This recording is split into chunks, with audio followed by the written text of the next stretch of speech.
Notes from the Underground by Fyodor Dostoevsky. Underground. Author's Note. The author of the diary and the diary itself are of course imaginary. Nevertheless it is clear that such persons as the writer of these notes not only may, but positively must exist in our society, when we consider the circumstances in the midst of which our society is formed. I have tried to expose to the view of the public more distinctly than is commonly done one of the characters of the recent past. He is one of the representatives of a generation still living. In this fragment, entitled Underground, this person introduces himself and his views, and, as it were, tries to explain the causes owing to which he has made his appearance and was bound to make his appearance in our midst. In the second fragment there are added the actual notes of this person concerning certain events in his life. 1. I am a sick man. I am a spiteful man. I am an unattractive man. I believe my liver is diseased. However, I know nothing at all about my disease, do not know for certain what ails me. I don't consult a doctor for it, and never have, though I have a respect for medicine and doctors. Besides, I am extremely superstitious, sufficiently so to respect medicine anyway. I am well educated enough not to be superstitious, but I am superstitious. No, I refuse to consult a doctor from spite. That you probably will not understand. Well, I understand it, though. Of course, I can't explain who it is precisely that I am mortifying in this case by my spite. I am perfectly well aware that I cannot pay out the doctors by not consulting them. I know better than any one that by all this I am only injuring myself and no one else. But still, if I don't consult a doctor, it is from spite. My liver is bad. Well, let it get worse. I have been going on like that for a long time, 20 years. Now I am 40. I used to be in the government service, but am no longer. I was a spiteful official. I was rude, and took pleasure in being so. I did not take bribes, you see, so I was bound to find a recompense in that at least. A poor jest, but I will not scratch it out. I wrote it thinking it would sound very witty, but now that I have seen myself that I only wanted to show off in a despicable way, I will not scratch it out on purpose. When petitioners used to come for information to the table at which I sat, I used to grind my teeth at them, and felt intense enjoyment when I succeeded in making anybody unhappy. I almost always did succeed. For the most part they were all timid people. Of course they were petitioners, but of the uppish ones there was one officer in particular I could not endure. He simply would not be humble, and clanked his sword in a disgusting way. I carried on a feud with him for 18 months over that sword. At last I got the better of him. He left off clanking it. That happened in my youth, though. But do you know, gentlemen, what was the chief point about my spite? Why, the whole point, the real sting of it lay in the fact that continually, even in the moment of the acutest spleen, I was inwardly conscious with shame that I was not only not a spiteful, but not even an embittered man, that I was simply scaring sparrows at random, and amusing myself by it. I might foam at the mouth, but bring me a doll to play with, give me a cup of tea with sugar in it, and maybe I should be appeased. I might even be genuinely touched, though probably I should grind my teeth at myself afterwards, and lie awake at night with shame for months after. That was my way. I was lying when I said just now that I was a spiteful official. I was lying from spite. I was simply amusing myself with the petitioners and with the officer, and in reality I never could become spiteful. I was conscious every moment in myself of many, very many elements absolutely opposite to that. I felt them positively swarming in me, these opposite elements. I knew that they had been swarming in me all my life, and craving some outlet from me. But I would not let them, purposely would not let them come out. They tormented me till I was ashamed. They drove me to convulsions, and sickened me at last. How they sickened me! Now, are not you fancying, gentlemen, that I am expressing remorse for something now? That I am asking your forgiveness for something? I am sure you are fancying that. However, I assure you I do not care if you are. It was not only that I could not become spiteful. I did not know how to become anything, neither spiteful nor kind, neither a rascal nor an honest man, neither a hero nor an insect. Now I am living out my life in my corner, taunting myself with the spiteful and useless consolation that an intelligent man cannot become anything seriously, and it is only the fool who becomes anything. Yes, a man in the 19th century must and morally ought to be preeminently a characterless creature. A man of character, an active man, is preeminently a limited creature. That is my conviction of 40 years. I am 40 years old now, and you know 40 years is a whole lifetime. You know it is extreme old age. To live longer than 40 years is bad manners, is vulgar, immoral. Who does live beyond 40? Answer that sincerely and honestly. I will tell you who do. Fools and worthless fellows. I tell all old men that to their face. All these venerable old men, all these silver-haired and reverend seniors. I tell the whole world that to its face, and I have a right to say so, for I shall go on living to 60 myself, to 70, to 80. Stay. Let me take breath. You imagine, no doubt, gentlemen, that I want to amuse you. You are mistaken in that too. I am by no means such a mirthful person as you imagine, or as you may imagine. However, irritated by all this babble, and I feel that you are irritated, you think fit to ask me who I am. Then my answer is, I am a collegiate assessor. I was in the service that I might have something to eat, and solely for that reason. And when last year a distant relation left me 6,000 roubles in his will, I immediately retired from the service and settled down in my corner.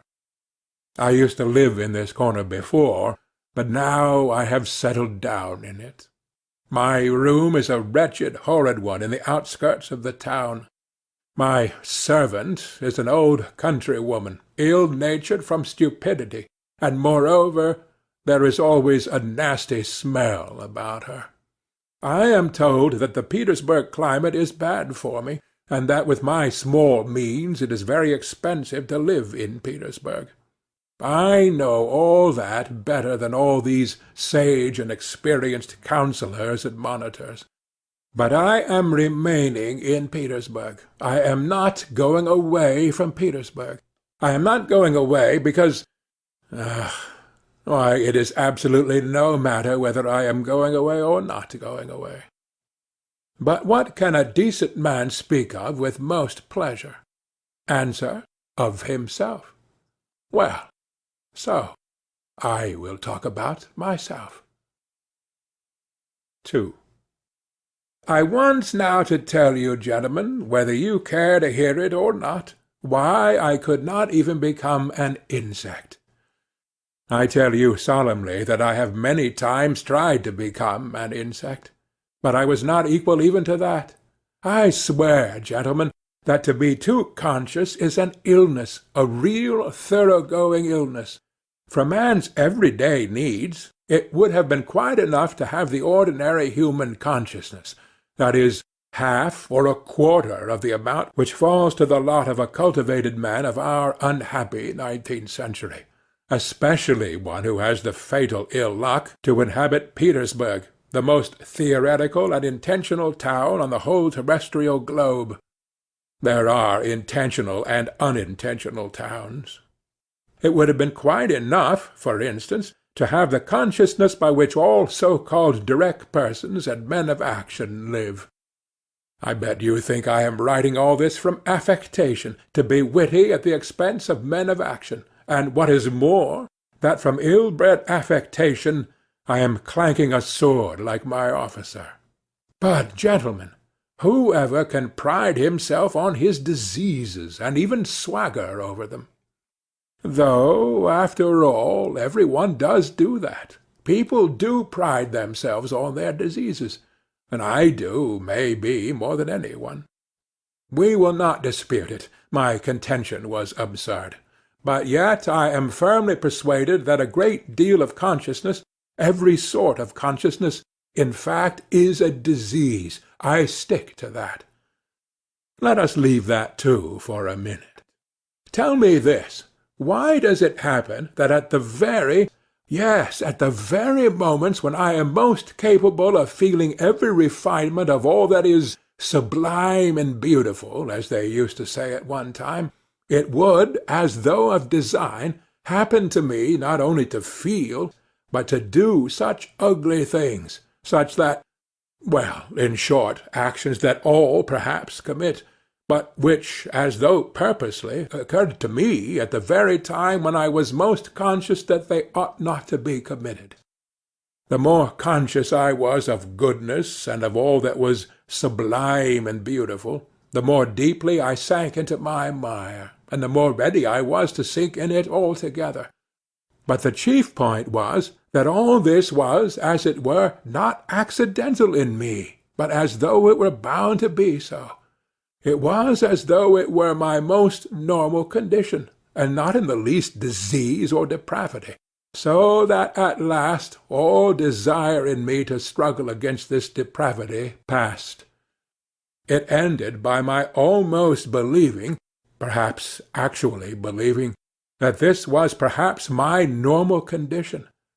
But at first, in the beginning, what agonies I endured in that struggle! I did not believe it was the same with other people, and all my life I hid this fact about myself as a secret. I was ashamed. Even now, perhaps, I am ashamed. I got to the point of feeling a sort of secret, abnormal, despicable enjoyment in returning home to my corner on some disgusting Petersburg night, acutely conscious that that day I had committed a loathsome action again, that what was done could never be undone, and secretly, inwardly gnawing at myself for it, tearing and consuming myself, till at last the bitterness turned into a sort of shameful, accursed sweetness, and at last into positive, real enjoyment. Yes, into enjoyment. Into enjoyment. I insist upon that. I have spoken of this because I keep wanting to know for a fact whether other people feel such enjoyment. I will explain. The enjoyment was just from the too intense consciousness of one's own degradation. It was from feeling oneself that one had reached the last barrier, that it was horrible, but that it could not be otherwise, that there was no escape for you, that you never could become a different man, that even if time and faith was still left to you to change into something different, you would most likely not wish to change, or if you did wish to, even then you would do nothing, because, perhaps, in reality, there was nothing for you to change into. And the worst of it was, and the root of it all, that it was all in accord with the normal fundamental laws of over-acute consciousness, and with the inertia that was the direct result of those laws, and that consequently one was not only unable to change, but could do absolutely nothing. Thus it would follow, as the result of acute consciousness, that one is not to blame in being a scoundrel, as though that were any consolation to the scoundrel, once he has come to realize that he actually is a scoundrel. But enough.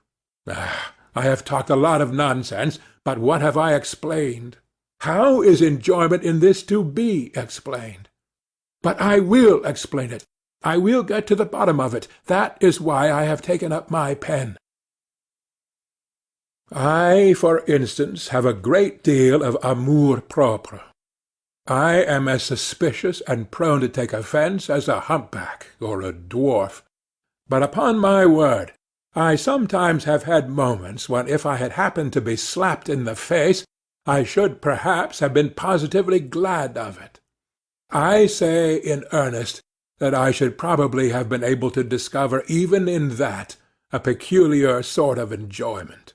The enjoyment, of course, of despair, but in despair there are the most intense enjoyments, especially when one is very acutely conscious of the hopelessness of one's position.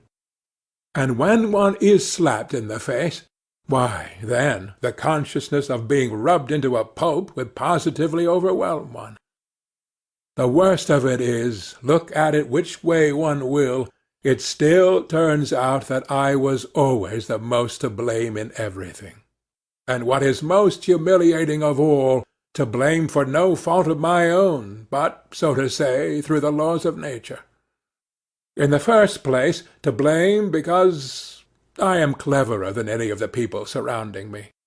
I have always considered myself cleverer than any of the people surrounding me, and sometimes, would you believe it, have been positively ashamed of it.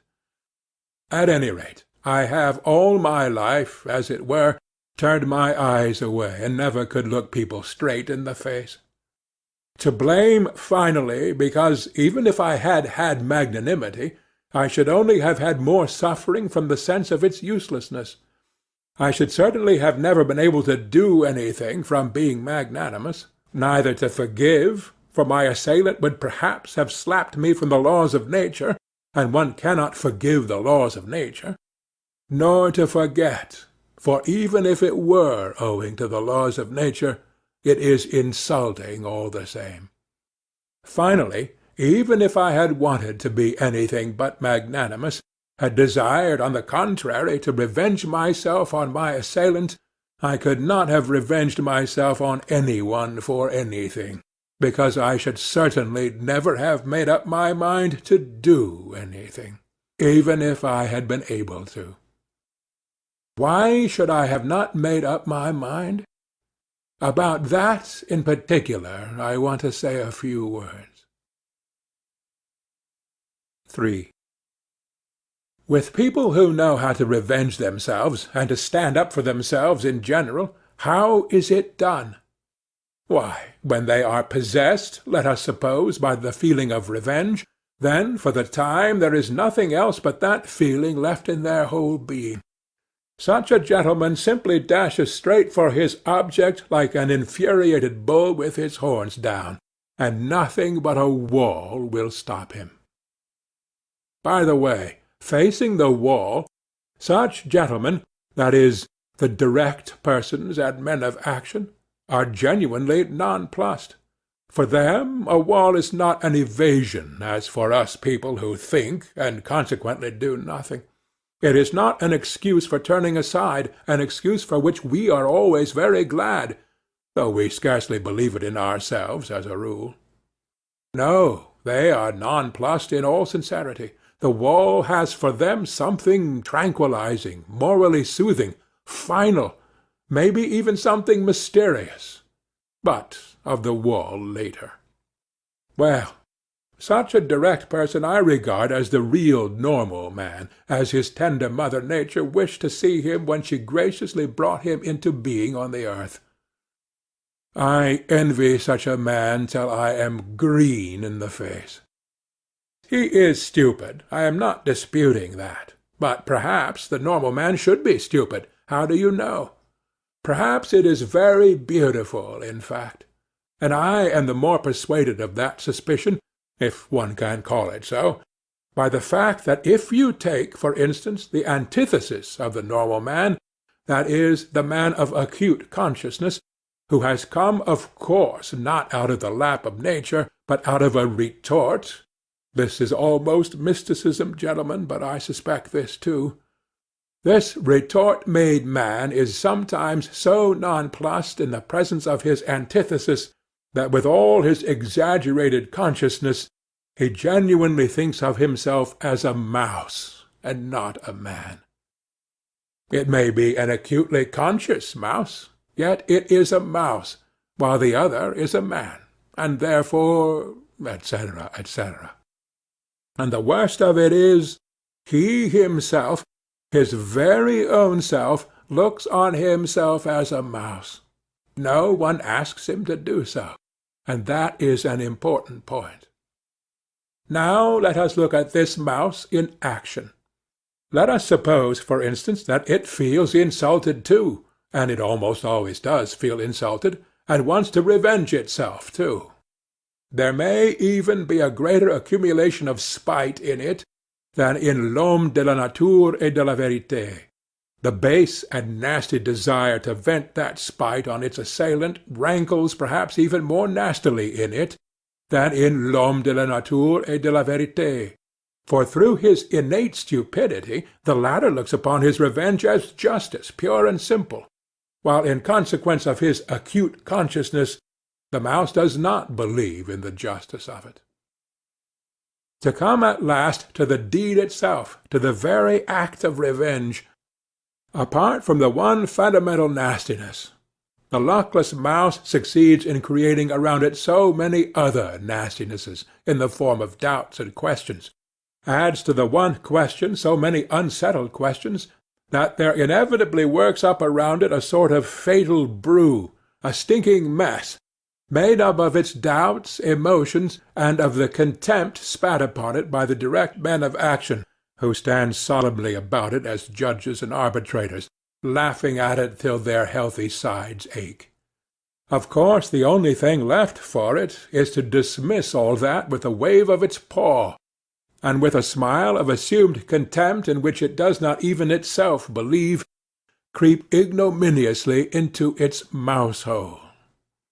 There, in its nasty, stinking, underground home, our insulted, crushed, and ridiculed mouse promptly becomes absorbed in cold, malignant, and above all, everlasting spite. For 40 years together it will remember its injury down to the smallest, most ignominious details, and every time will add of itself details still more ignominious, spitefully teasing and tormenting itself with its own imagination. It will itself be ashamed of its imaginings, but yet it will recall it all, it will go over and over every detail, it will invent unheard-of things against itself, pretending that these things might happen, and will forgive nothing.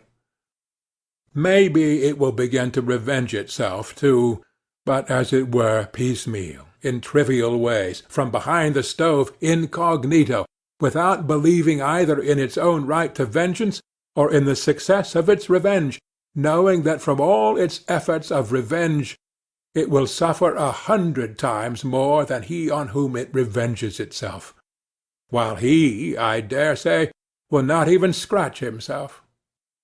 On its death-bed it will recall it all over again, with interest accumulated over all the years,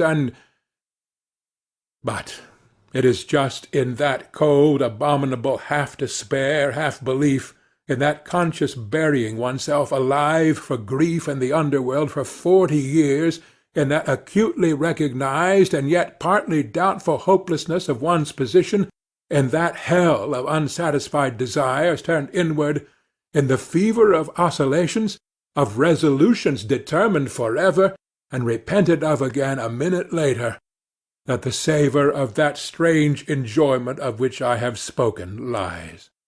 It is so subtle, so difficult of analysis, that persons who are a little limited, or even simply persons of strong nerves, will not understand a single atom of it.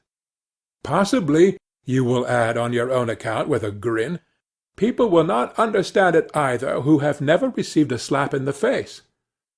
And in that way you will politely hint to me that I too perhaps have had the experience of a slap in the face in my life, and so I speak as one who knows. I bet you are thinking that. But set your minds at rest, gentlemen. I have not received a slap in the face, though it is absolutely a matter of indifference to me what you may think about it. Possibly I even regret myself that I have given so few slaps in the face during my life. But enough. Not another word on that subject of such extreme interest to you. I will continue calmly concerning persons with strong nerves who do not understand a certain refinement of enjoyment. Though in certain circumstances these gentlemen bellow their loudest like bulls, though this, let us suppose, does them the greatest credit, yet, as I have said already, confronted with the impossible they subside at once. The impossible means the stone wall. What stone wall? Why, of course, the laws of nature, the deductions of natural science, mathematics.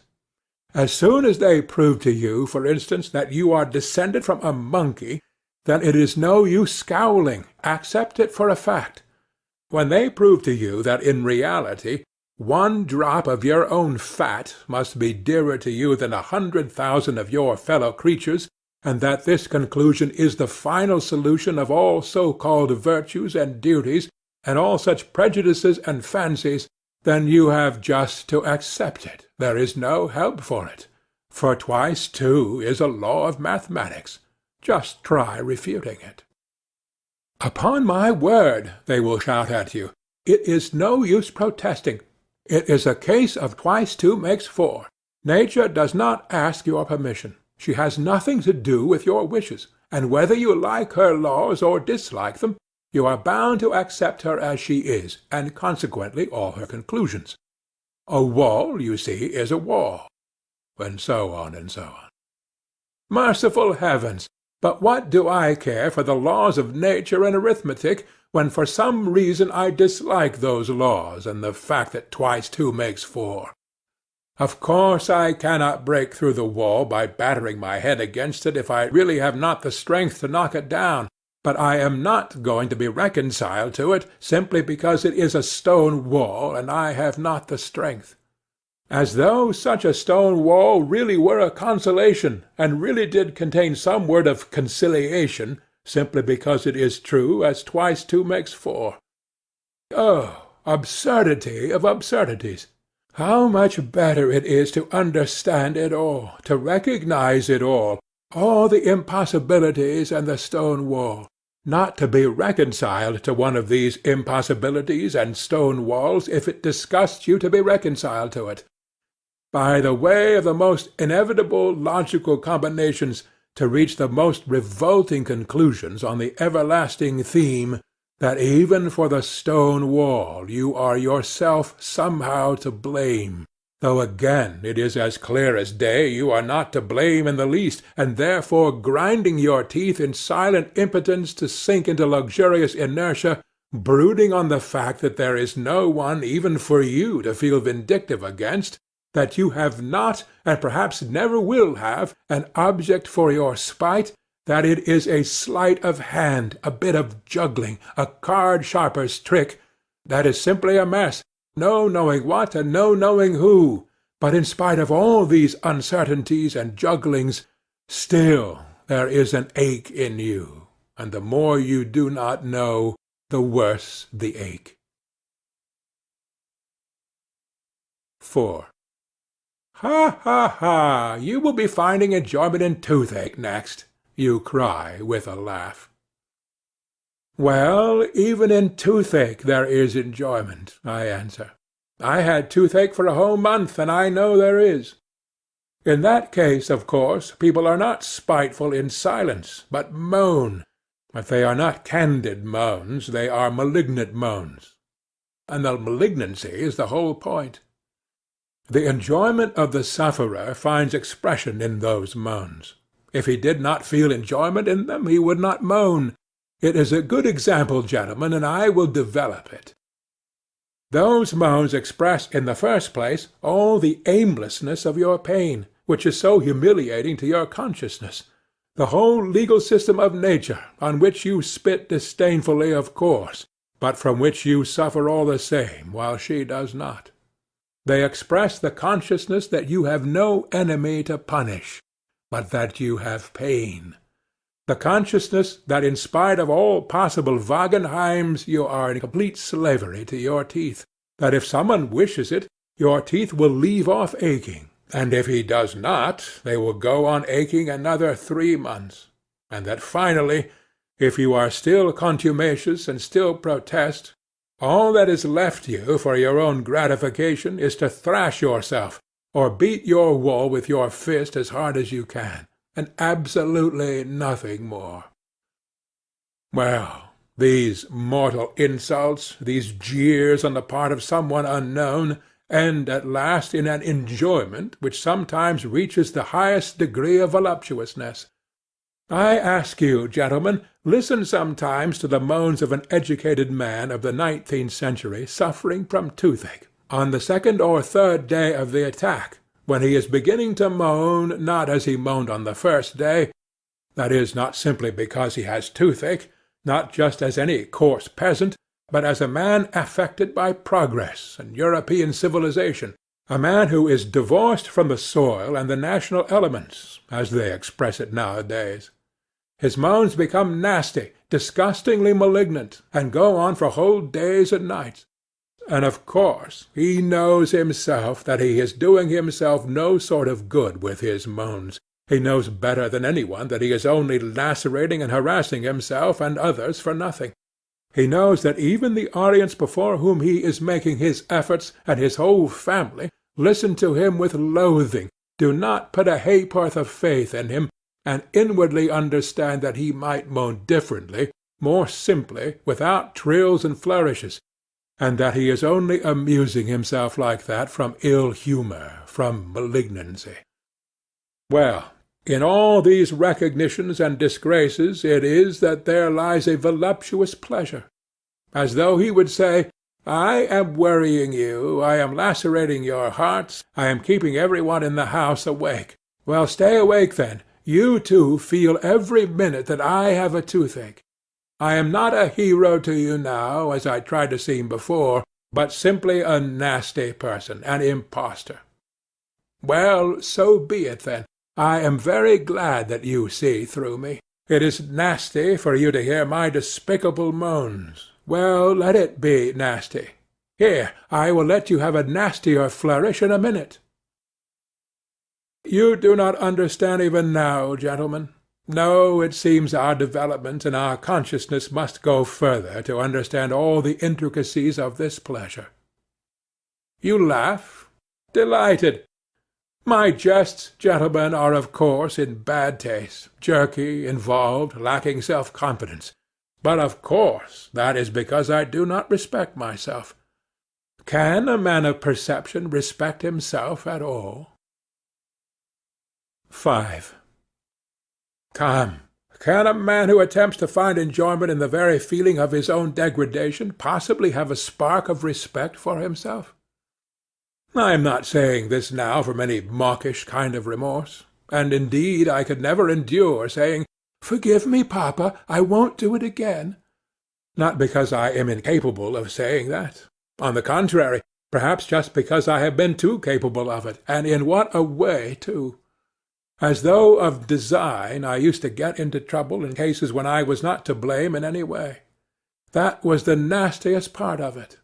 At the same time I was genuinely touched and penitent. I used to shed tears, and of course deceived myself, though I was not acting in the least, and there was a sick feeling in my heart at the time.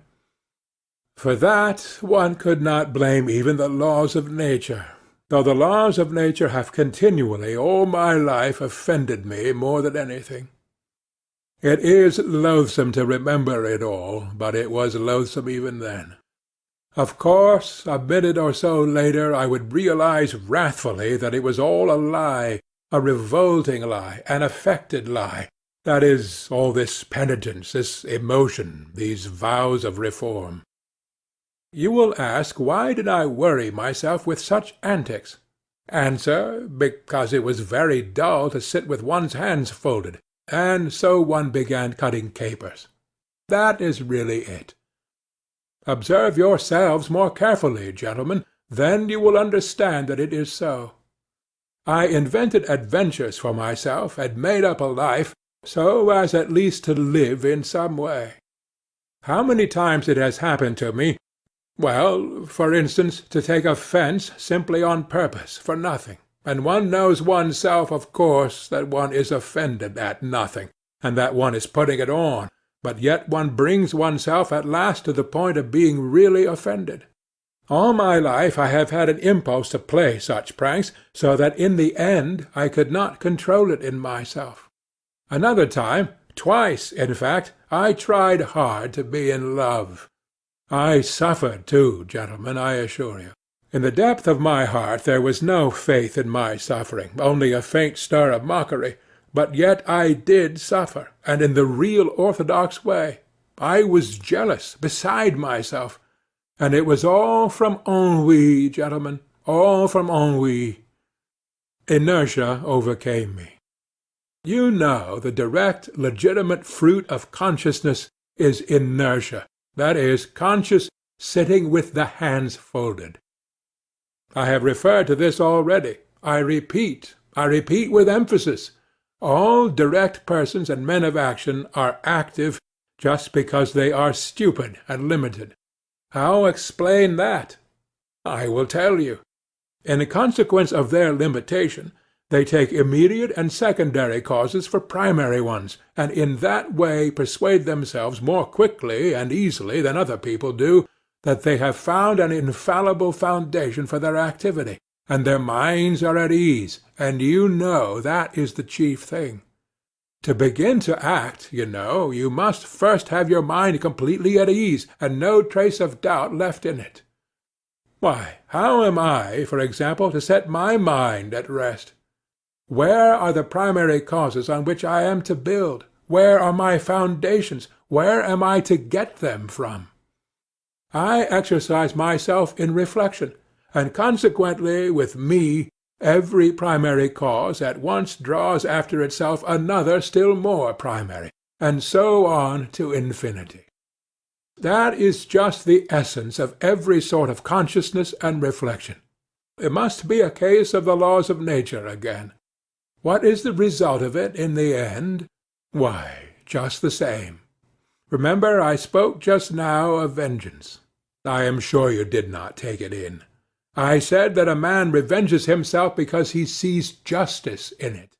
Therefore he has found a primary cause, that is, justice, and so he is at rest on all sides, and consequently he carries out his revenge calmly and successfully, being persuaded that he is doing a just and honest thing. But I see no justice in it. I find no sort of virtue in it either, and consequently, if I attempt to revenge myself, it is only out of spite. Spite, of course, might overcome everything, all my doubts, and so might serve quite successfully in place of a primary cause, precisely because it is not a cause. But what is to be done if I have not even spite? I began with that just now, you know. In consequence again of those accursed laws of consciousness, anger in me is subject to chemical disintegration. You look into it, the object flies off into thin air, your reasons evaporate, the criminal is not to be found, the wrong becomes not a wrong, but a phantom, something like the toothache, for which no one is to blame, and consequently there is only the same outlet left again. That is, to beat the wall as hard as you can. So you give it up with a wave of the hand because you have not found a fundamental cause. and try letting yourself be carried away by your feelings blindly, without reflection, without a primary cause, repelling consciousness at least for a time. Hate or love, if only not to sit with your hands folded. The day after tomorrow, at the latest, you will begin despising yourself for having knowingly deceived yourself. Result, a soap bubble and inertia. Oh, gentlemen, do you know, perhaps I consider myself an intelligent man only because all my life I have been able neither to begin nor to finish anything. Granted, I am a babbler, a harmless, vexatious babbler, like all of us. But what is to be done if the direct and sole vocation of every intelligent man is to babble, that is, the unintentional pouring of water through a sieve? 6. Oh, if I had done nothing simply from laziness! Heavens, how I should have respected myself then! I should have respected myself because I should at least have been capable of being lazy. There would at least have been one quality, as it were, positive in me, in which I could have believed myself. Question. What is he? Answer. A sluggard. How very pleasant it would have been to hear that of oneself! It would mean that I am positively defined. It would mean that there was something to say about me. Sluggard! Why, it is a calling and vocation. It is a career. Do not jest. It is so. I should then be a member of the best club by right, and should find my occupation in continually respecting myself. I know a gentleman who prided himself all his life on being a connoisseur of Lafitte. He considered this as his positive virtue, and never doubted himself. He died, not simply with a tranquil, but with a triumphant conscience, and he was quite right, too. Then I should have chosen a career for myself. I should have been a sluggard and a glutton, not a simple one, but, for instance, one with sympathies for everything sublime and beautiful. How do you like that? I have long had visions of it. That sublime and beautiful weighs heavily on my mind at 40. But that is at 40. Then it would have been different. I should have found for myself a form of activity in keeping with it, to be precise, drinking to the health of everything sublime and beautiful. I should have snatched at every opportunity to drop a tear into my glass, and then to drain it to all that is sublime and beautiful. I should then have turned everything into the sublime and the beautiful. In the nastiest unquestionable trash I should have sought out the sublime and the beautiful. I should have exuded tears like a wet sponge. An artist, for instance, paints a picture worthy of Gay. At once I drink to the health of the artist who painted the picture worthy of Gay, because I love all that is sublime and beautiful. An author has written As You Will. At once I drink to the health of any one you will, because I love all that is sublime and beautiful. I should claim respect for doing so. I should persecute any one who would not show me respect. I should live at ease. I should die with dignity. Why, it is charming, perfectly charming. And what a good round belly I should have grown! What a treble chin I should have established! What a ruby nose I should have coloured for myself, so that every one would have said, looking at me, "Here is an asset, here is something real and solid." And say what you like, it is very agreeable to hear such remarks about oneself in this negative age. 7. But these are all golden dreams. Oh, tell me, who was it first announced, who was it first proclaimed that man only does nasty things because he does not know his own interests, and that if he were enlightened, if his eyes were opened to his real normal interests, man would at once cease to do nasty things, would at once become good and noble, because, being enlightened and understanding his real advantage, he would seek his own advantage in the good and nothing else, and we all know that not one man can consciously act against his own interests. Consequently, so to say, through necessity, he would begin doing good. Ah, the babe! Oh, the pure innocent child! Why, in the first place, when in all these thousands of years has there been a time when man has acted only from his own interest? What is to be done with the millions of facts that bear witness that men consciously, that is, fully understanding their real interests, have left them in the background, and have rushed headlong on another path to meet peril and danger, compelled to this course by nobody and by nothing, but, as it were, simply disliking the beaten track, and have obstinately, wilfully struck out another difficult, absurd way, seeking it almost in the darkness. So, I suppose, this obstinacy and perversity were pleasanter to them than any advantage. Advantage! What is advantage? And will you take it upon yourself to define with perfect accuracy in what the advantage of man consists?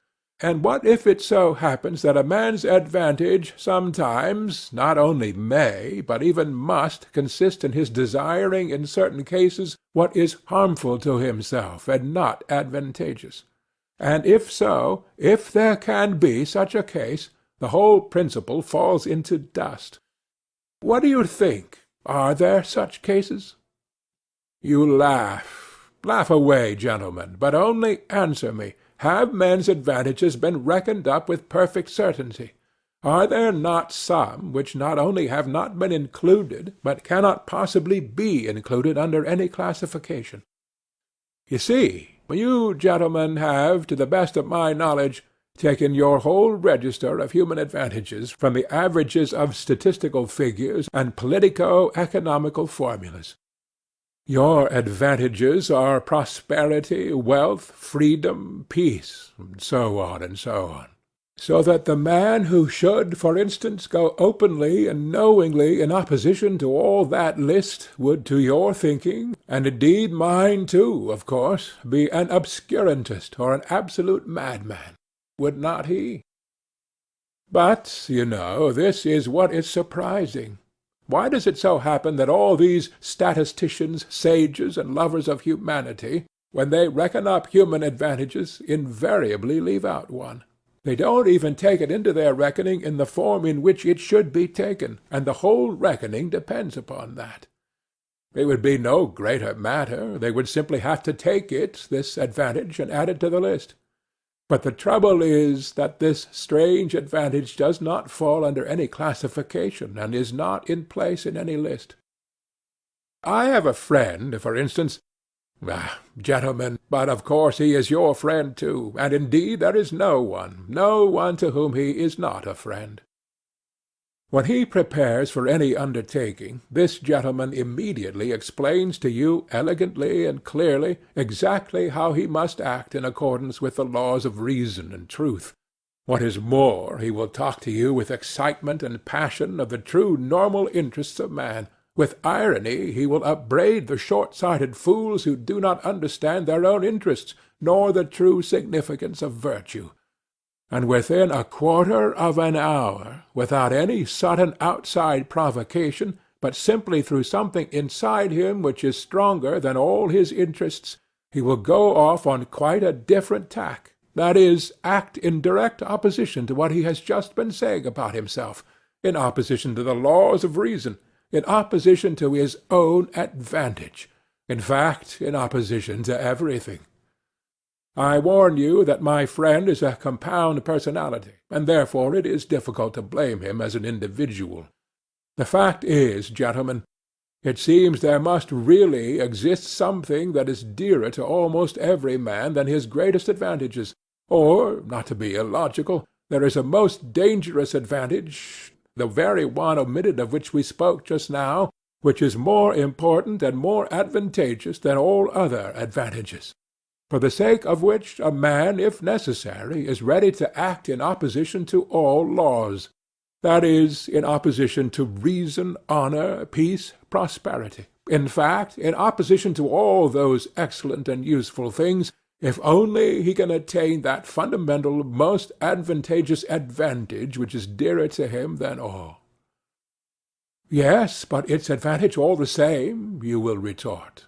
But excuse me, I'll make the point clear, and it is not a case of playing upon words. What matters is that this advantage is remarkable from the very fact that it breaks down all other classifications, and continually shatters every system constructed by lovers of mankind for the benefit of mankind. In fact, it upsets everything.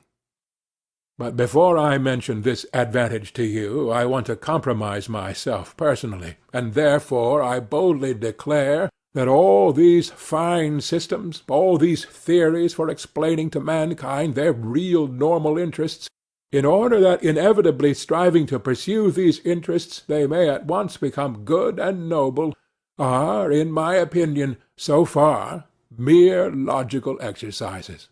Yes, logical exercises.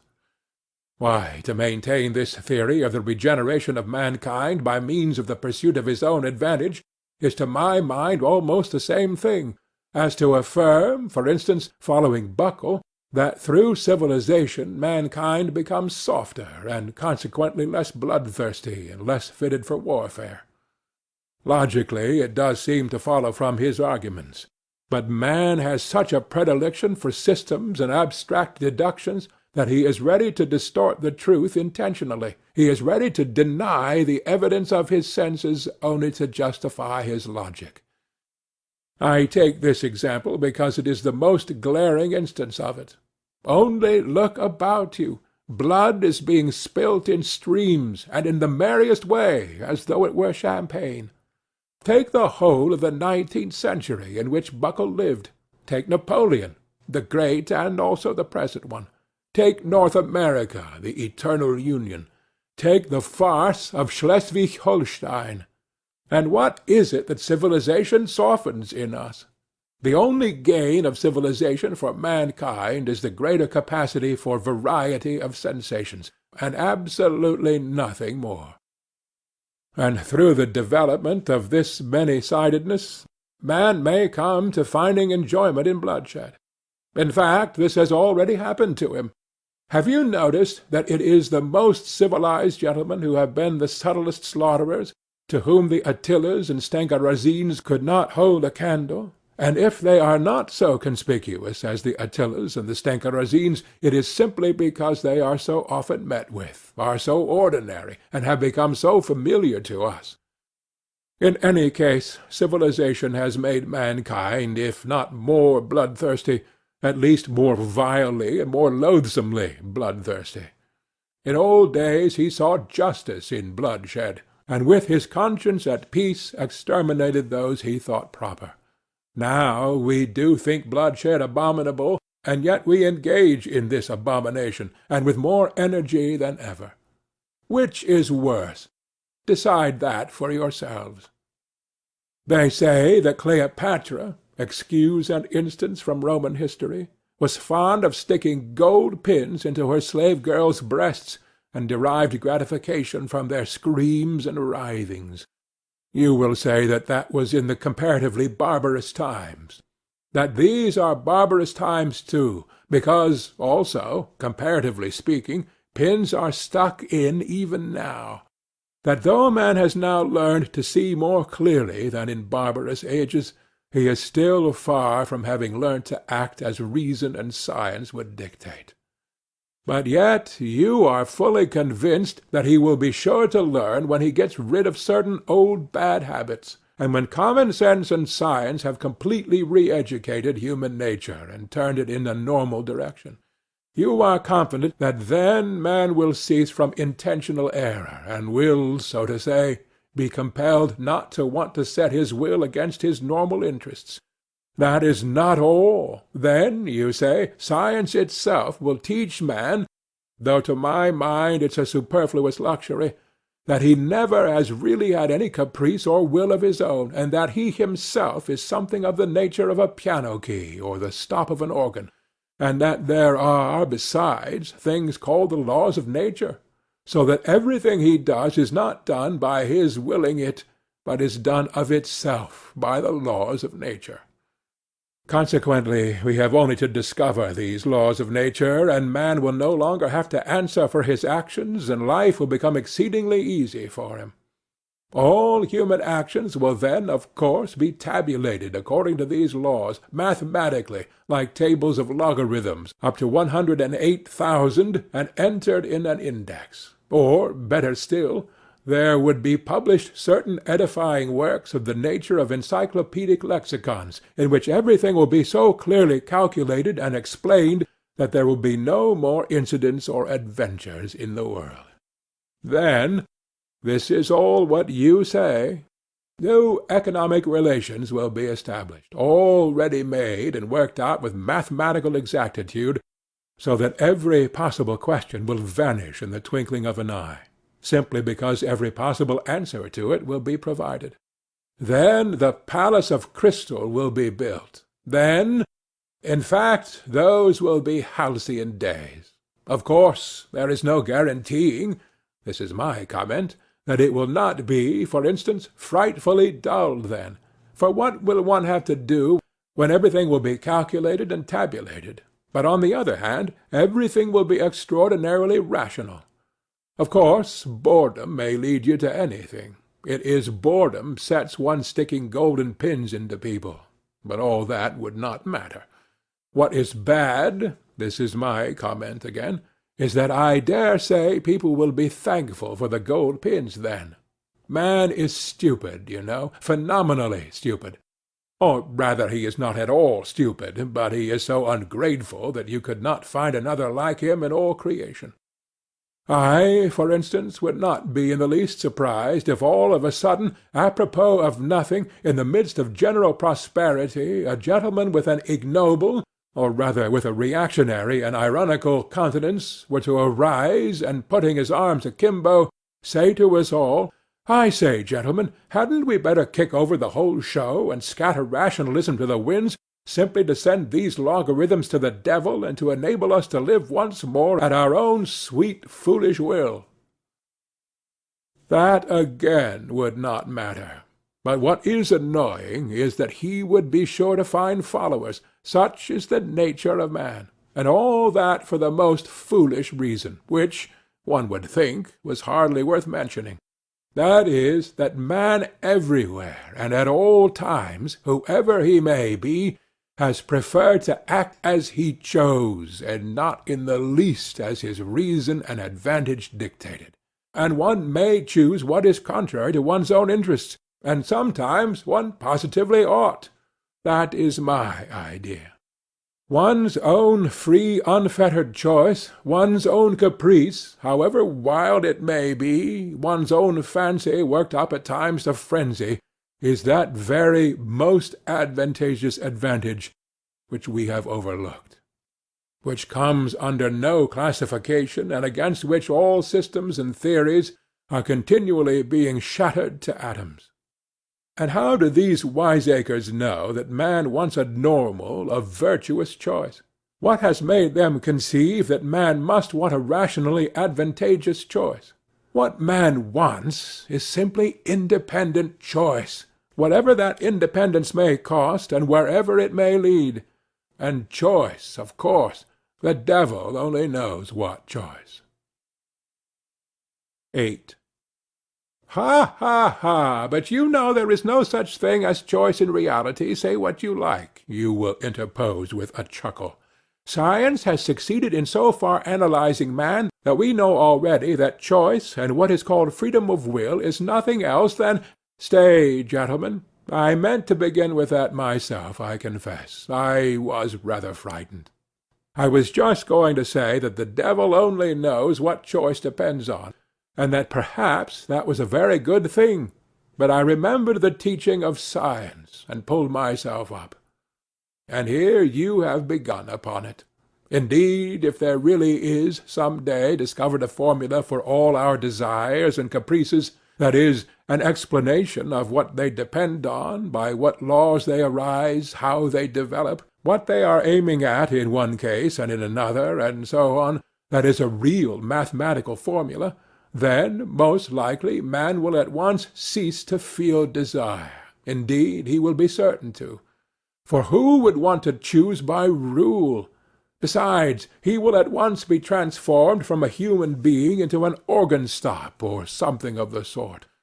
For what is a man without desires, without free will, and without choice, if not a stop in an organ? What do you think?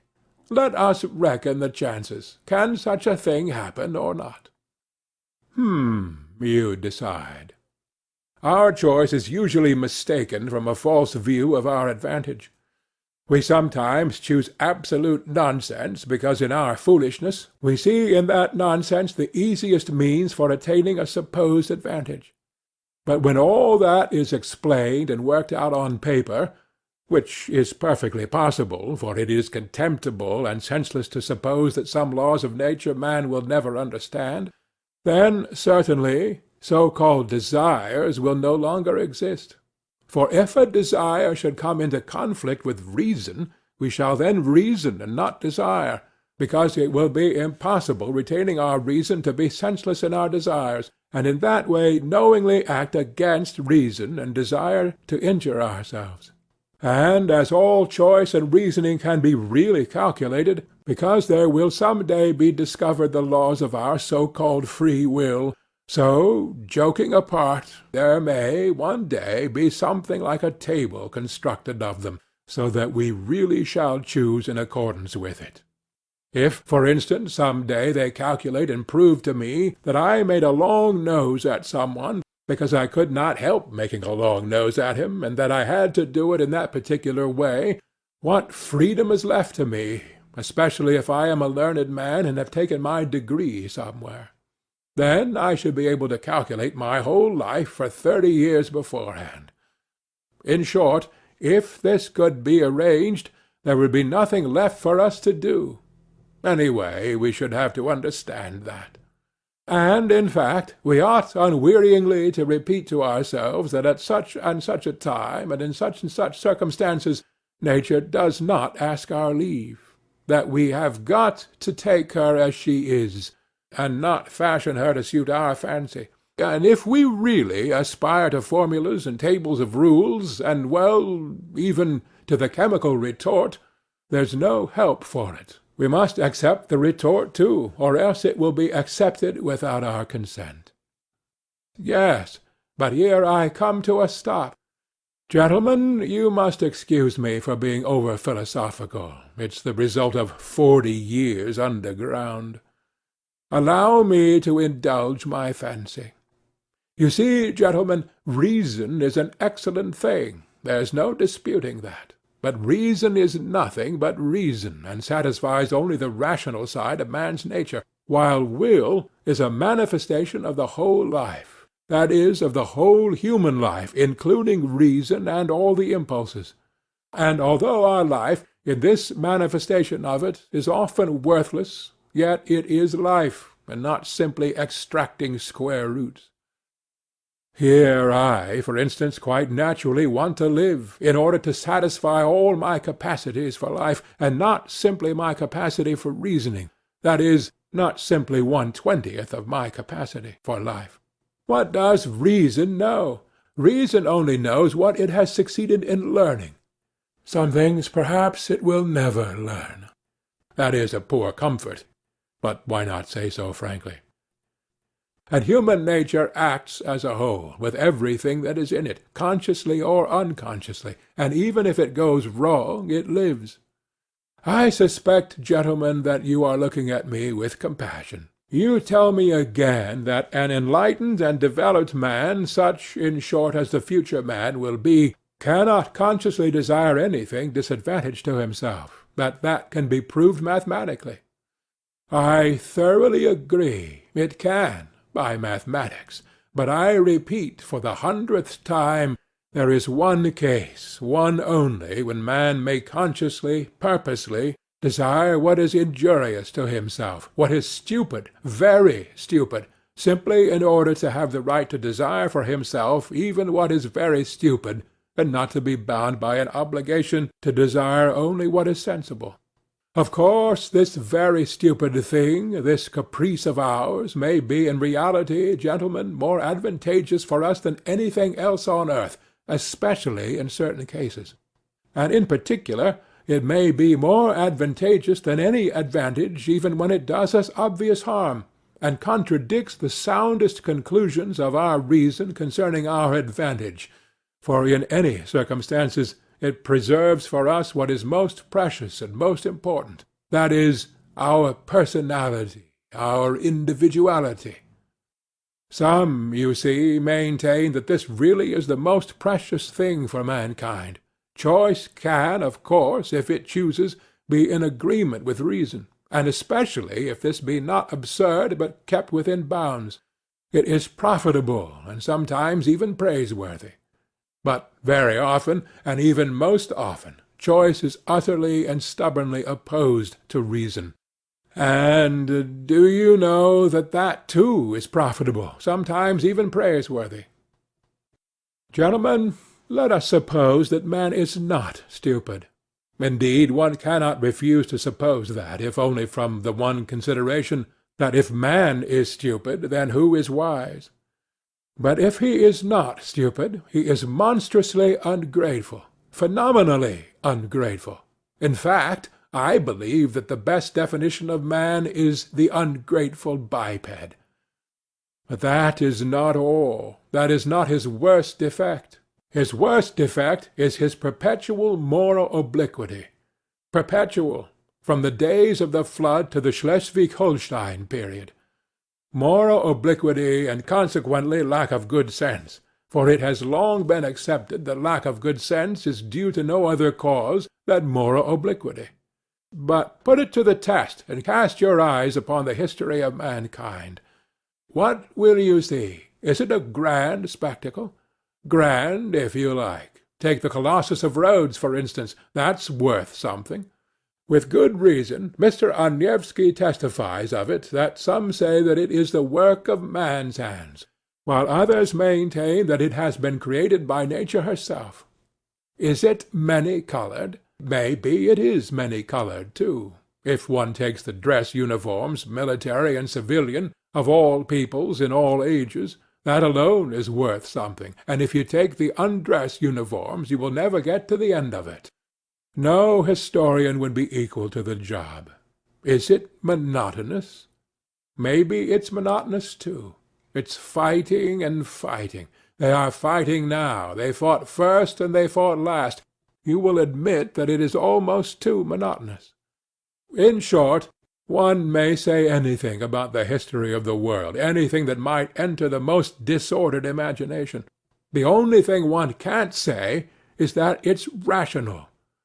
The very word sticks in one's throat. And, indeed, this is the odd thing that is continually happening. There are continually turning up in life moral and rational persons, sages and lovers of humanity, who make it their object to live all their lives as morally and rationally as possible, to be, so to speak, a light to their neighbors, simply in order to show them that it is possible to live morally and rationally in this world. And yet we all know that those very people sooner or later have been false to themselves, playing some queer trick, often a most unseemly one. Now, I ask you, what can be expected of man since he is a being endowed with strange qualities? Shower upon him every earthly blessing, drown him in a sea of happiness, so that nothing but bubbles of bliss can be seen on the surface. Give him economic prosperity, such that he should have nothing else to do but sleep, eat cakes, and busy himself with the continuation of his species, and even then, out of sheer ingratitude, sheer spite, man would play you some nasty trick. He would even risk his cakes, and would deliberately desire the most fatal rubbish, the most uneconomical absurdity, simply to introduce into all this positive good sense his fatal fantastic element. It is just his fantastic dreams, his vulgar folly, that he will desire to retain, simply in order to prove to himself, as though that were so necessary, that men still are men, and not the keys of a piano, which the laws of nature threaten to control so completely that soon one will be able to desire nothing but by the calendar. And that is not all. Even if man really were nothing but a piano key, even if this were proved to him by natural science and mathematics, even then he would not become reasonable, but would purposely do something perverse out of simple ingratitude, simply to gain his point. And if he does not find means, he will contrive destruction and chaos, will contrive sufferings of all sorts, only to gain his point. He will launch a curse upon the world, and as only man can curse, it is his privilege, the primary distinction between him and other animals, may be by his curse alone he will attain his object, that is, convince himself that he is a man, and not a piano key. If you say that all this, too, can be calculated and tabulated, chaos and darkness and curses, so that the mere possibility of calculating it all beforehand would stop it all, and reason would reassert itself, then man would purposely go mad in order to be rid of reason and gain his point. I believe in it, I answer for it, for the whole work of man really seems to consist in nothing but proving to himself every minute that he is a man, and not a piano key. It may be at the cost of his skin, it may be by cannibalism, and this being so, can one help being tempted to rejoice that it is not yet come off, and that desire still depends on something we don't know?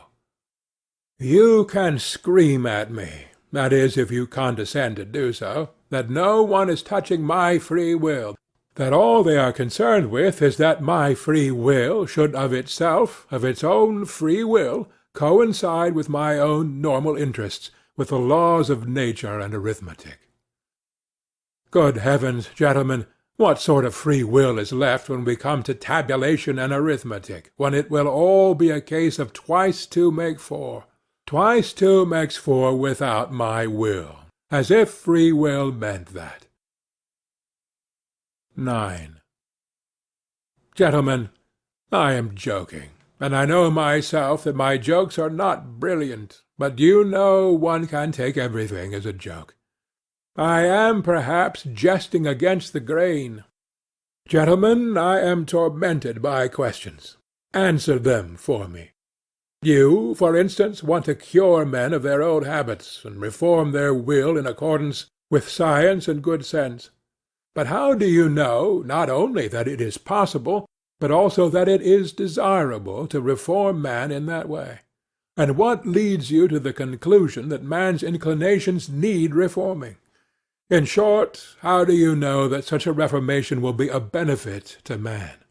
And to go to the root of the matter, why are you so positively convinced that not to act against his real normal interests, guaranteed by the conclusions of reason and arithmetic, is certainly always advantageous for man and must always be a law for mankind?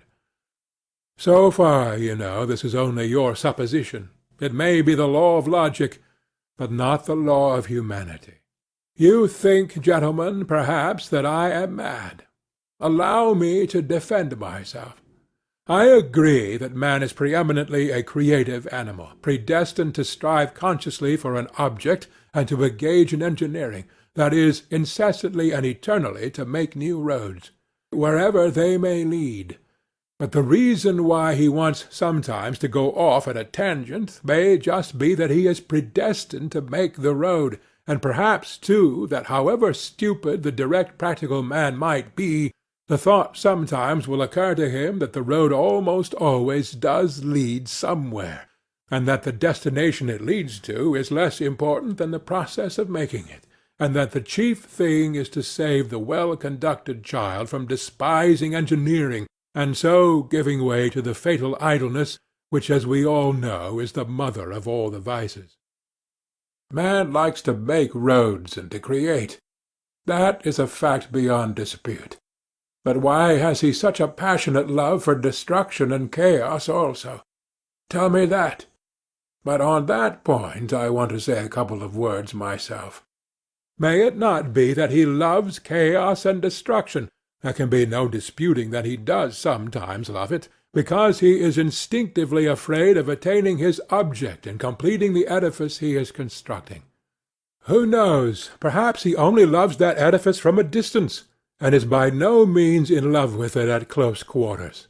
Perhaps he only loves building it, and does not want to live in it, but will leave it, when completed, for the use of les animaux domestiques, such as the ants, the sheep, and so on. Now the ants have quite a different taste. They have a marvellous edifice of that pattern which endures for ever, the ant-heap. With the ant-heap the respectable race of ants began, and with the ant-heap they will probably end, which does the greatest credit to their perseverance and good sense. But man is a frivolous and incongruous creature, and perhaps, like a chess-player, loves the process of the game, not the end of it. And who knows? There is no saying with certainty. Perhaps the only goal on earth to which mankind is striving lies in this incessant process of attaining. In other words, in life itself, and not in the thing to be attained, which must always be expressed as a formula, as positive as twice two makes four. And such positiveness is not life, gentlemen, but is the beginning of death. Anyway, man has always been afraid of this mathematical certainty, and I am afraid of it now. Granted that man does nothing but seek that mathematical certainty, he traverses oceans, sacrifices his life in the quest, but to succeed, really to find it, dreads, I assure you. He feels that when he has found it, there will be nothing for him to look for. When workmen have finished their work-day, they do at least receive their pay, they go to the tavern, then they are taken to the police-station, and there is occupation for a week. But where can man go? Anyway, one can observe a certain awkwardness about him when he has attained such objects. He loves the process of attaining, but does not quite like to have attained, and that, of course, is very absurd. In fact, man is a comical creature. There seems to be a kind of jest in it all. But yet mathematical certainty is, after all, something insufferable. Twice two makes four seems to me simply a piece of insolence. Twice two makes four is a pert coxcomb who stands with arms akimbo, barring your path and spitting. I admit that twice two makes four is an excellent thing. But if we are to give everything its due, twice two makes five is sometimes a very charming thing too. And why are you so firmly, so triumphantly convinced that only the normal and the positive, in other words, only what is conducive to welfare, is for the advantage of man? Is not reason in error as regards advantage? Does not man perhaps love something besides well-being? Perhaps he is just as fond of suffering. Perhaps suffering is just a greater benefit to him as well-being. Man is sometimes extraordinarily, passionately in love with suffering, and that is a fact. There is no need to appeal to universal history to prove that. Only ask yourself, if you are a man and have lived at all. As far as my personal opinion is concerned, to care only for well-being seems to me positively ill-bred. Whether it's good or bad, it is sometimes very pleasant, too, to smash things. I hold no brief for suffering, nor for well-being either. I am standing for my caprice, and for its being guaranteed to me when necessary. Suffering should be out of place in vaudevilles, for instance. I know that. In the Palace of Crystal it is unthinkable. Suffering means doubt, negation, and what would be the good of a Palace of Crystal if there could be any doubt about it? And yet I think man will never renounce real suffering, that is, destruction and chaos. Why, suffering is the sole origin of consciousness. Though I did lay it down at the beginning that consciousness is the greatest misfortune for man, yet I know man prizes it, and would not give it up for any satisfaction. Consciousness, for instance, is infinitely superior to twice two makes four. Once you have mathematical certainty, there is nothing left to do or to understand. There will be nothing left but to bottle up your five senses and plunge into contemplation. While if you stick to consciousness, even though the same result is attained, you can at least flog yourself at times, and that will, at any rate, liven you up. Reactionary as it is, corporal punishment is better than nothing. 10. You believe in a palace of crystal that can never be destroyed, a palace at which one will not be able to put out one's tongue or make a long nose on the sly. And perhaps that is just why I am afraid of this edifice, that it is of crystal and can never be destroyed, and that one cannot put one's tongue out at it even on the sly. You see, if it were not a palace but a hen-house, I might creep into it to avoid getting wet. And yet I would not call the hen-house a palace out of gratitude to it for keeping me dry. You laugh and say that in such circumstances a hen-house is as good as a mansion. Yes, I answer, if one had to live simply to keep out of the rain. But what is to be done if I have taken it into my head that that is not the only object in life, and that if one must live, one had better live in a mansion? That is my choice, my desire. You will only eradicate it when you have changed my preference. Well, do change it. Allure me with something else. Give me another ideal. But meanwhile I will not take a hen-house for a mansion. The palace of crystal may be an idle dream. It may be that it is inconsistent with the laws of nature, and that I have invented it only through my own stupidity, through the old-fashioned irrational habits of my generation. But what does it matter to me that it is inconsistent? That makes no difference, since it exists in my desires, or rather exists as long as my desires exist. Perhaps you are laughing again. Laugh away. I will put up with any mockery rather than pretend that I am satisfied when I am hungry. I know anyway that I will not be put off with a compromise, with a recurring zero, simply because it is consistent with the laws of nature and actually exists. I will not accept as the crown of my desires a block of buildings with tenements for the poor on a lease of 1,000 years, and perhaps with a signboard of a dentist hanging out. Destroy my desires, eradicate my ideals, show me something better, and I will follow you. You will say, perhaps, that it is not worth your trouble, but in that case I can give you the same answer. We are discussing things seriously, but if you won't deign to give me your attention, I will drop your acquaintance. I can retreat into my underground hole. But while I am alive and have desires, I would rather my hand were withered off than bring one brick to such a building. Don't remind me that I have just rejected the palace of crystal for the sole reason that one cannot put out one's tongue at it. I did not say because I am so fond of putting my tongue out. Perhaps the thing I resented was that of all your edifices there has not been one at which one could not put out one's tongue. On the contrary, I would let my tongue be cut off out of gratitude if things could be so arranged that I should lose all desire to put it out. It is not my fault that things cannot be so arranged, and that one must be satisfied with model flats. Then why am I made with such desires? Can I have been constructed simply in order to come to the conclusion that all my construction is a cheat? Can this be my whole purpose? I do not believe it. But do you know what? I am convinced that we underground folk ought to be kept on a curb. Though we may sit 40 years underground without speaking, when we do come out into the light of day and break out, we talk and talk and talk. 11. The long and short of it is, gentlemen, that it is better to do nothing, better conscious inertia, and so hurrah for underground. Though I have said that I envy the normal man to the last drop of my bile, yet I shall not care to be in his place, such as he is now, though I shall not cease envying him. No, no. Anyway, the underground life is more advantageous. There, at any rate, one can— Oh, but even now I am lying. I am lying because I know myself that it is not underground that is better, but something different, quite different, for which I am thirsting, but which I cannot find. Damn underground!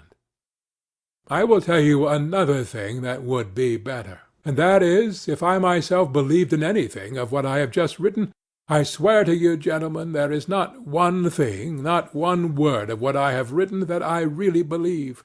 That is, I believe it, perhaps, but at the same time I feel and suspect that I am lying like a cobbler. Then why have you written all this, you will say to me. I ought to put you underground for 40 years without anything to do, and then come to you in your cellar to find out what stage you have reached.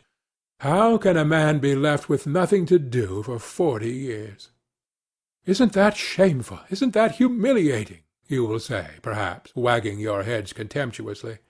You thirst for life, and try to settle the problems of life by a logical tangle. And how persistent, how insolent are your sallies, and at the same time what a scare you are in. You talk nonsense and are pleased with it. You say impudent things and are in continual alarm and apologizing for them. You declare that you are afraid of nothing, and at the same time try to ingratiate yourself in our good opinion. You declare that you are gnashing your teeth, and at the same time you try to be witty so as to amuse us. You know that your witticisms are not witty, but you are evidently well satisfied with your literary value. You may, perhaps, have really suffered, but you have no respect for your own suffering. You may have sincerity, but you have no modesty. Out of your pettiest vanity you expose your sincerity to publicity and ignominy. You doubtlessly mean to say something, but hide your last word through fear, because you have not the resolution to utter it, and only have a cowardly impudence. You boast of consciousness, but you are not sure of your ground, for though your mind works, yet your heart is darkened and corrupt, and you cannot have a full genuine consciousness without a pure heart. And how intrusive you are, how you insist and grimace! Lies, lies, lies. Of course, I have myself made up all the things you say. That, too, is from underground. I have been for 40 years listening to you through a crack under the floor. I have invented them myself. There was nothing else I could invent. It is no wonder that I have learnt it by heart, and it has taken a literary form. But can you really be so credulous as to think that I will print all this and give it to you to read too? And another problem. Why do I call you gentlemen? Why do I address you as though you really were my readers? Such confessions as I intend to make are never printed, nor given to other people to read. Anyway, I am not strong-minded enough for that, and I don't see why I should be. But, you see, a fancy has occurred to me, and I want to realize it at all costs. Let me explain. Every man has reminiscences which he would not tell to every one, but only to his friends. He has other matters in his mind which he would not reveal even to his friends, but only to himself, and that in secret. But there are other things which a man is afraid to tell even to himself, and every decent man has a number of such things stored away in his mind. The more decent he is, the greater the number of such things in his mind. Anyway, I have only lately determined to remember some of my early adventures. Till now I have always avoided them, even with a certain uneasiness.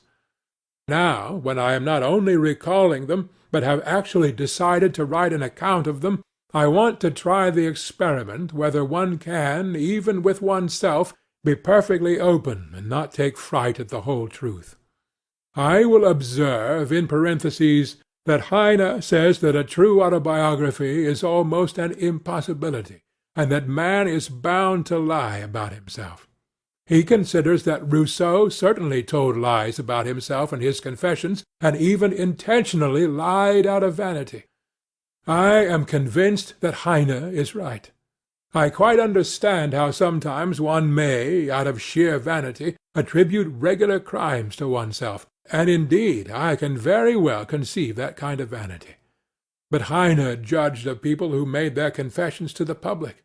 I write only for myself, and I wish to declare once and for all that if I write as though I were addressing readers, that is simply because it is easier for me to write in that form. It is a form, an empty form. I shall never have readers. I have made this plain already. I don't wish to be hampered by any restrictions in the compilation of my notes. I shall not attempt any system or method. I will jot things down as I remember them.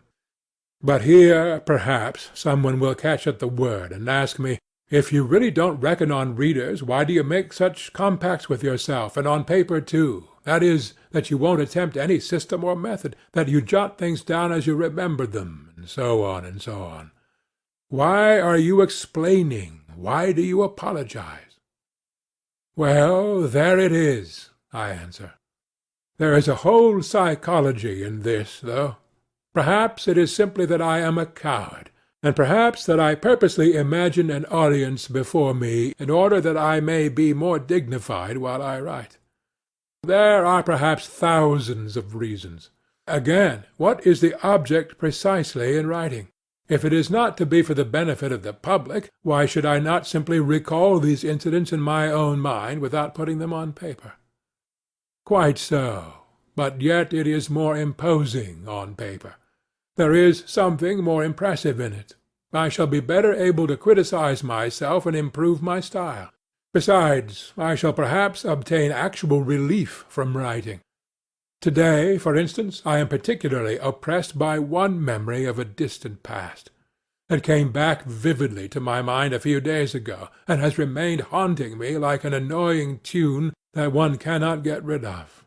And yet I must get rid of it somehow. I have hundreds of such reminiscences, but at times some one stands out from the hundred and oppresses me.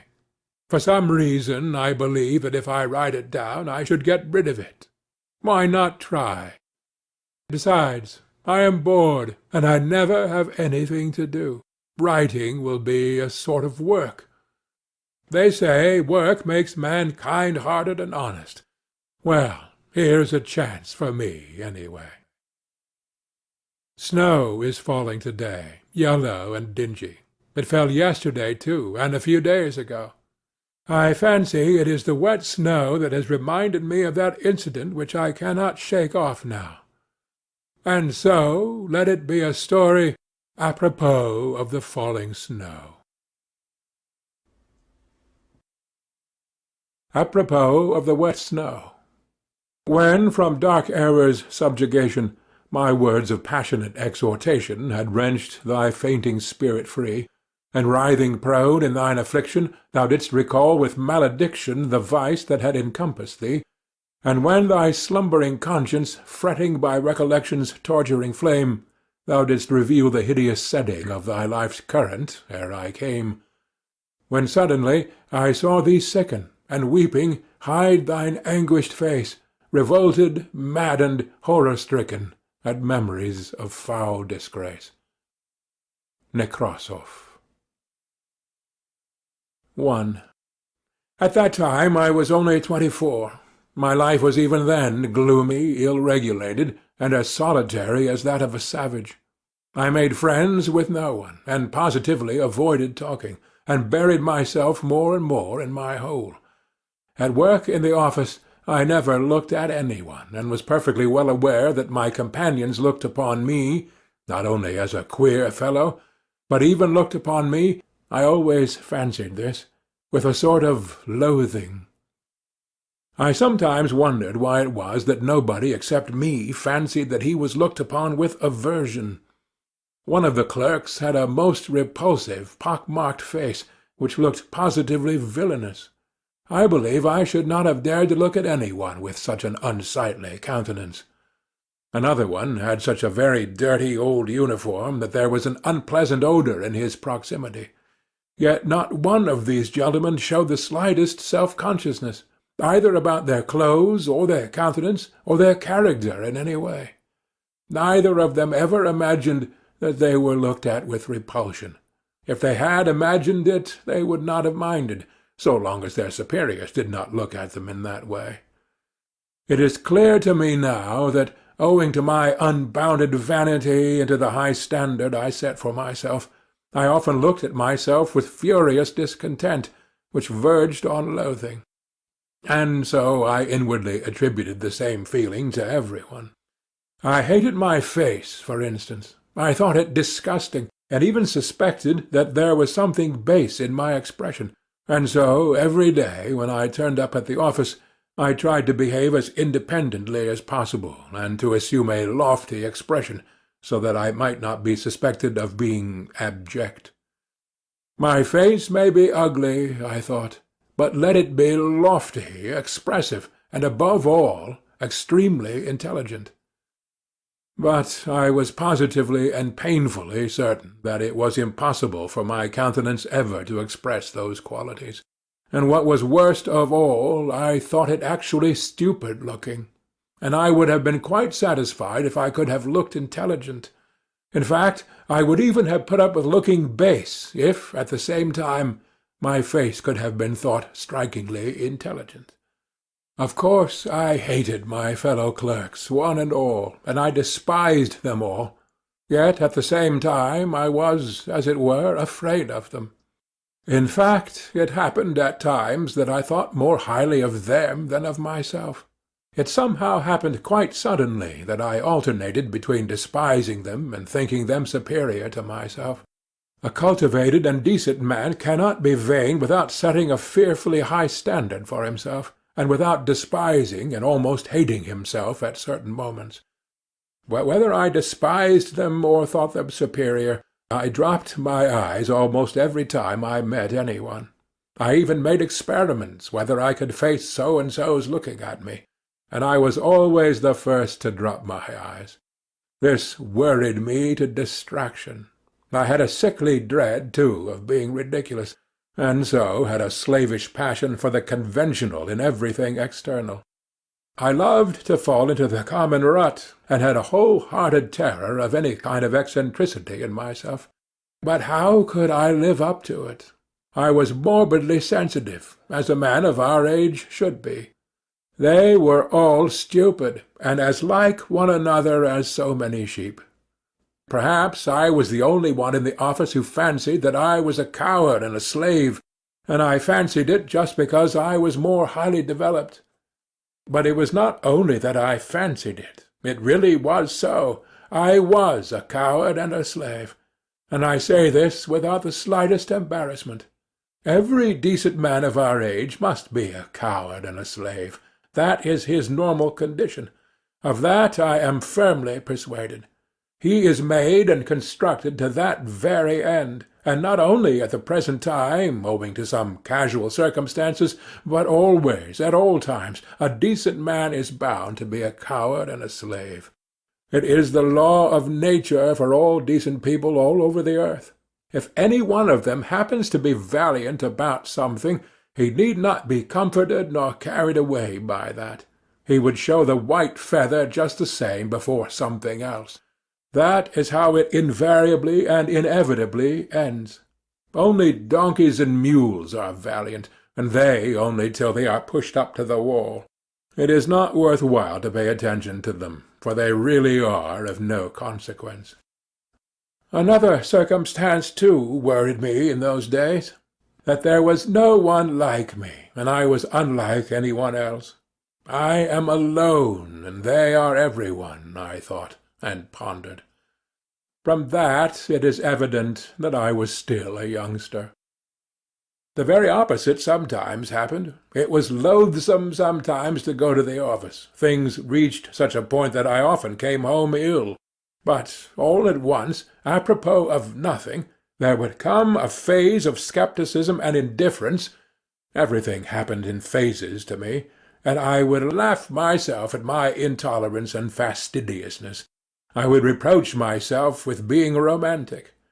At one time I was unwilling to speak to any one, while at other times I would not only talk, but go to the length of contemplating making friends with them.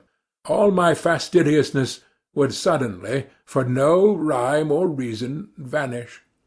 Who knows? Perhaps I never really had it, and it had simply been affected, and got out of books. I have not decided that question even now.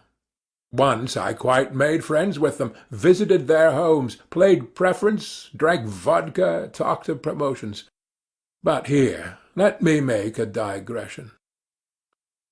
We Russians, speaking generally, have never had those foolish transcendental romantics, German, and still more French, on whom nothing produces any effect. If there were an earthquake, if all France perished at the barricades, they would still be the same. They would not even have the decency to affect a change, but would still go on singing their transcendental songs to the hour of their death, because they are fools. We in Russia have no fools. That is well known. That is what distinguishes us from foreign lands. Consequently, these transcendental natures are not found amongst us in their pure form. The idea that they are is due to our realistic journalists and critics of that day, always on the lookout for Konstanoglos and Uncle Pyotr Ivanitchs, and foolishly accepting them as our ideal. They have slandered our romantics, taking them for the same transcendental sort as in Germany or France. On the contrary, the characteristics of our romantics are absolutely and directly opposed to the transcendental European type, and no European standard can be applied to them. Allow me to make use of this word romantic, an old-fashioned and much-respected word which has done good service and is familiar to all. The characteristics of our romantic are to understand everything, to see everything, and to see it often incomparably more clearly than our most realistic minds see it. To refuse to accept anyone or anything, but at the same time not to despise anything.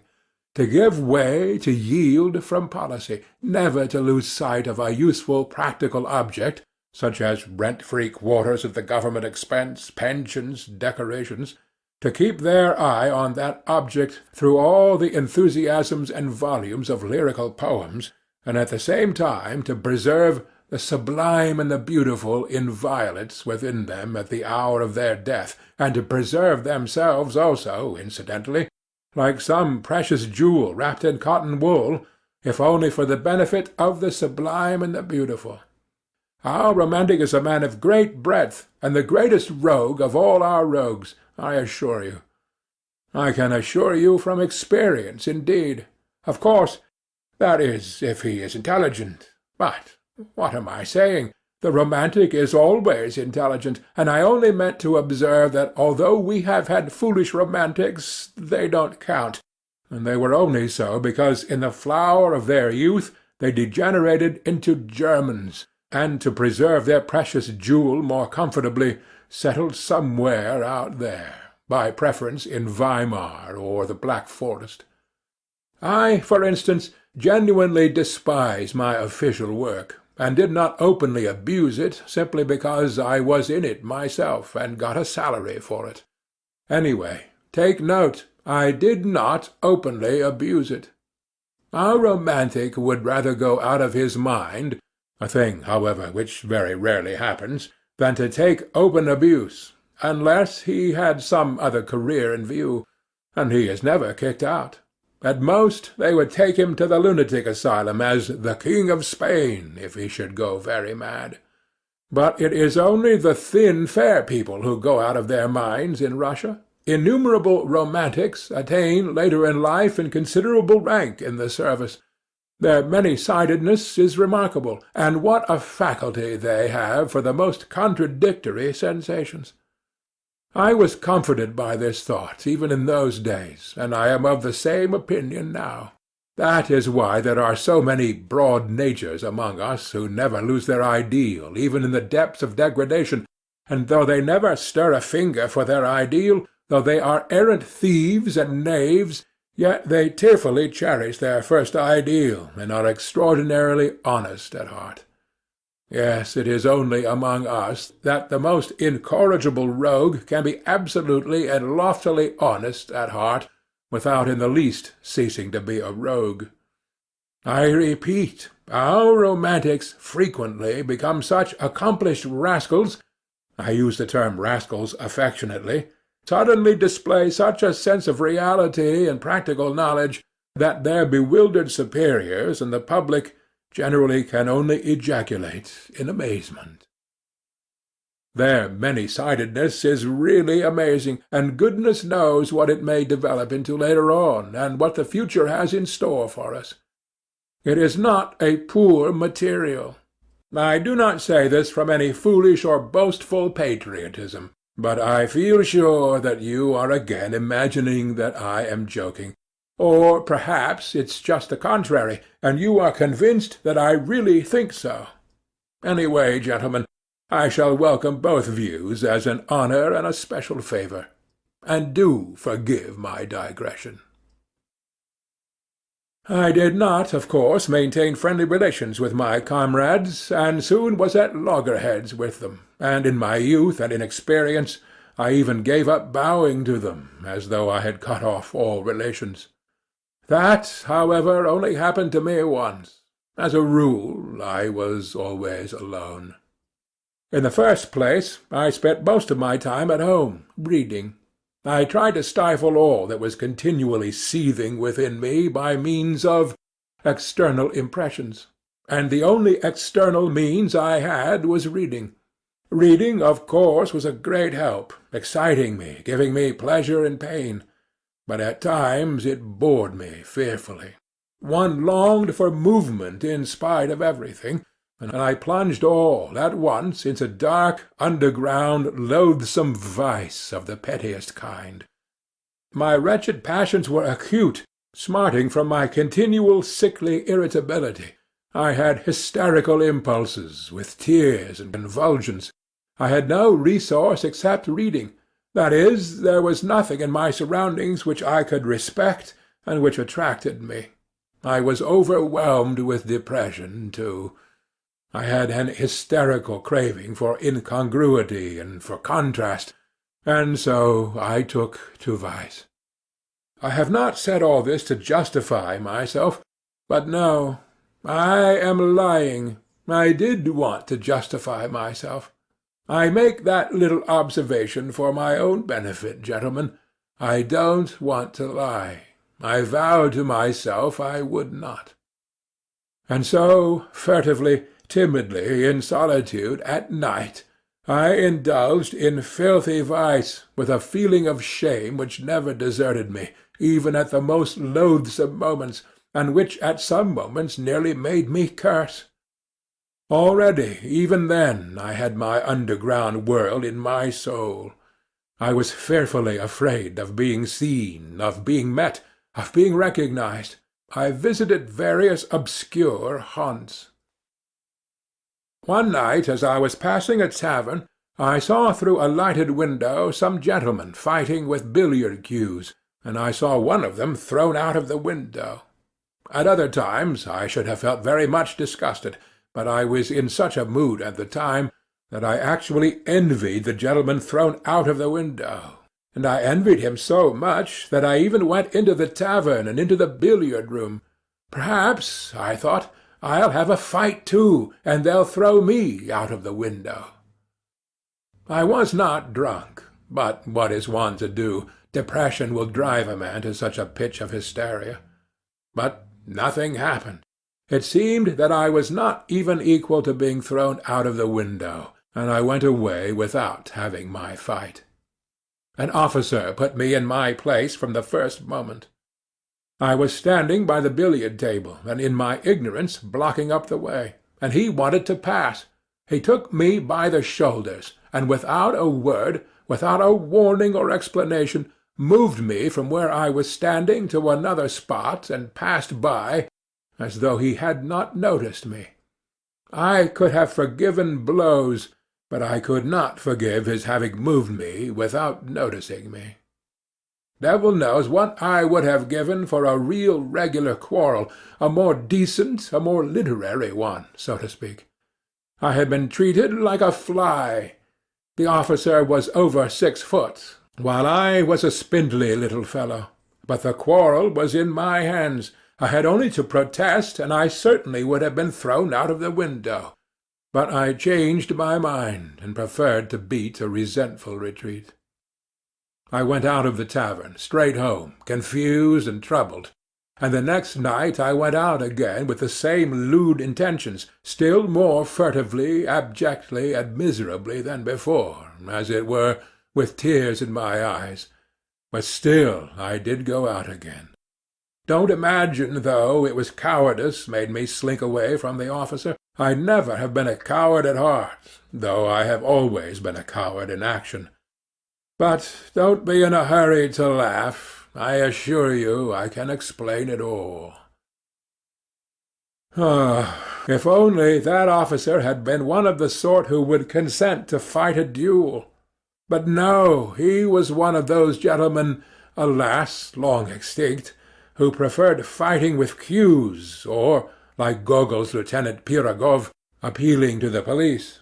They did not fight duels, and would have thought a duel with a civilian like me an utterly unseemly procedure in any case. And they looked upon the duel altogether as something impossible, something free-thinking and French. But they were quite ready to bully, especially when they were over 6 foot. I did not slink away through cowardice, but through an unbounded vanity. I was afraid, not of his 6 foot, not of getting a sound thrashing and being thrown out of the window. I should have had physical courage enough, I assure you. But I had not the moral courage. What I was afraid of was that every one present, from the insolent marker down to the lowest little stinking pimply clerk in a greasy collar, would jeer at me and fail to understand when I began to protest and address them in literary language. For of the point of honour, not of honour, but of the point of honour, point d'honneur, one cannot speak among us except in literary language. You can't allude to the point of honour in ordinary language. I was fully convinced, this sense of reality in spite of all my romanticism, that they would all simply split their sides with laughter, and that the officer would not simply beat me, that is, without insulting me, but would certainly prod me in the back with his knee, kick me round the billiard-table, and only then, perhaps, have pity and drop me out of the window. Of course, this trivial incident could not, with me, end in that. I often met that officer afterwards in the street, and noticed him very carefully. I am not quite sure whether he recognized me. I imagine not. I judge from certain signs. But I stared at him with spite and hatred, and so it went on, for several years. My resentment grew even deeper with years. At first I began making stealthy inquiries about this officer. It was difficult for me to do so, for I knew no one. But one day I heard some one shout his surname in the street as I was following him at a distance, as though I were tied to him, and so I learnt his surname. Another time I followed him to his flat, and for 10 kopecks learned from the porter where he lived, on which story, whether he lived alone or with others, and so on. In fact, everything one could learn from a porter. One morning, though I had never tried my hand with the pen, it suddenly occurred to me to write a satire on this officer in the form of a novel which would unmask his villainy. I wrote the novel with relish. I did unmask his villainy. I even exaggerated it. At first I so altered his surname that it could easily be recognized, but on second thoughts I changed it, and sent the story to the Otet Chestvenia Zapiski. But at that time such attacks were not the fashion, and my story was not printed.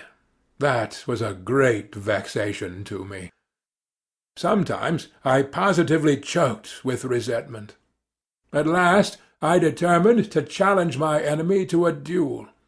I composed a splendid, charming letter to him, imploring him to apologize to me, and hinting rather plainly at a duel in case of refusal. The letter was so composed that if the officer had had the least understanding of the sublime and the beautiful, he would certainly have flung himself on my neck and have offered me his friendship. And how fine that would have been! How we should have got on together! He could have shielded me with his higher rank, while I could have improved his mind with my culture, and, well, my ideas, and all sorts of things might have happened. Only fancy, this was 2 years after his insult to me, and my challenge would have been a ridiculous anachronism, in spite of all the ingenuity of my letter in disguising and explaining away the anachronism. But, thank God, to this day I thank the Almighty with tears in my eyes, I did not send the letter to him. Cold shivers run down my back when I think of what might have happened if I had sent it. And all at once I revenged myself in the simplest way, by a stroke of genius. A brilliant thought suddenly dawned upon me. Sometimes on holidays I used to stroll along the sunny side of the Nevsky about 4 o'clock in the afternoon, though it was hardly a stroll, so much as a series of innumerable miseries, humiliations, and resentments. But no doubt that was just what I wanted. I used to wriggle along in a most unseemly fashion, like an eel, continually moving aside to make way for generals, for officers of the guards and the hussars, or for ladies. At such minutes there used to be a convulsive twinge at my heart, and I used to feel hot all down my back at the mere thought of the wretchedness of my attire, of the wretchedness and abjectness of my little scurrying figure. This was a regular martyrdom, a continual intolerable humiliation at the thought, which passed into an incessant and direct sensation, that I was a mere fly in the eyes of all this world, a nasty, disgusting fly, more intelligent, more developed, more refined in feeling than any of them, of course, but a fly that was continually making way for every one, insulted and injured by every one. Why I inflicted this torture upon myself, why I went to the Nevsky, I don't know. I felt simply drawn there at every possible opportunity. Already, then, I began to experience a rush of the enjoyment of which I spoke in the first chapter. After my affair with the officer, I felt even more drawn there than before. It was on the Nevsky that I met him most frequently. There I could admire him. He, too, went there chiefly on holidays. He, too, turned out of his path for generals and persons of high rank, and he, too, wriggled between them like an eel. But people like me, or even better dressed than me, he simply walked over. He made straight for them as though they were nothing but empty space before him, and never, under any circumstances, turned aside. I gloated over my resentment watching him, and always resentfully made way for him. It exasperated me that even in the street I could not be on an even footing with him. "Why must you invariably be the first to move aside?" I kept asking myself in hysterical rage, waking up sometimes at 3 o'clock in the morning. "Why is it you and not he? There's no regulation about it. There's no written law. Let the making way be equal, as it usually is when refined people meet. He moves half-way, and you move half-way. You pass with mutual respect." But that never happened, and I always moved aside, while he did not even notice my making way for him. And lo and behold, a bright idea dawned upon me. What, I thought, if I meet him and don't move on one side? What if I don't move aside on purpose, even if I knock up against him? How would that be? This audacious idea took such a hold on me that it gave me no peace. I was dreaming of it continually, horribly, and I purposely went more frequently to the Nevsky in order to picture more vividly how I should do it when I did do it. I was delighted. This intention seemed to me more and more practical and possible. Of course I shall not really push him, I thought, already more good-natured in my joy. I will simply not turn aside, will run up against him, not very violently, but just shouldering each other, just as much as decency permits. I will push against him, just as much as he pushes against me. At last I made up my mind completely. But my preparations took a great deal of time. To begin with, when I carried out my plan I should need to be looking rather more decent, and so I had to think of my get-up. In case of emergency, if, for instance, there were any sort of public scandal, and the public there is of the most recherché, the Countess walks there, Prince D. walks there, all the literary world is there, I must be well dressed. That inspires respect, and of itself puts us on an equal footing in the eyes of the society. With this object I asked for some of my salary in advance, and bought at Churkin's a pair of black gloves and a decent hat. Black gloves seemed to me both more dignified and bon ton than the lemon-coloured ones which I had contemplated at first. The colour is too gaudy. It looks as though one were trying to be conspicuous, and I did not take the lemon-coloured ones. I had got ready long beforehand a good shirt with white bone studs. My overcoat was the only thing that held me back. The coat in itself was a very good one. It kept me warm, but it was wadded, and it had a raccoon collar, which was the height of vulgarity. I had to change the collar at any sacrifice, and to have a beaver one like the officers. For this purpose I began visiting the Gostiny Dvor, and after several attempts I pitched upon a piece of cheap German beaver. Though these German beavers soon grow shabby and look wretched, yet at first they look exceedingly well, and I only needed it for the occasion. I asked the price. Even so, it was too expensive. After thinking it over thoroughly, I decided to sell my raccoon collar. The rest of the money, a considerable sum for me, I decided to borrow from Anton Antonitch Syetotchkin, my immediate supervisor, an unassuming person, though grave and judicious. He never lent money to any one, but I had, on entering the service, been specially recommended to him by an important personage who had got me my berth. I was horribly worried. To borrow from Anton Antonitch seemed to me monstrous and shameful. I did not sleep for 2 or 3 nights. Indeed, I did not sleep well at that time. I was in a fever. I had a vague sinking at my heart, or else a sudden throbbing. Anton Antonitch was surprised at first, then he frowned, then he reflected, and did, after all, lend me the money, receiving from me a written authorization to take from my salary a fortnight later the sum that he had lent me. In this way everything was at last ready. The handsome beaver replaced the mean-looking raccoon, and I began by degrees to get to work. It would never have done to act off-hand, at random. The plan had to be carried out skilfully, by degrees. But I must confess that after many efforts I began to despair. We simply could not run into each other. I made every preparation. I was quite determined. It seemed as though we should run into one another directly, and before I knew what I was doing, I had stepped aside for him again, and he had passed without noticing me. I even prayed, as I approached him, that God would grant me determination. One time I had made up my mind thoroughly, but it ended in my stumbling and falling at his feet, because at the very last instant, when I was 6 inches from him, my courage failed me. He very calmly stepped over me, while I flew on one side like a ball. That night I was ill again, feverish and delirious. And suddenly it ended most happily.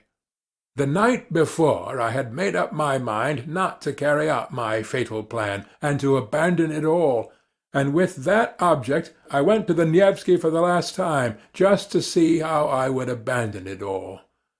Suddenly, 3 paces from my enemy, I unexpectedly made up my mind. I closed my eyes, and we ran full tilt, shoulder to shoulder, against one another.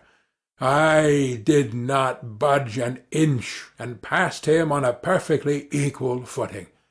He did not even look round, and pretended not to notice it. But he was only pretending. I am convinced of that. I am convinced of that to this day. Of course, I got the worst of it. He was stronger. But that was not the point. The point was that I had attained my object. I had kept up my dignity. I had not yielded a step, and had put myself publicly on an equal social footing with him. I returned home feeling that I was fully avenged for everything. I was delighted, and I was triumphant, and sang Italian arias. Of course, I will not describe to you what happened to me 3 days later. If you have read my first chapter, you can guess for yourself. The officer was afterwards transferred. I have not seen him now for 14 years. What is the dear fellow doing now? Whom is he walking over? 2. But the period of my dissipation would end, and I always felt very sick afterwards. It was followed by remorse. I tried to drive it away. I felt too sick. By degrees, however, I grew used to that too. I grew used to everything, or rather, I voluntarily resigned myself to enduring it. But I had a means of escape that reconciled everything. That was to find refuge in the sublime and the beautiful, in dreams, of course. I was a terrible dreamer. I would dream for 3 months on end, tucked away in my corner, and you may believe me that at those moments I had no resemblance to the gentleman who, in the perturbation of his chicken heart, put a collar of German beaver on his greatcoat. I suddenly became a hero. I would not have admitted my 6-foot lieutenant even if he had called on me. I could not even picture him before me then. What were my dreams, and how I could satisfy myself with them, it is hard to say now, but at the time I was satisfied with them, though, indeed, even now I am to some extent satisfied with them. Dreams were particularly sweet and vivid after a spell of dissipation. They came with remorse and with tears, with curses and transports. There were moments of such positive intoxication, of such happiness, that there was not the faintest trace of irony within me, on my honour. I had faith, hope, love.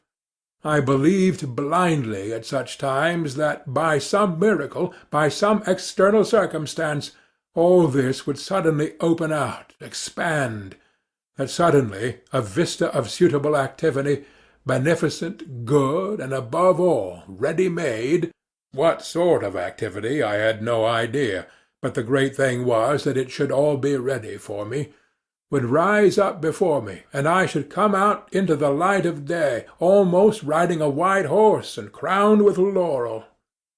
Anything but the foremost place I could not conceive for myself, and for that very reason I quite contentedly occupy the lowest in reality.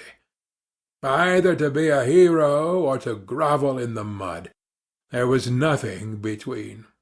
That was my ruin.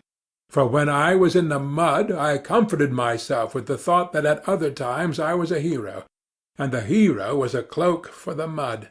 For an ordinary man it was shameful to defile himself, but a hero was too lofty to be utterly defiled, and so he might defile himself.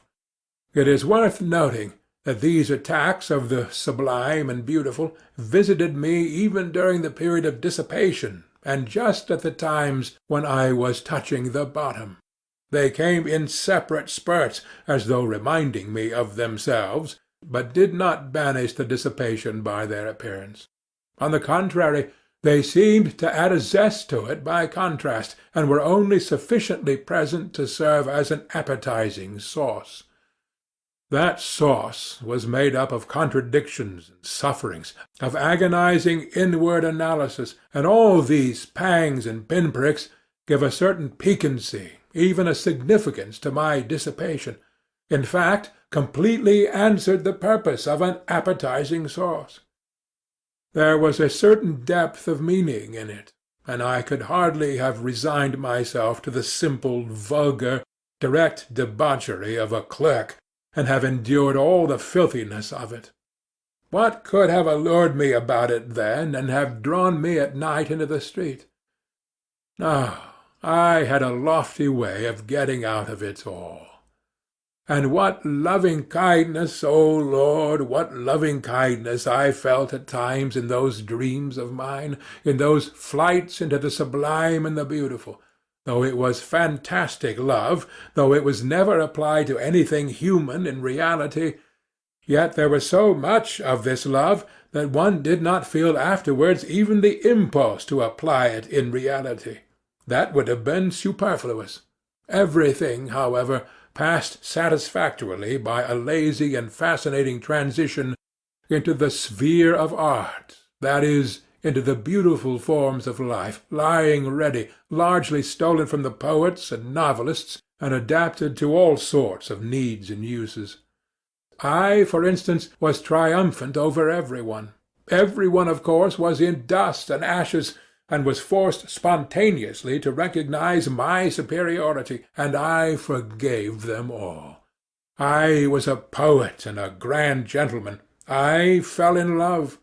I came in for countless millions, and immediately devoted them to humanity, and at the same time I confessed before all the people my shameful deeds, which, of course, were not merely shameful, but had in them much that was sublime and beautiful, something in the Manfred style. Every one would kiss me and weep. What idiots they would be if they did not, while I should go barefoot and hungry, preaching new ideas and fighting a victorious Austerlitz against the obscurantists. Then the band would play a march, and amnesty would be declared, the Pope would agree to retire from Rome to Brazil. Then there would be a ball for the whole of Italy at the Villa Borghese, on the shores of Lake Como, Lake Como being for that purpose transferred to the neighborhood of Rome. Then would come a scene in the bushes, and so on, as though you did not know all about it. You will say that it is vulgar and contemptible to drag all this into public after all the tears and transports which I have myself confessed. But why is it contemptible? Can you imagine that I am ashamed of it at all, and that it was stupider than anything in your life, gentlemen? And I can assure you that some of these fancies were by no means badly composed. It did not all happen on the shores of Lake Como, and yet you are right, it really is vulgar and contemptible, and most contemptible of all is that now I am attempting to justify myself to you. And even more contemptible than that is my making this remark now. But that's enough, or there will be no end to it. Each step will be more contemptible than the last. I could never stand more than 3 months of dreaming at a time without feeling an irresistible desire to plunge into society. To plunge into society meant to visit my superior at the office, Anton Antonitch Syetotchkin.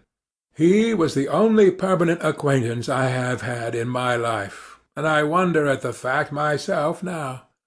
But I only went to see him when that phase came over me, and when my dreams had reached such a point of bliss that it became essential at once to embrace my fellows and all mankind, and for that purpose I needed at least one human being actually existing. I had to call on Anton Antonitch, however, on Tuesday, his at-home day, so I had always to time my passionate desire to embrace humanity so that it might fall on a Tuesday.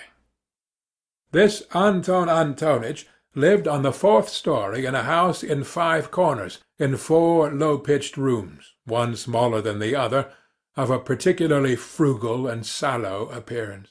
He had 2 daughters and their aunt, who used to pour out the tea.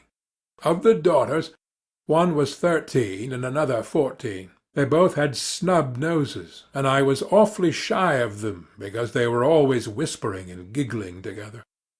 The master of the house usually sat in his study on a leather couch in front of the table, with some grey-headed gentleman, usually a colleague from our office or some other department. I never saw more than 2 or 3 visitors there, always the same. They talked about the excise duty, about business in the Senate, about salaries, about promotions, about His Excellency and the best means of pleasing him, and so on. I had the patience to sit like a fool beside these people for 4 hours at a stretch, listening to them without knowing what to say to them, or venturing to say a word. I became stupefied. Several times I felt myself perspiring. I was overcome by a sort of paralysis. But this was pleasant and good for me. On returning home, I deferred for a time my desire to embrace all mankind. I had, however, one other acquaintance of a sort, Simonov, who was an old schoolfellow. I had a number of schoolfellows, indeed, in Petersburg, but I did not associate with them, and had even given up nodding to them in the street. I believe I had transferred into the department I was in simply to avoid their company, and to cut off all connection with my hateful childhood. Curses on that school, and all those terrible years of penal servitude! In short, I parted from my schoolfellows as soon as I got out into the world. There were 2 or 3 left to whom I nodded in the street. One of them was Simonov, who had in no way been distinguished at school, was of a quiet and equable disposition, but I discovered in him a certain independence of character, and even honesty. I don't even suppose that he was particularly stupid. I had at one time spent some rather soulful moments with him, but these had not lasted long, and had somehow been suddenly clouded over. He was evidently uncomfortable at these reminiscences, and was, I fancy, always afraid that I might take up the same tone again. I suspected that he had an aversion for me, but still I went on going to see him, not being quite certain of it. And so, on occasion, unable to endure my solitude, and knowing that, as it was Thursday, Anton Antonyitch's door would be closed, I thought of Simonov. Climbing up to his 4th story, I was thinking that the man disliked me, and that it was a mistake to go and see him. But as it always happened that such reflections impelled me, as though purposely to put myself into a false position, I went in. It was almost a year since I had last seen Simonov. 3. I found 2 of my old schoolfellows with him. They seemed to be discussing an important matter. All of them took scarcely any notice of my entrance, which was strange, for I had not met them for years. Evidently they looked upon me as something on the level of a common fly. I had not been treated like that even at school, though they all hated me. I knew, of course, that they must despise me now for my lack of success in the service, and for my having let myself sink so low, going about badly dressed and so on, which seemed to them a sign of my incapacity and insignificance. But I had not expected such contempt. Simonov was positively surprised at my turning up. Even in old days he had always seemed surprised at my coming. All this disconcerted me. I sat down, feeling rather miserable, and began listening to what they were saying. They were engaged in warm and earnest conversation about a farewell dinner which they wanted to arrange for the next day to a comrade of theirs called Zverkov, an officer in the army who was going away to a distant province. This Zverkov had been all the time at school with me too. I had begun to hate him, particularly in the upper forms. In the lower forms he had simply been a pretty, playful boy whom everybody liked. I had hated him, however, even in the lower forms, just because he was a pretty and playful boy. He was always bad at his lessons, and got worse and worse as he went on. However, he left with a good certificate, as he had powerful interests. During his last year at school he came in for an estate of 200 serfs, and as almost all of us were poor, he took up a swaggering tone among us. He was vulgar in the extreme, but at the same time he was a good-natured fellow, even in his swaggering. In spite of superficial, fantastic, and sham notions of honour and dignity, all but very few of us positively grovelled before Zverkov, and the more so the more he swaggered. And it was not from any interested motive that they grovelled, but simply because he had been favoured by the gifts of nature. Moreover, it was, as it were, an accepted idea among us that Zverkov was a specialist in regard to tact and the social graces. This last fact particularly infuriated me.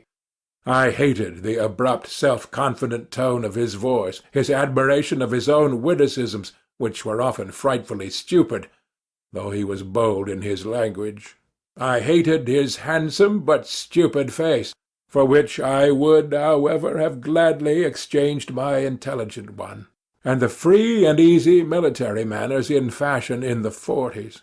I hated the way in which he used to talk of his future conquests of women. He did not venture to begin his attack upon women until he had the epaulets of an officer and was looking forward to them with impatience, and boasted of the duels he would constantly be fighting. I remember how I, invariably so taciturn, suddenly fastened upon Zverkov, when one day, talking at a leisure moment with his schoolfellows of his future relations with the fair sex, and growing as sportive as a puppy in the sun, he all at once declared that he would not leave a single village girl on his estate unnoticed, that was his droit de seigneur, and that if the peasants dared to protest, he would have them all flogged and double the tax on them, the bearded rascals.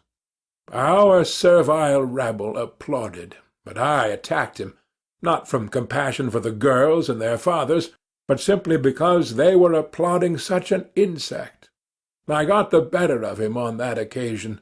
But though Zverkov was stupid, he was lively and impudent, and so laughed it off, and in such a way that my victory was not really complete. The laugh was on his side. He got the better of me on several occasions afterwards, but without malice, jestingly, casually. I remained angrily and contemptuously silent, and would not answer him. When he left school he made advances to me. I did not rebuff them, for I was flattered, but we soon parted, and quite naturally. Afterwards I heard of his barrack-room success as a lieutenant, and of the fast life he was leading. Then there came other rumours of his successes in the service. By then he had taken to cutting me in the street, and I suspected that he was afraid of compromising himself by greeting a personage as insignificant as me. I saw him once in the theatre, in the third tier of boxes. By then he was wearing shoulder-straps. He was twisting and twirling about, ingratiating himself with the daughters of an ancient general. In 3 years he had gone off considerably, though he was still rather handsome and adroit. One could see that by the time he was 30 he would be corpulent. So it was to this Zverkov that my schoolfellows were going to give a dinner on his departure. They had kept up with him for those 3 years, though privately they did not consider themselves on an equal footing with him. I am convinced of that. Of Simonov's 2 visitors, one was Ferfitchkin, a Russianized German, a little fellow with the face of a monkey, a blockhead who was always deriding every one. A very bitter enemy of mine from our days in the lower forms, a vulgar, impudent, swaggering fellow, who affected a most sensitive feeling of personal honour, though, of course, he was a wretched little coward at heart.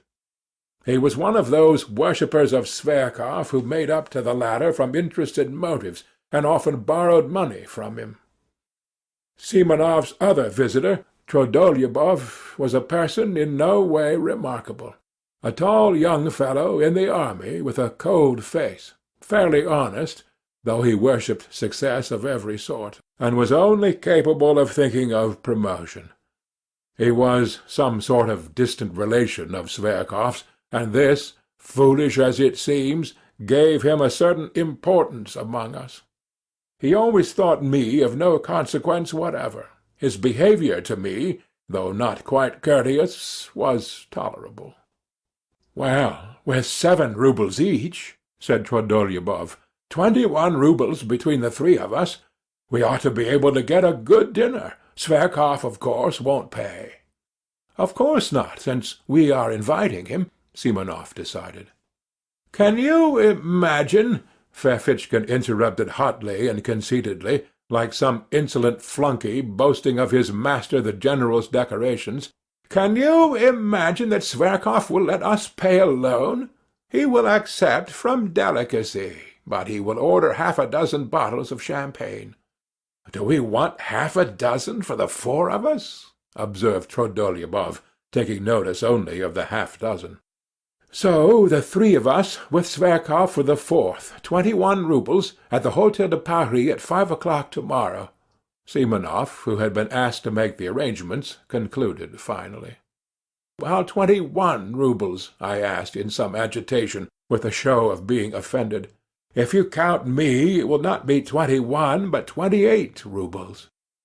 It seemed to me that to invite myself so suddenly and unexpectedly would be positively graceful, and that they would all be conquered at once, and would look at me with respect. Do you want to join, too?" Simonov observed, with no appearance of pleasure, seeming to avoid looking at me. He knew me through and through. It infuriated me that he knew me so thoroughly. "Why not? I'm an old schoolfellow of his too, I believe, and I must own I feel hurt that you have left me out," I said, boiling over again. "And where were we to find you?" Ferfitchkin put in roughly. "You never were on good terms with Zverkov," Trudolyubov added, frowning. But I had already clutched at the idea, and would not give it up. "It seems to me that no one has a right to form an opinion upon that," I retorted in a shaking voice, as though something tremulous had happened. "Perhaps that is just my reason for wishing it now, that I have not always been on good terms with him." "Oh, there's no making you out with these refinements," Trudolyubov jeered. "We'll put your name down," Simonov decided, addressing me. "Tomorrow, at 5 o'clock, at the Hotel de Paris." "What about the money?" Ferfitchkin began in an undertone, indicating me to Simonov, but he broke off, for even Simonov was embarrassed. "That will do," said Trudolyubov, getting up. "If he wants to come so much, let him." "But it's a private thing, between us friends," Ferfitchkin said crossly, as he too picked up his hat. "It's not an official gathering. We do not want at all, perhaps." They went away. Ferfitchkin did not greet me in any way as he went out. Trudolyubov barely nodded. Simonov, with whom I was left tête-à-tête, was in a state of vexation and perplexity, and looked at me queerly. He did not sit down, and did not ask me to. Yes, tomorrow, then. Will you pay your subscription now? I just ask so as to know," he muttered in embarrassment. I flushed crimson. As I did so, I remembered that I had owed Simonov 15 roubles for ages, which I had indeed never forgotten, though I had not paid it. "You will understand, Simonov, that I could have no idea when I came here. I am very much vexed that I have forgotten. All right, that doesn't matter. You can pay tomorrow after the dinner. I simply wanted to know. Please don't." He broke off, and began pacing the room still more vexed. As he walked, he began to stamp with his heels. "Am I keeping you?" I asked, after 2 minutes of silence. "Oh," he said, starting. "That is, to be truthful, yes. I have to go and see someone. Not far from here," he added, in an apologetic voice, somewhat abashed. "My goodness, why didn't you say so?" I cried, seizing my cap, with an astonishingly free and easy air, which was the last thing I should have expected of myself. It's close by, not 2 paces away," Simonov repeated, accompanying me to the front door with a fussy air which did not suit him at all. "So 5 o'clock, punctually, to-morrow," he called down the stairs after me. He was very glad to get rid of me. I was in a fury. What possessed me? What possessed me to force myself upon them? I wondered, grinding my teeth as I strode along the street. For a scoundrel, a pig like that Zverkov. Of course I had better not go. Of course I must just snap my fingers at them. I am not bound in any way. I'll send Simonov a note by tomorrow's post. But what made me furious was that I knew for certain that I should go, that I should make a point of going. And the more tactless, the more unseemly my going would be, the more certainly I would go. And there was a positive obstacle to my going. I had no money. All I had was 9 roubles. I had to give 7 of that to my servant, Apollon, for his monthly wages. That was all I paid him. He had to keep himself. Not to pay him was impossible, considering his character. But I will talk about that fellow, about that plague of mine, another time. However, I knew I should go, and should not pay him his wages. That night I had the most hideous dreams. No wonder. All the evening I had been oppressed by memories of my miserable days at school, and I could not shake them off. I was sent to the school by distant relations, upon whom I was dependent, and of whom I have heard nothing since. They sent me there a forlorn, silent boy, already crushed by their reproaches, already troubled by doubt, and looking with savage distrust at every one. My schoolfellows met me with spiteful and merciless gibes because I was not like any of them. But I could not endure their taunts. I could not give in to them with the ignoble readiness with which they gave in to one another. I hated them from the first, and shut myself away from every one in timid, wounded, and disproportionate pride. Their coarseness revolted me. They laughed cynically at my face, at my clumsy figure, and yet what stupid faces they had themselves! In our school the boys' faces seemed in a special way to degenerate and grow stupider. How many fine-looking boys came to us! In a few years they became repulsive. Even at 16 I wondered at them morosely. Even then I was struck by the pettiness of their thoughts, the stupidity of their pursuits, their games, their conversations. They had no understanding of such essential things. They took no interest in such striking, impressive subjects that I could not help considering them inferior to myself. It was not wounded vanity that drove me to it, and for God's sake do not thrust upon me your hackneyed remarks, repeated to nausea, that I was only a dreamer, while they even then had an understanding of life. They understood nothing. They had no idea of real life, and I swear that that was what made me most indignant with them. On the contrary, the most obvious, striking reality they accepted with fantastic stupidity, and even at that time were accustomed to respect success. Everything that was just, but oppressed and looked down upon, they laughed at heartlessly and shamefully. They took rank for intelligence. Even at 16 they were already talking about a snug berth. Of course, a great deal of it was due to their stupidity, to the bad examples with which they had always been surrounded in their childhood and boyhood. They were monstrously depraved. Of course, a great deal of that, too, was superficial and an assumption of cynicism. Of course, there were glimpses of youth and freshness even in their depravity, but even that freshness was not attractive, and showed itself in a certain rakishness.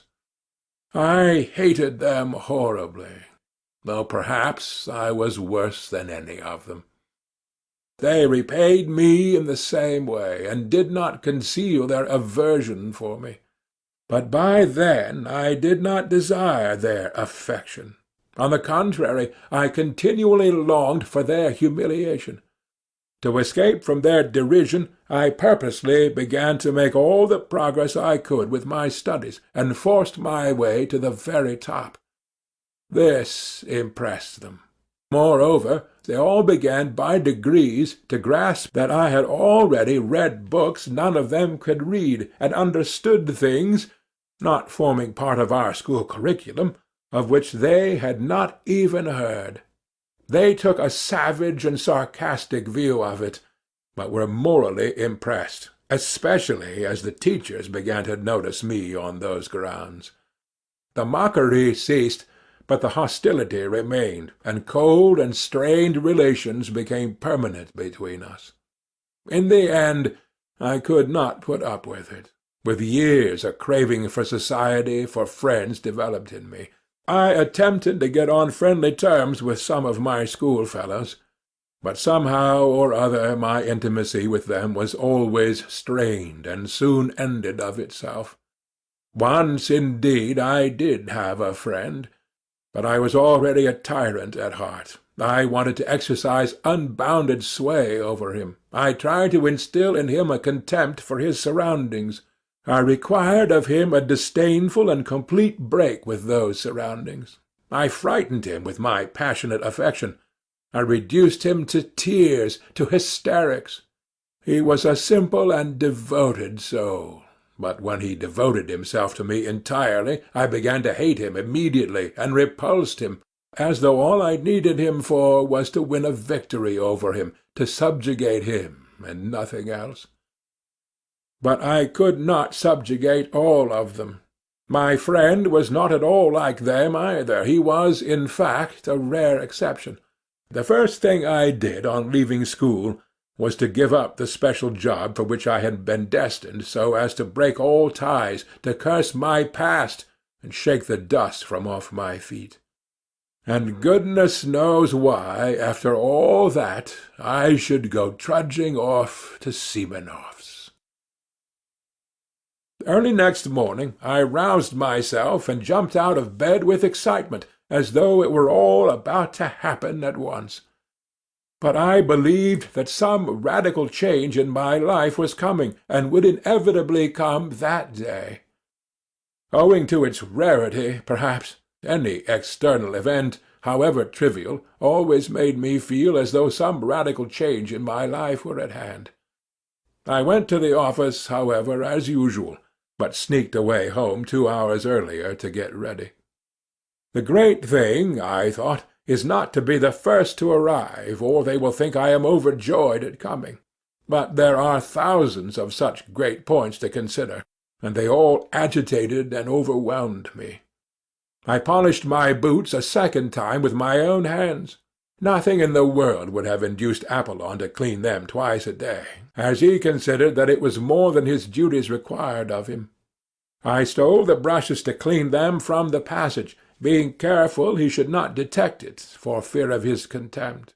Then I minutely examined my clothes, and thought that everything looked old, worn, and threadbare. I had let myself get too slovenly. My uniform, perhaps, was tidy, but I could not go out to dinner in my uniform.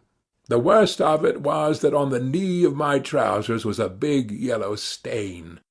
I had a foreboding that that stain would deprive me of 9/10 of my personal dignity.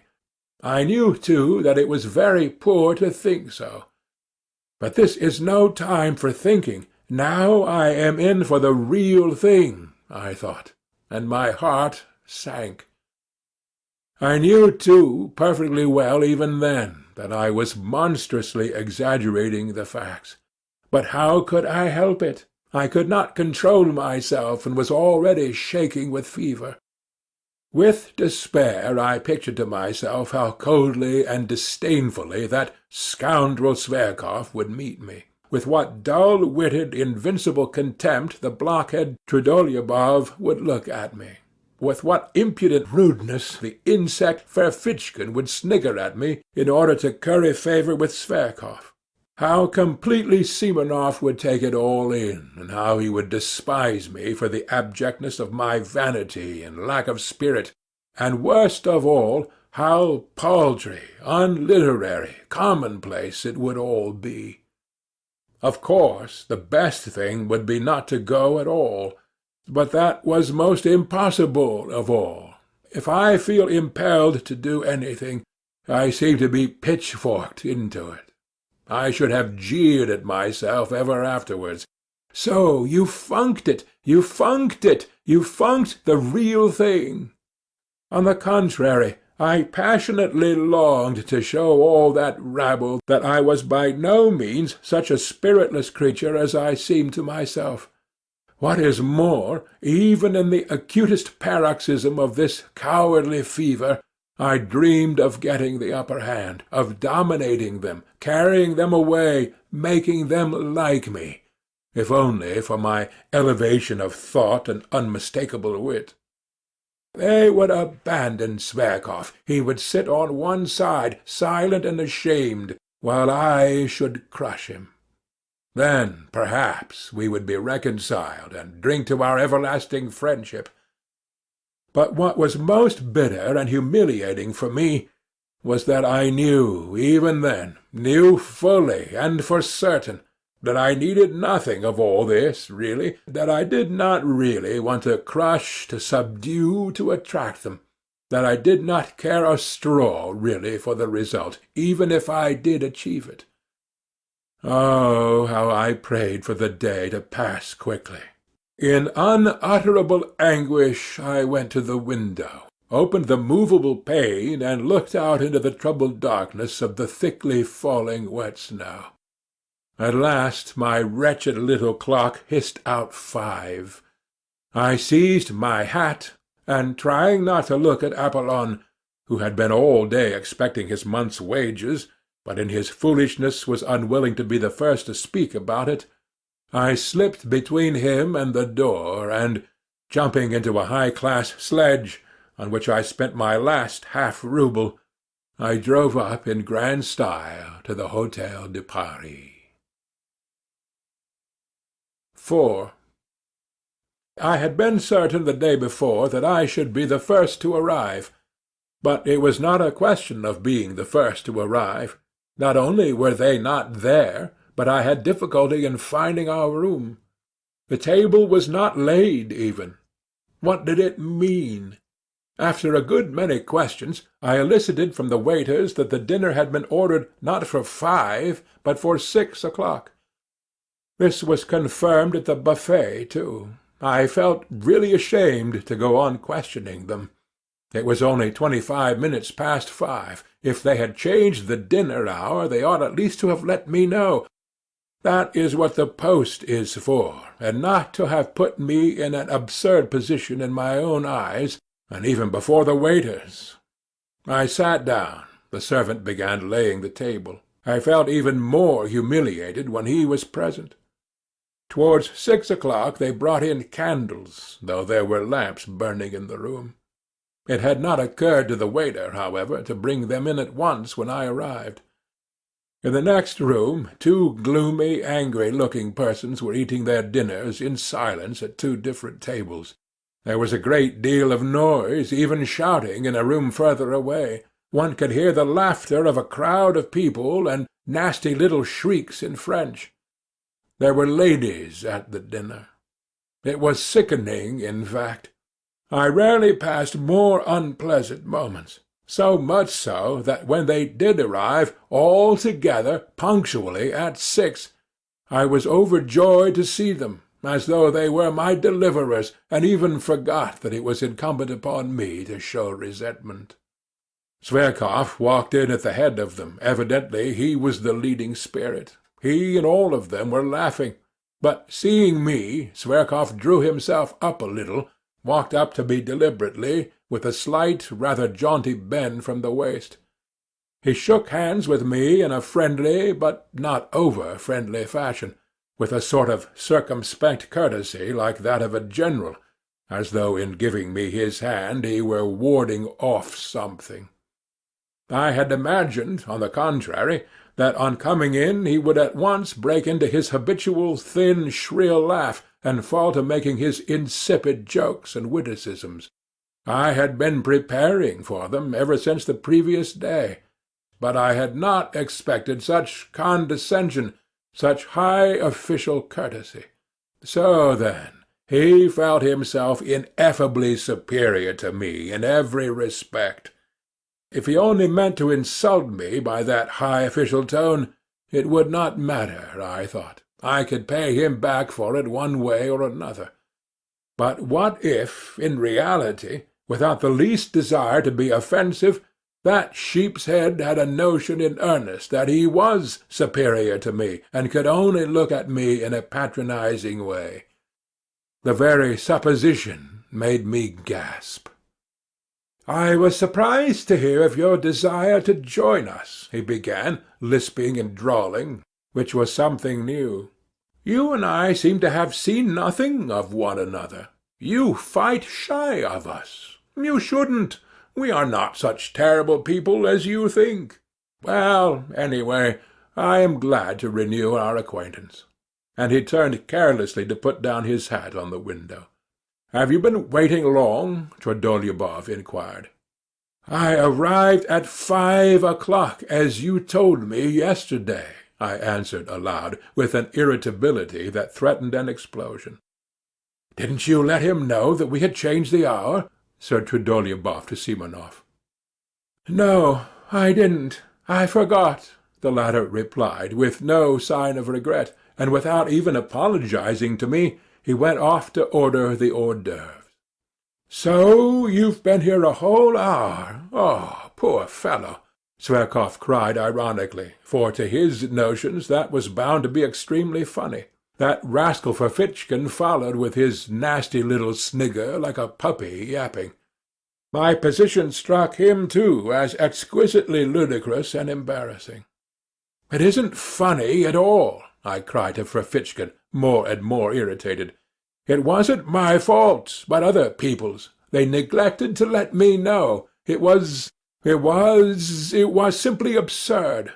"It's not only absurd, but something else as well," muttered Trudolyubov, naively taking my part.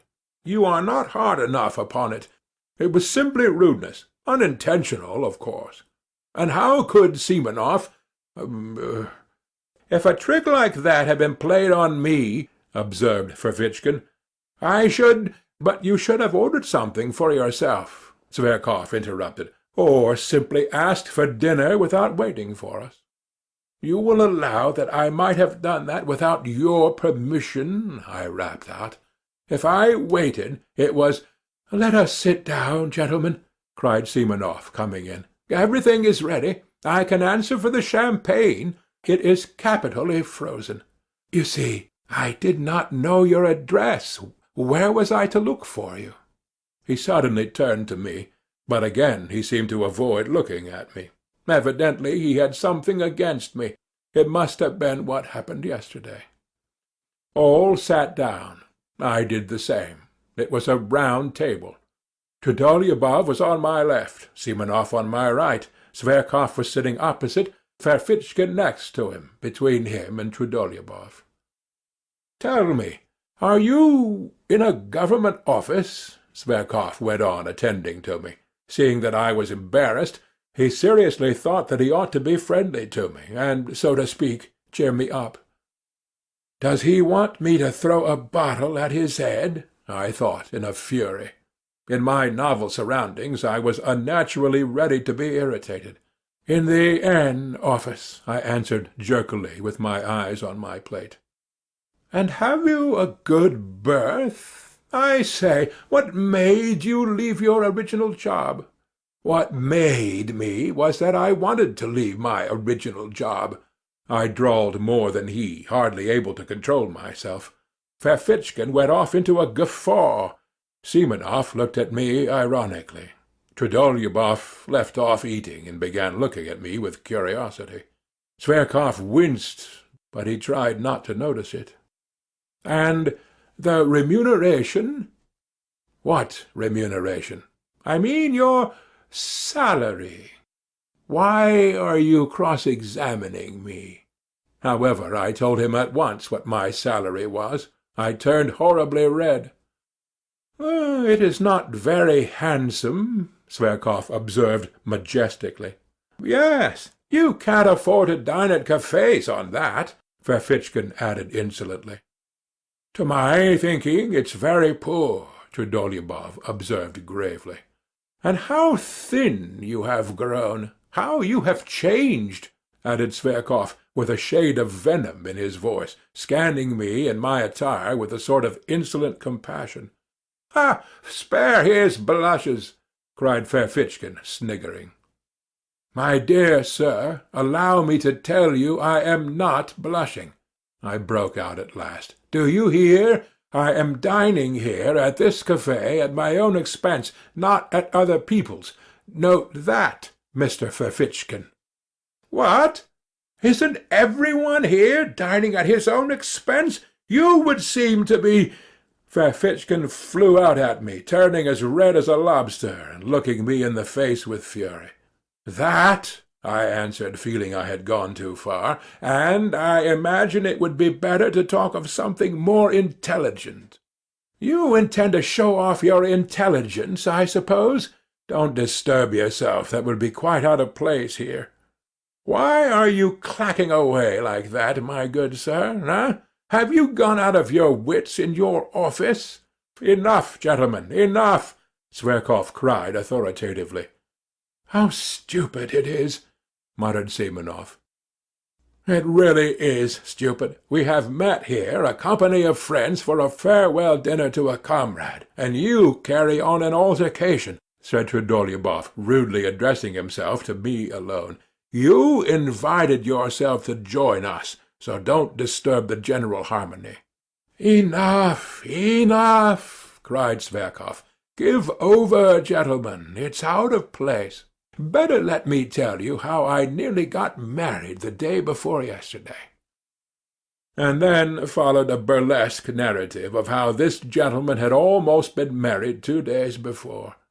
There was not a word about the marriage, however, but the story was adorned with generals, colonels, and kammerjunkers, while Zverkov almost took the lead among them. It was greeted with approving laughter. Ferfitchkin positively squealed. No one paid any attention to me, and I sat crushed and humiliated.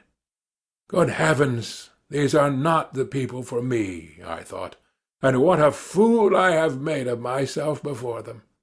I let Ferfitchkin go too far, though.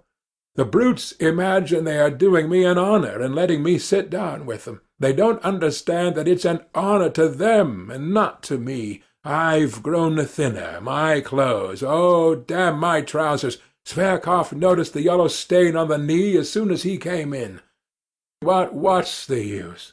I must get up at once, this very minute, take my hat and simply go without a word, with contempt, and tomorrow I can send a challenge. The scoundrels! As though I cared about the 7 roubles. They may think... Damn it, I don't care about the 7 roubles. I'll go this minute. Of course I remained. I drank sherry and Lafitte by the glassful in my discomfiture. Being unaccustomed to it, I was quickly affected. My annoyance increased as the wine went to my head. I longed all at once to insult them all in a most flagrant manner, and then go away. To seize the moment and show what I could do, so that they would say, "He's clever, though he is absurd, and, in fact, damn them all." I scanned them all insolently with my drowsy eyes, but they seemed to have forgotten me altogether. They were noisy, vociferous, cheerful. Zverkov was talking all the time. I began listening. Zverkov was talking of some exuberant lady whom he had at last led on to declaring her love.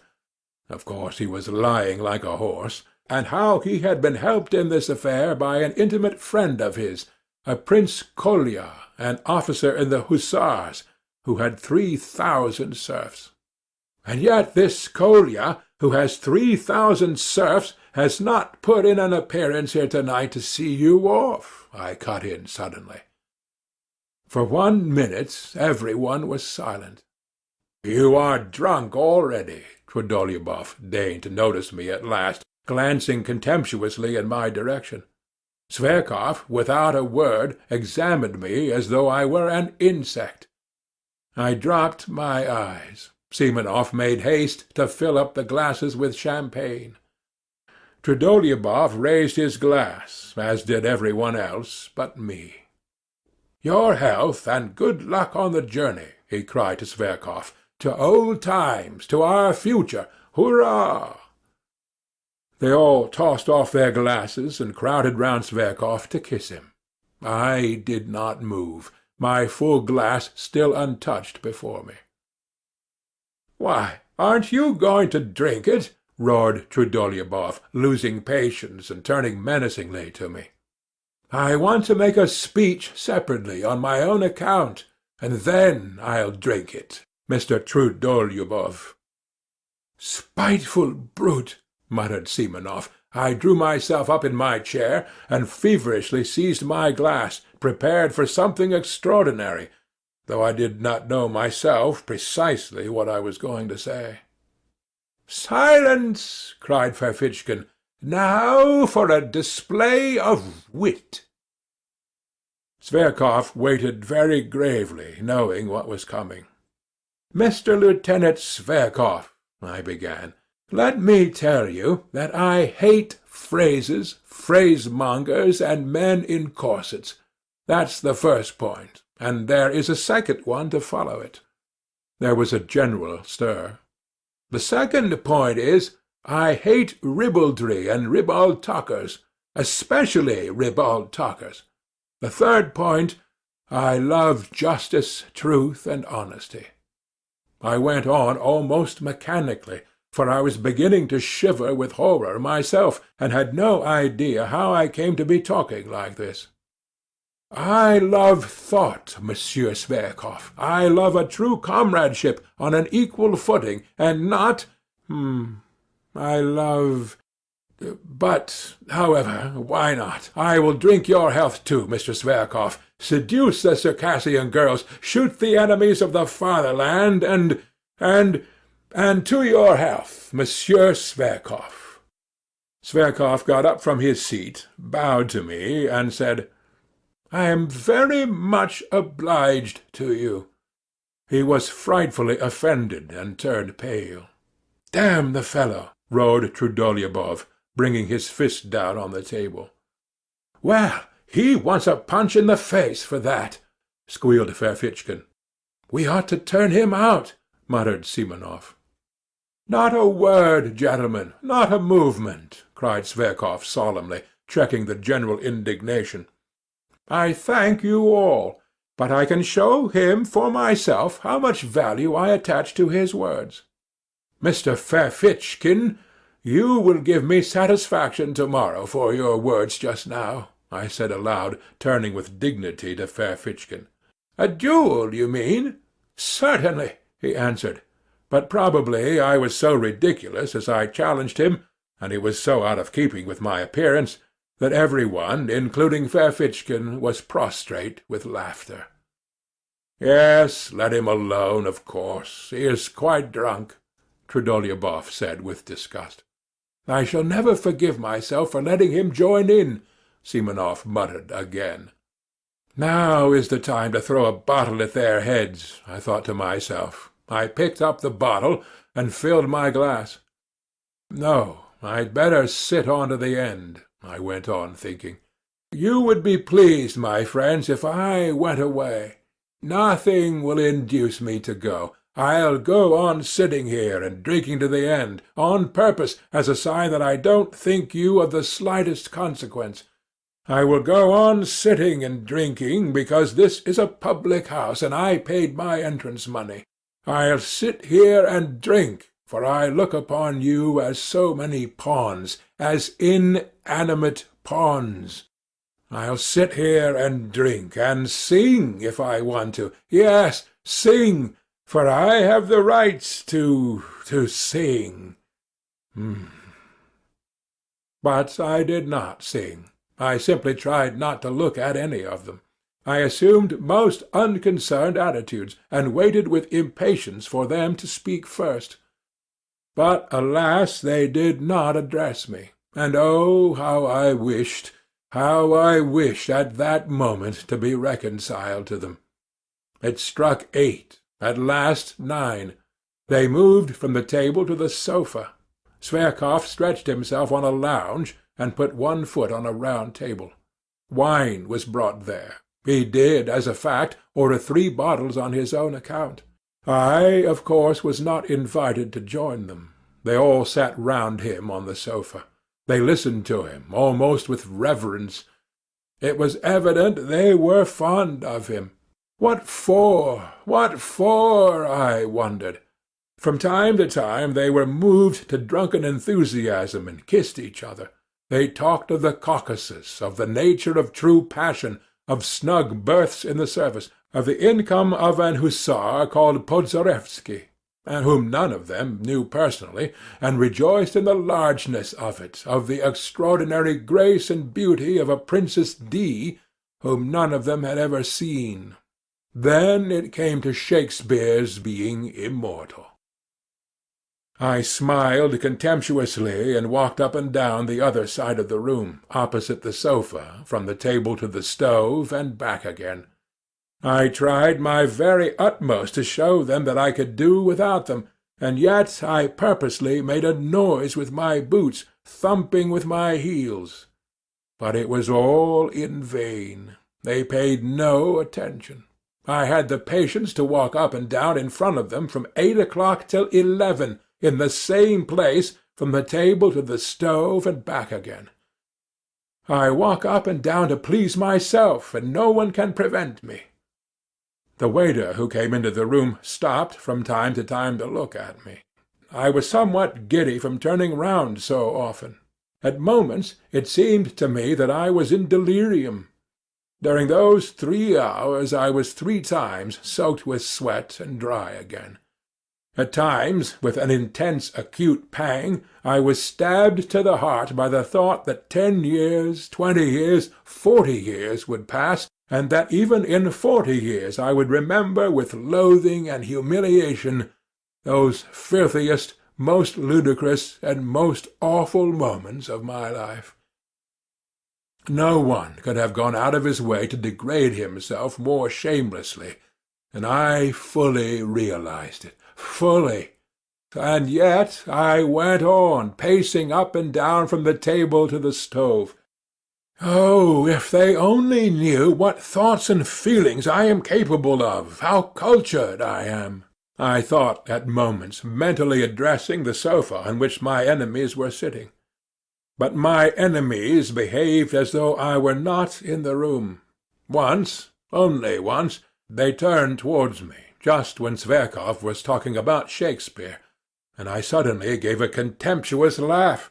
I laughed in such an affected and disgusting way that they all at once broke off their conversation, and silently and gravely for 2 minutes watched me walking up and down from the table to the stove, taking no notice of them.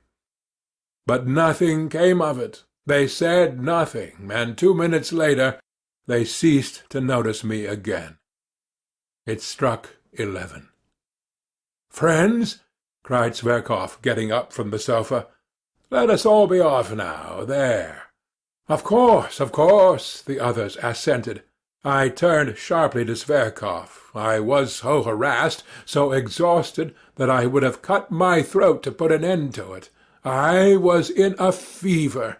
My hair, soaked with perspiration, stuck to my forehead and temples. "Zverkov, I beg your pardon," I said abruptly and resolutely. "Ferfitchkin, yours too, and everyone's. I have insulted you all." "Aha! A duel is not in your line, old man," Ferfitchkin hissed venomously. It sent a sharp pang to my heart. "No, it's not the duel I am afraid of, Ferfitchkin. I am ready to fight you tomorrow, after we are reconciled. I insist upon it, in fact, and you cannot refuse. I want to show you that I am not afraid of a duel. You shall fire first, and I shall fire into the air." "He is comforting himself," said Simonov. "He's simply raving," said Trudolyubov. "But let us pass. Why are you barring our way? What do you want?" Zverkov answered disdainfully. They were all flushed, their eyes were bright, they had been drinking heavily. "I ask for your friendship, Zverkov. I insulted you, but—" "Insulted? You insulted me? Understand, sir, that you never, under any circumstances, could possibly insult me. And that's enough for you. Out of the way," concluded Trudolyubov. "Olympia is mine, friends. That's agreed," cried Zverkov. "We won't dispute your right," the others answered, laughing. I stood as though spat upon. The party went noisily out of the room. Trudolyubov struck up some stupid song. Simonov remained behind for a moment to tip the waiters. I suddenly went up to him. "Simonov, give me 6 roubles," I said with desperate resolution. He looked at me in extreme amazement, with vacant eyes. He too was drunk. "You don't mean you are coming with us?" "Yes." "I've no money," he snapped out, and with a scornful laugh he went out of the room. I clutched at his overcoat. It was a nightmare. "Simonov, I saw you had money. Why do you refuse me? Am I a scoundrel? Beware of refusing me. If you knew why I am asking. My whole future, my whole plans depend upon it." Simonov pulled out the money and almost flung it at me. "Take it, if you have no sense of shame," he pronounced pitilessly, and ran to overtake them. I was left for a moment alone. Disorder, the remains of dinner, a broken wine-glass on the floor, spilt wine, cigarette ends, fumes of drink and delirium in my brain, an agonizing misery in my heart, and finally the waiter, who had seen and heard all, and was looking inquisitively into my face. "I am going there," I cried. "Either they shall all go down on their knees to beg for my friendship, or I will give Zverkov a slap in the face." 5. "So this is it. This is it at last. Contact with real life," I muttered as I ran headlong downstairs.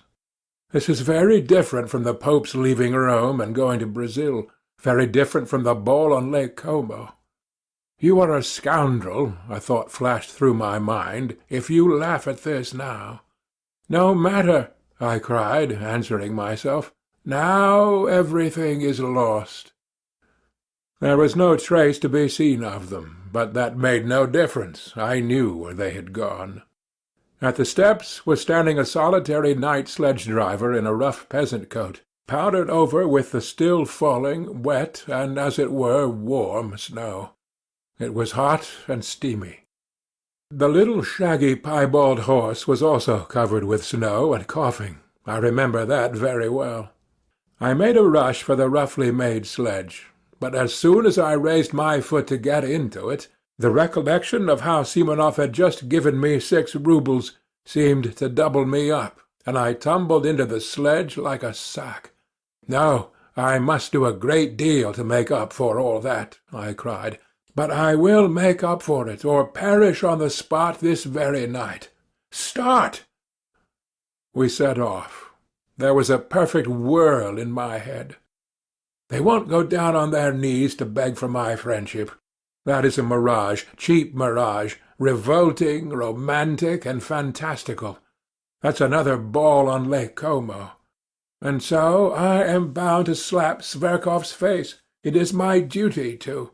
And so it is settled. I am flying to give him a slap in the face. Hurry up! The driver tugged at the reins. As soon as I go in, I'll give it to him. Ought I, before giving him the slap, to say a few words by way of preface? No. I'll simply go in and give it him. They will all be sitting in the drawing-room, and he with Olympia on the sofa. That damned Olympia! She laughed at my looks on one occasion and refused me. I'll pull Olympia's hair and pull Sverkov's ears. No, better one ear and pull him by it round the room. Maybe they will all begin beating me and will kick me out. That's most likely indeed. No matter. Anyway, I shall first slap him. The initiative will be mine, and by the laws of honor that is everything. He will be branded, and cannot wipe off the slap by any blows, by nothing but a duel. He will be forced to fight. And let him beat me now. Let them, the ungrateful wretches. Trudolyubov will beat me hardest. He is so strong. Ferfitchkin will be sure to catch hold sideways and tug at my hair. But no matter. No matter. That's what I am going for. The blockheads will be forced at last to see the tragedy of it all. When they drag me to the door, I shall call out to them that in reality they are not worth my little finger. "Get on, driver, get on!" I cried to the driver. He started and flicked his whip, I shouted so savagely. We shall fight at daybreak. That's a settled thing. I've done with the office. Ferfitchkin made a joke about it just now. But where can I get pistols? Nonsense! I'll get my salary in advance and buy them. And powder and bullets? Well, that's the second's business. And how can it all be done by daybreak? And where am I to get a second? I have no friends. Nonsense! I cried, lashing myself up more and more. It's of no consequence. The first person I meet in the street is bound to be my second, just as he would be bound to pull a drowning man out of water. The most eccentric things may happen. Even if I were to ask the director himself to be my second to-morrow, he would be bound to consent, if only from a feeling of chivalry, and to keep the secret. Anton Antonitch. The fact is that at that very minute the disgusting absurdity of my plan and the other side of the question was clearer and more vivid to my imagination than it could be to any one on earth. But, "Get on, driver! Get on, you rascal! Get on!" "Ah, sir," said the son of toil. Cold shivers suddenly ran down me. Wouldn't it be better to go straight home? My God, why did I invite myself to this dinner yesterday? But no, it's impossible. And my walking up and down for 3 hours from the table to the stove? No, they and no one else must pay for my walking up and down. They must wipe out this dishonour. Drive on! And what if they give me into custody? They won't dare. They'll be afraid of the scandal. And what if Sverkov is so contemptuous that he refuses to fight a duel? He is sure to. But in that case I'll show them. I will turn up at the posting-station when he's setting off to-morrow. I'll catch him by the leg. I'll pull off his coat when he gets into the carriage. I'll get my teeth into his hand. I'll bite him. See what lengths you can drive a desperate man to. He may hit me on the head, and they may belabor me from behind. I will shout to the assembled multitude, "Look at this young puppy who is driving off to captivate the Circassian girls after letting me spit in his face." Of course, after that, everything will be over. The office will have vanished off the face of the earth. I shall be arrested. I shall be tried. I shall be dismissed from the service, thrown in prison, sent to Siberia. Never mind. In 15 years, when they let me out of prison, I will trudge off to him, a beggar in rags. I shall find him in some provincial town. He will be married and happy. He will have a grown-up daughter. I shall say to him, "Look, monster, at my hollow cheeks and my rags. I've lost everything, my career, my happiness, art, science, the woman I loved, and all through you. Here are pistols. I have come to discharge my pistol, and I forgive you. Then I shall fire into the air, and he will hear nothing more of me." I was actually on the point of tears, though I knew perfectly well at that moment that all this was out of Pushkin's Silvio and Lermontov's Masquerade. And all at once I felt horribly ashamed, so ashamed that I stopped the horse, got out of the sledge, and stood still in the snow in the middle of the street. The driver gazed at me, sighing and astonished. What was I to do?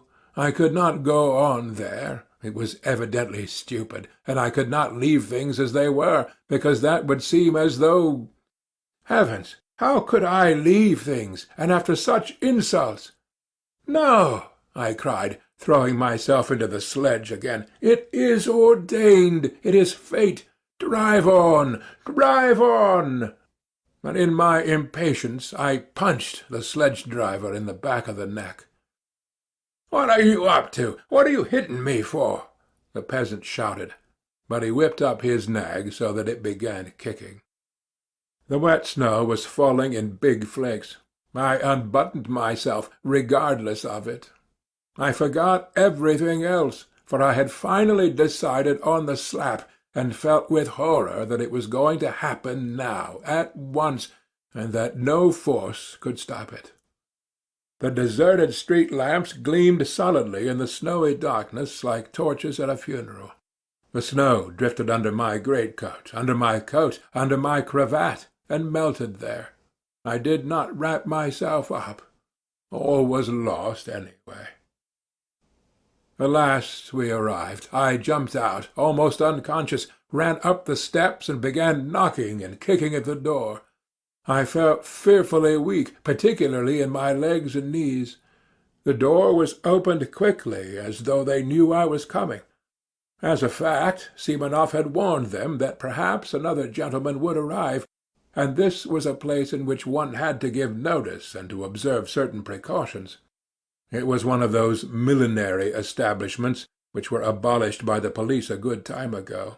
By day it really was a shop, but at night, if one had an introduction, one might visit it for other purposes. I walked rapidly through the dark shop into the familiar drawing-room, where there was only one candle burning, and stood still in amazement. There was no one there. "Where are they?" I asked somebody. But by now, of course, they had separated. Before me was standing a person with a stupid smile, the madam herself, who had seen me before. A minute later a door opened, and another person came in. Taking no notice of anything, I strode about the room, and I believe I talked to myself. I felt as though I had been saved from death, and was conscious of this, joyfully all over. I should have given that slap. I should certainly have given it. But now they were not here, and everything had vanished and changed. I looked round. I could not realize my condition yet. I looked mechanically at the girl who had come in, and had a glimpse of a fresh, young, rather pale face, with straight dark eyebrows, and with grave, as it were wondering eyes, that attracted me at once. I should have hated her if she had been smiling. I began looking at her more intently, and, as it were, with effort. I had not fully collected my thoughts. There was something simple and good-natured in her face, but something strangely grave. I am sure that this stood in her way here, and no one of those fools had noticed her. She could not, however, have been called a beauty, though she was tall, strong-looking, and well-built. She was very simply dressed. Something loathsome stirred within me. I went straight up to her. I chanced to look into the glass. My harassed face struck me as revolting in the extreme. Pale, angry, abject, with dishevelled hair. No matter. I am glad of it, I thought. I am glad that I shall seem repulsive to her. I like that. Somewhere behind a screen a clock began wheezing, as though oppressed by something, as though someone were strangling it. After an unnaturally prolonged wheezing there followed a shrill, nasty, and, as it were, unexpectedly rapid chime, as though someone were suddenly jumping forward. It struck 2. I woke up, though I had indeed not been asleep, but lying half-conscious. It was almost completely dark in the narrow, cramped, low-pitched room, cumbered up with an enormous wardrobe, and piles of cardboard boxes, and all sorts of frippery and litter. The candle end that had been burning on the table was going out, and gave a faint flicker from time to time. In a few minutes there would be complete darkness. I was not long in coming to myself. Everything came back to my mind at once, without an effort, as though it had been in ambush to pounce upon me again. And indeed, even while I was unconscious, a point seemed continually to remain in my memory unforgotten, and round it my dreams moved drearily. But, strange to say, everything that had happened to me in that day seemed to me now, on waking, to be in the far, far away past, as though I had long, long ago lived all that down. My head was full of fumes. Something seemed to be hovering over me, rousing me, exciting me, and making me restless. Misery and spite seemed surging up in me again, and seeking an outlet. Suddenly I saw beside me 2 wide-open eyes scrutinizing me curiously and persistently. The look in those eyes was coldly detached, sullen, as it were utterly remote. It weighed upon me. A grim idea came into my brain and passed all over my body, as a horrible sensation, such as one feels when one goes into a damp and mouldy cellar. There was something unnatural in those 2 eyes, beginning to look at me only now. I recalled, too, that during those 2 hours I had not said a single word to this creature, and had, in fact, considered it utterly superfluous. In fact, the silence had for some reason gratified me. Now I suddenly realized vividly the hideous idea, revolting as a spider, of vice, which without love grossly and shamelessly begins with that in which true love finds its consummation. For a long time we gazed at each other like that, but she did not drop her eyes before mine, and her expression did not change, so that at last I felt uncomfortable. "What is your name?" I asked abruptly, to put an end to it. "Liza," she answered, almost in a whisper, but somehow far more graciously, and she turned her eyes away. I was silent. "What weather! The snow! It's disgusting," I said, almost to myself, putting my arm under my head despondently and gazing at the ceiling. She made no answer. This was horrible. "Have you always lived in Petersburg?" I asked a minute later, almost angrily, turning my head slightly towards her. "No. Where do you come from?" "From Riga," she answered reluctantly. "Are you a German?" "No, Russian." "Have you been here long?" "Where?" "In this house." "A fortnight." She spoke more and more jerkily. The candle went out. I could no longer distinguish her face. "Have you a father and a mother?" "Yes. No. I have." "Where are they?" "There, in Riga." "What are they?" "Oh, nothing." "Nothing? Why, what class are they?" "Tradespeople." "Have you always lived with them?" "Yes." "How old are you?" 20. "Why did you leave them?" "Oh, for no reason." That answer meant, "Let me alone. I feel sick, sad." We were silent. God knows why I did not go away. I felt myself more and more sick and dreary. The images of the previous day began of themselves, apart from my will, flitting through my memory in confusion. I suddenly recalled something I had seen that morning when, full of anxious thoughts, I was hurrying to the office. "I saw them carrying a coffin out yesterday, and they nearly dropped it," I suddenly said aloud, not that I desired to open the conversation, but, as it were, by accident. "A coffin?" "Yes, in the Haymarket. They were bringing it out of a cellar." "From a cellar?" "Oh, not from a cellar, but a basement. Oh, you know, down below, from a house of ill fame. It was filthy all around, egg-shells, litter, a stench. It was loathsome." Silence. "A nasty day to be buried," I began, simply to avoid being silent. "Nasty? In what way?" "Oh, the snow, the wet." I yawned.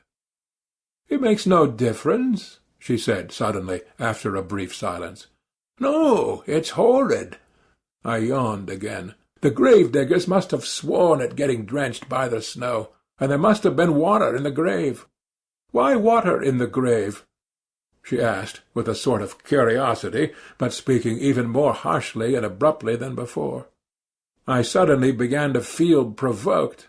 "Why, there must have been water at the bottom a foot deep. You can't dig a dry grave in Volkovo Cemetery."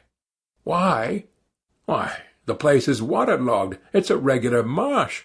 So they bury them in water. I've seen it myself many times." I had never seen it once. Indeed, I had never been in Volkovo, and had only heard stories of it. "Do you mean to say you don't mind how you die?"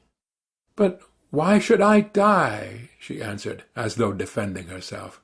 "Why, some day you will die, and you will die just the same as that dead woman. She was a girl like you. She died of consumption. A wench would have died in hospital. She knows all about it already. She said wench, not girl." "She was in debt to her madam," I retorted, more and more provoked by the discussion, "and went on earning money for her up to the end, though she was in consumption. Some sledge-drivers standing by were talking about her to some soldiers and telling them so. No doubt they knew her. They were laughing. They were going to meet in a pothouse to drink to her memory. A great deal of this was my invention." Silence followed, profound silence. She did not stir. "And is it better to die in a hospital?" "Isn't it just the same? Besides, why should I die?" she added irritably. "If not now, a little later." "Why a little later?" "Why, indeed? Now you are young, pretty, fresh. You fetch a high price. But after another year of this life you will be very different. You will go off." "In a year?" "Oh, anyway, in a year you will be worth less," I continued malignantly. "You will go from here to something lower, another house. A year later to a third, lower and lower, and in 7 years you will come to a basement in the Haymarket.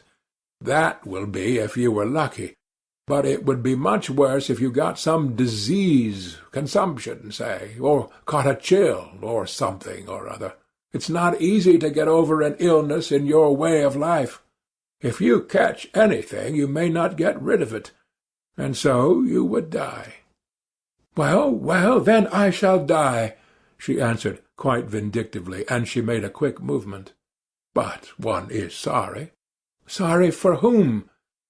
"Sorry for life." Silence. "Have you been engaged to be married, huh?" "What's that to you?" "Oh, I'm not cross-examining you. It's nothing to me." "Why are you so cross?" "Of course you may have had your own troubles. What is it to me? It's simply that I felt sorry." "Sorry for whom?" "Sorry for you." "No need," she whispered hardly audibly, and again made a faint movement. That incensed me at once.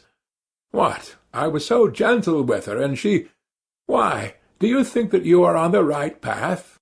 I don't think anything. That's what's wrong, that you don't think. Realize it while there is still time. There still is time. You are still young, good-looking. You might love, be married, be happy. Not all married women are happy, she snapped out in the rude, abrupt tone she had used at first. Not all, of course, but anyway it is much better than the life here, infinitely better. Besides, with love one can live even without happiness. Even in sorrow life is sweet. Life is sweet, however one lives. But here what is there but foulness? I turned away with disgust. I was no longer reasoning coldly. I began to feel myself what I was saying, and warmed to the subject. I was already longing to expound the cherished ideas I had brooded over in my corner. Something suddenly flared up in me. An object had appeared before me. Never mind my being here. I am not an example for you. I am, perhaps, worse than you are. I was drunk when I came here, though, I hastened, however, to say in self-defence. Besides, a man is no example for a woman. It's a different thing. I may degrade and defile myself, but I am not any one's slave. I come and go, and that's an end of it. I shake it off, and I'm a different man. But you are a slave from the start. Yes, a slave. You give up everything, your whole freedom. If you want to break your chains afterwards, you won't be able to. You will be more and more fast in the snares. It is an accursed bondage, I know it. I won't speak of anything else. Maybe you won't understand. But tell me. No doubt you are in debt to your madam. There, you see, I added, though she made no answer, but only listened in silence, entirely absorbed. That's a bondage for you. You will never buy your freedom. They will see to that. It's like selling your soul to the devil. And besides, perhaps I too am just as unlucky, how do you know, and wallow in the mud on purpose, out of misery. You know men take to drink from grief. Well, maybe I am here from grief. Come, tell me, what is there good here? Here you and I came together just now, and did not say one word to one another all the time, and it was only afterwards you began staring at me like a wild creature, and I at you. Is that loving? Is that how one human being should meet another? It's hideous, that's what it is. Yes, she assented sharply and hurriedly. I was positively astounded by the promptitude of this yes. So the same thought may have been straying through her mind when she was staring at me just before. So she, too, was capable of certain thoughts? Damn it all! This was interesting. This was a point of likeness, I thought, almost rubbing my hands. And indeed it's easy to turn a young soul like that. It was the exercise of my power that attracted me most. She turned her head nearer to me, and it seemed to me in the darkness that she propped herself on her arm. Perhaps she was scrutinizing me. How I regretted that I could not see her eyes. I heard her deep breathing. "Why have you come here?" I asked her, with a note of authority already in my voice. "Oh, I don't know. But how nice it would be to be living in your father's house. It's warm and free. You have a home of your own. Oh, but what if it's worse than this?" I must take the right tone, flashed through my mind. I may not get far with sentimentality. But it was only a momentary thought. I swear she really did interest me. Besides, I was exhausted and moody, and cunning so easily goes hand in hand with feeling. "Who denies it?" I hastened to answer. "Anything may happen. I am convinced that someone has wronged you, and that you are more sinned against than sinning. Of course, I know nothing of your story, but it's not likely a girl like you has come here of her own inclination." "A girl like me?" she whispered, hardly audibly, but I heard it. Damn it all, I was flattering her. That was horrid. But perhaps it was a good thing. She was silent. See, Liza, I will tell you about myself. If I had had a home from childhood, I shouldn't be what I am now. I often think that. However bad it may be at home, anyway, they are your father and mother, and not enemies, strangers. Once a year at least they'll show their love of you. Anyway, you are at home. I grew up without a home, and perhaps that's why I've turned so unfeeling.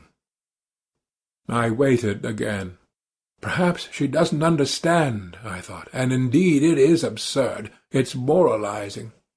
If I were a father and had a daughter, I believe I should love my daughter more than my sons, really. I began indirectly, as though talking of something else to distract her attention. I must confess I blushed. "Why so?" she asked. Ah, so she was listening. "I don't know, Liza. I knew a father who was a stern, austere man, but used to go down on his knees to his daughter, used to kiss her hands, her feet. He couldn't make enough of her, really. When she danced at parties, he used to stand for 5 hours at a stretch, gazing at her. He was mad over her. I understand that. She would fall asleep tired at night, and he would wake to kiss her in her sleep, and make the sign of the cross over her. He would go about in a dirty old coat. He was stingy to everyone else, but would spend his last penny for her, giving her expensive presents, and it was his greatest delight when she was pleased with what he gave her. Fathers always love their daughters more than their mothers do. Some girls live happily at home, and I believe I should never let my daughters marry. What next? She said, with a faint smile. I should be jealous, I really should. To think that she would kiss anyone else, that she would love a stranger more than her father. It's painful to imagine it. Of course, that's all nonsense. Of course, every father would be reasonable at last. But I believe before I should let her marry I should worry myself to death. I should find fault with all her suitors. But I should end by letting her marry whom she herself loved. The one whom the daughter loves always seems the worst to the father, you know. That is always so. So many family troubles come from that. Some are glad to sell their daughters rather than marrying them honorably. Ah, so that was it. Such a thing, Liza, happens in those accursed families in which there is neither love nor God, I retorted warmly, and where there is no love there is no sense either.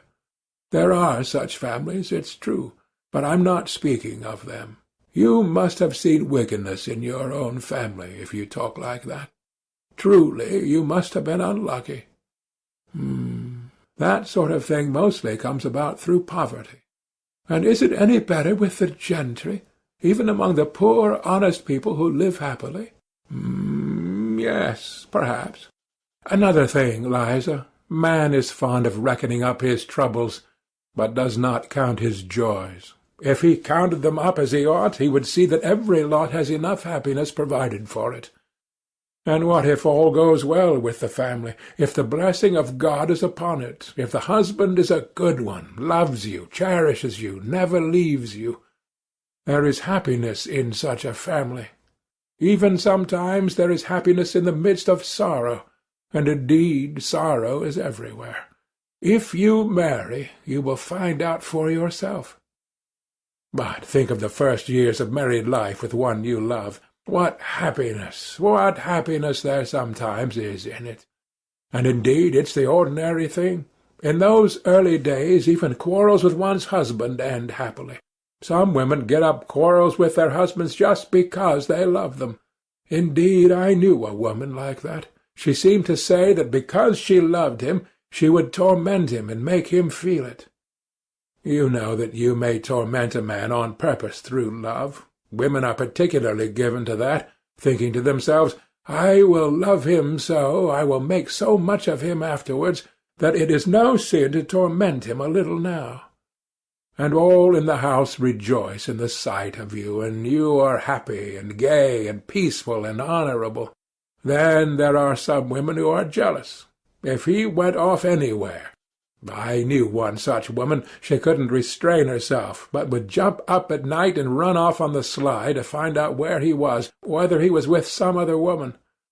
That's a pity. And the woman knows herself it's wrong, and her heart fails her, and she suffers. But she loves. It's all through love. And how sweet it is to make up after quarrels, to own herself in the wrong, or to forgive him. And they both are so happy all at once, as though they had met anew, been married over again, as though their love had begun afresh.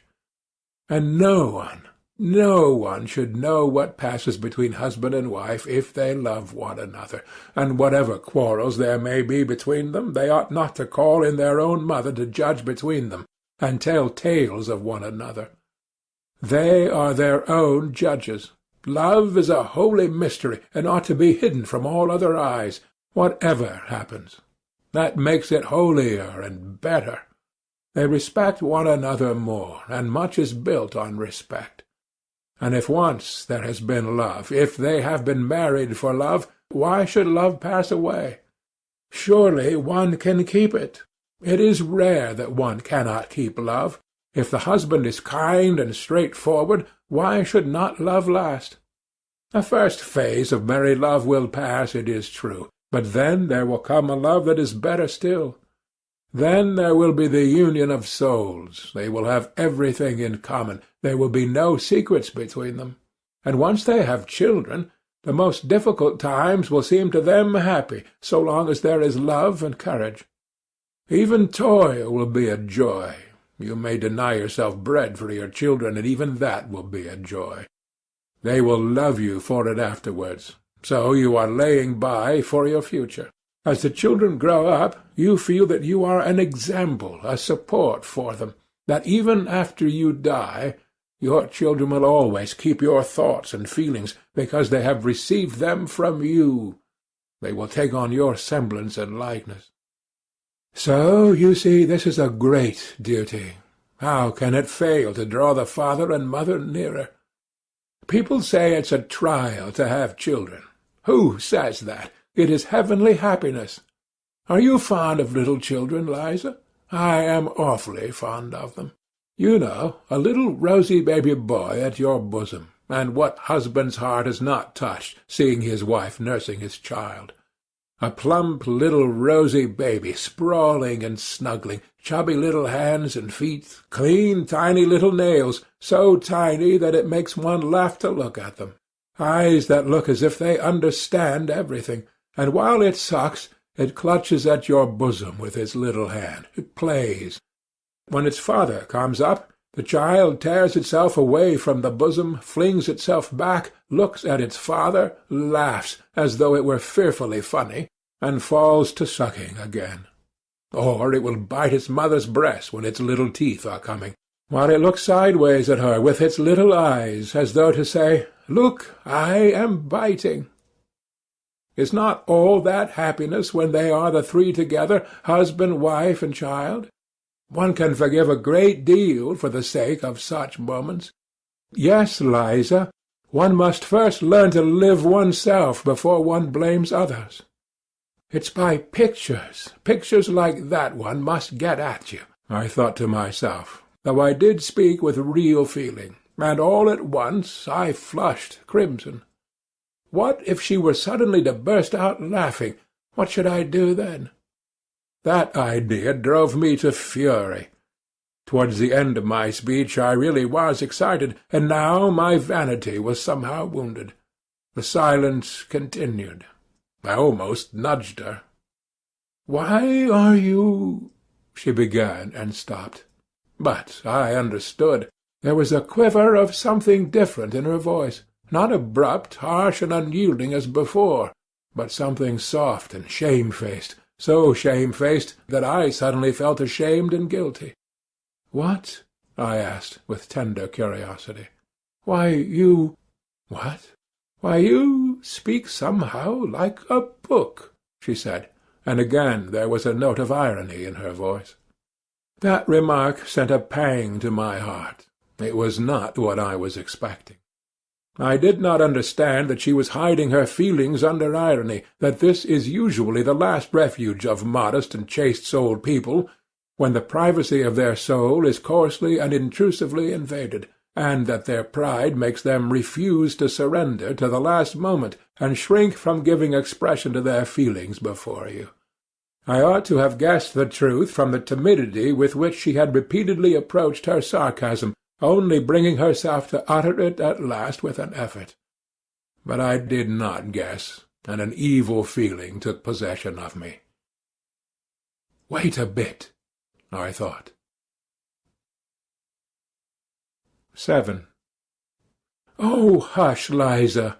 How can you talk about being like a book when it makes even me, an outsider, feel sick, though I don't look at it as an outsider, for indeed it touches me to the heart? Is it possible that you do not feel sick at being here yourself? Evidently habit does wonders. God knows what habit can do with anyone. Can you seriously think that you will never grow old, that you will always be good-looking, and that they will keep you here forever and ever? I say nothing of the loathsomeness of the life here, though let me tell you this about it, about your present life, I mean. Here, though you are young now, attractive, nice, with soul and feeling, yet you know, as soon as I came to myself just now, I felt at once sick at being here with you.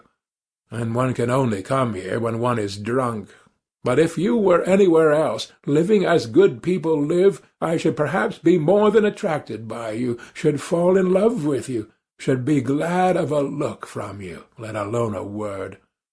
I should hang about your door, should go down on my knees to you, should look upon you as my betrothed, and think it an honour to be allowed to. I should not dare to have an impure thought about you. But here, you see, I know that I have only to whistle, and you have to come with me whether you like it or not. I don't consult your wishes, but you mine. The lowest labourer hires himself as a workman, but he doesn't make a slave of himself altogether. Besides, he knows that he will be free again presently. But when are you free? Only think what you are giving up here. What is it you are making a slave of? It is your soul together with your body. You are selling your soul, which you have no right to dispose of. You give your love to be outraged by every drunkard. Love. But that's everything, you know. It's a priceless diamond. It's a maiden's treasure, love. Why, a man should be ready to give his soul, to face death to gain that love. But how much is your love worth now? You are sold, all of you, body and soul, and there is no need to strive for love when you can have everything without love. And you know there is no greater insult to a girl than that. Do you understand? To be sure, I have heard that they comfort you, poor fools, that they let you have lovers of your own here. But you know that's simply a farce, that's simply a sham. It's just laughing at you, and you are taken in by it. Why, do you suppose he really loves you, that lover of yours? I don't believe it. How can he love you when he knows you may be called away from him any minute? He would be a low fellow if he did. Will he have a grain of respect for you? What have you in common with him? He laughs at you and rubs you. That is all his love amounts to. You are lucky if he does not beat you. Very likely he does beat you, too. Ask him, if you have got one, whether he will marry you. He will laugh in your face if he doesn't spit in it or give you a blow, though maybe he is not worth a bad halfpenny himself.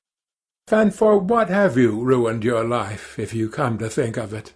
For the coffee they give you to drink and the plentiful meals?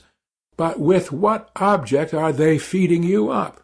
An honest girl couldn't swallow the food, for she would know what she was being fed for.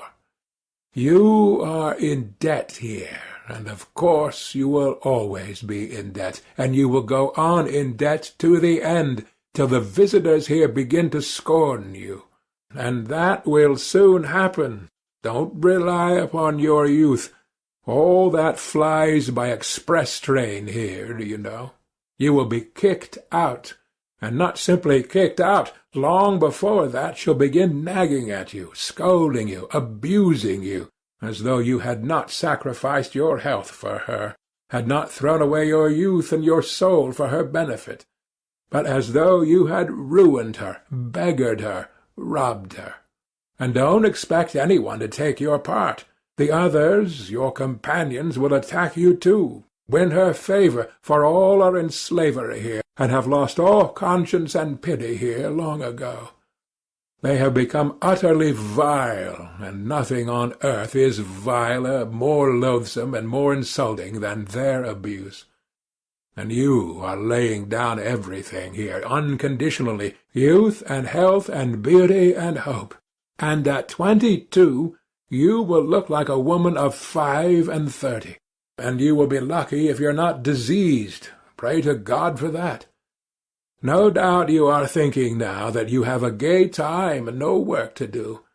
Yet there is no work harder or more dreadful in the world, or ever has been. One would think that the heart alone would be worn out with tears, and you won't dare to say a word, not half a word, when they drive you away from here. You will go away as though you were to blame. You will change to another house, then to a third, then somewhere else, till you come down at last to the Haymarket. There you will be beaten at every turn. That is good manners there. The visitors don't know how to be friendly without beating you. You don't believe that is so hateful there? Go and look for yourself some time. You can see with your own eyes. Once, one New Year's Day, I saw a woman at a door. They had turned her out as a joke, to give her a taste of the frost, because she had been crying so much, and they shut the door behind her. At 9 o'clock in the morning she was already quite drunk, dishevelled, half-naked, covered with bruises. Her face was powdered, but she had a black eye. Blood was trickling from her nose and her teeth. Some cabman had just given her a drubbing. She was sitting on the stone steps. A salt fish of some sort was in her hand. She was crying, wailing something about her luck, and beating with the fish on the steps, and cabmen and drunken soldiers were crowding in the doorway, taunting her. You don't believe that you will ever be like that? I should be sorry to believe it too, but how do you know? Maybe 10 years, 8 years ago, that very woman with the salt fish came here, fresh as a cherub, innocent, pure, knowing no evil, blushing at every word. Perhaps she was like you, proud, ready to take offence, not like the others. Perhaps she looked like a queen, and knew what happiness was in store for the man who should love her, and whom she should love. Do you see how it ended? And what if at that very minute, when she was beating on the filthy steps with that fish, drunken and dishevelled, what if at that very minute she recalled the pure early days in her father's house, when she used to go to school, and the neighbour's son watched for her on the way, declaring that he would love her as long as he lived, that he would devote his life to her, and when they vowed to love one another forever and be married as soon as they were grown up? No, Liza, it would be happy for you if you were to die soon of consumption in some corner, in some cellar, like that woman just now. In the hospital, do you say? You will be lucky if they take you. But what if you are still of use to the madam here? Consumption is a queer disease. It is not like fever. The patient goes on hoping till the last minute, and says he is all right. He deludes himself, and that just suits your madam. Don't doubt it. That's how it is. You have sold your soul, and what is more, you owe money, so you daren't say a word. But when you are dying, all will abandon you, all will turn away from you, for then there will be nothing to get from you. What's more, they will reproach you for cumbering the place, for being so long over dying. However you beg, you won't get a drink of water without abuse. Whenever are you going off, you nasty hussy? You won't let us sleep with your moaning. You make the gentlemen sick. That's true. I have heard such things said myself. They will thrust you dying into the filthiest corner in the cellar, in the damp and darkness. What will your thoughts be, lying there alone? When you die, strange hands will lay you out, with grumbling and impatience. No one will bless you, no one will sigh for you. They only want to get rid of you as soon as may be. They will buy a coffin, take you to the grave as they did that poor woman to-day, and celebrate your memory at the tavern. In the grave, sleet, filth, wet snow. No need to put themselves out for you. Let her down, Vanuha. It's just like her luck. Even here she is head foremost, the hussy. Shorten the cord, you rascal. It's all right as it is. All right, is it? Why, she's on her side. She was a fellow creature, after all. But never mind. Throw the earth on her. They won't care to waste much time quarrelling over you. They will scatter the wet blue clay as quick as they can, and go off to the tavern, and there your memory on earth will end. Other women have children to go to their graves, fathers, husbands, while for you neither tear nor sigh nor remembrance. No one in the whole world will ever come to you. Your name will vanish from the face of the earth, as though you had never existed, never been born at all. Nothing but filth and mud, however you knock at your coffin lid at night, when the dead arise, however you cry, "Let me out, kind people, to live in the light of day. My life was no life at all. My life has been thrown away like a dishclout. It was drunk away in the tavern at the Haymarket. Let me out, kind people, to live in the world again." And I worked myself up to such a pitch that I began to have a lump in my throat myself, and all at once I stopped, sat up in dismay, and bending over apprehensively, began to listen with a beating heart. I had reason to be troubled. I had felt for some time that I was turning her soul upside down and rending her heart, and the more I was convinced of it, the more eagerly I desired to gain my object as quickly and as effectually as possible. It was the exercise of my skill that carried me away, yet it was not merely sport. I knew I was speaking stiffly, artificially, even bookishly, in fact. I could not speak except like a book, but that did not trouble me. I knew, I felt, that I should be understood, and that this very bookishness might be an assistance. But now, having attained my effect, I was suddenly panic-stricken. Never before had I witnessed such despair. She was lying on her face, thrusting her face into the pillow and clutching it with both hands. Her heart was being torn. Her youthful body was shuddering all over as though in convulsions. Suppressed sobs rent her bosom, and suddenly burst out in weeping and wailing. Then she pressed closer into the pillow. She did not want any one here, not a living soul, to know of her anguish and her tears. She bit the pillow, bit her hand till it bled. I saw that afterwards. Or, thrusting her fingers into her dishevelled hair, seemed rigid with the effort of restraint, holding her breath and clenching her teeth. I began saying something, begging her to calm herself, but felt that I did not dare. And all at once, in a sort of cold shiver, almost in terror, began fumbling in the dark, trying hurriedly to get dressed to go. It was dark. Though I tried my best, I could not finish dressing quickly. Suddenly I felt a box of matches and a candlestick with a whole candle in it. As soon as the room was lighted up, Liza sprang up, sat up in bed, and with a contorted face, with a half-insane smile, looked at me almost senselessly. I sat down beside her and took her hands. She came to herself, made an impulsive movement towards me, would have caught hold of me, but did not dare, and slowly bowed her head before me. "Liza, my dear, I was wrong. Forgive me, my dear," I began, but she squeezed my hand in her fingers so tightly that I felt I was saying the wrong thing and stopped. "This is my address, Liza. Come to me." "I will come," she answered resolutely, her head still bowed. "But now I am going. Good-bye, till we meet again." I got up. She too stood up, and suddenly, flushed all over, gave a shudder, snatched up a shawl that was lying on a chair, and muffled herself in it to her chin. As she did this, she gave another sickly smile, blushed, and looked at me strangely. I felt wretched. I was in haste to get away, to disappear.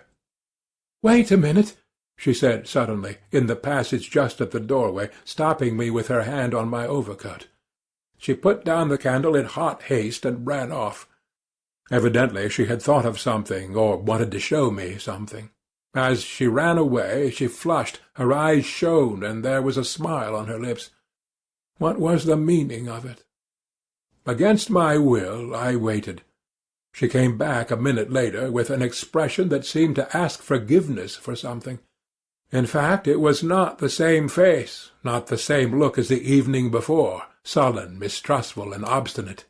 Her eyes now were imploring, soft, and at the same time trustful, caressing, timid. The expression with which children look at people they are very fond of whom they are asking a favour.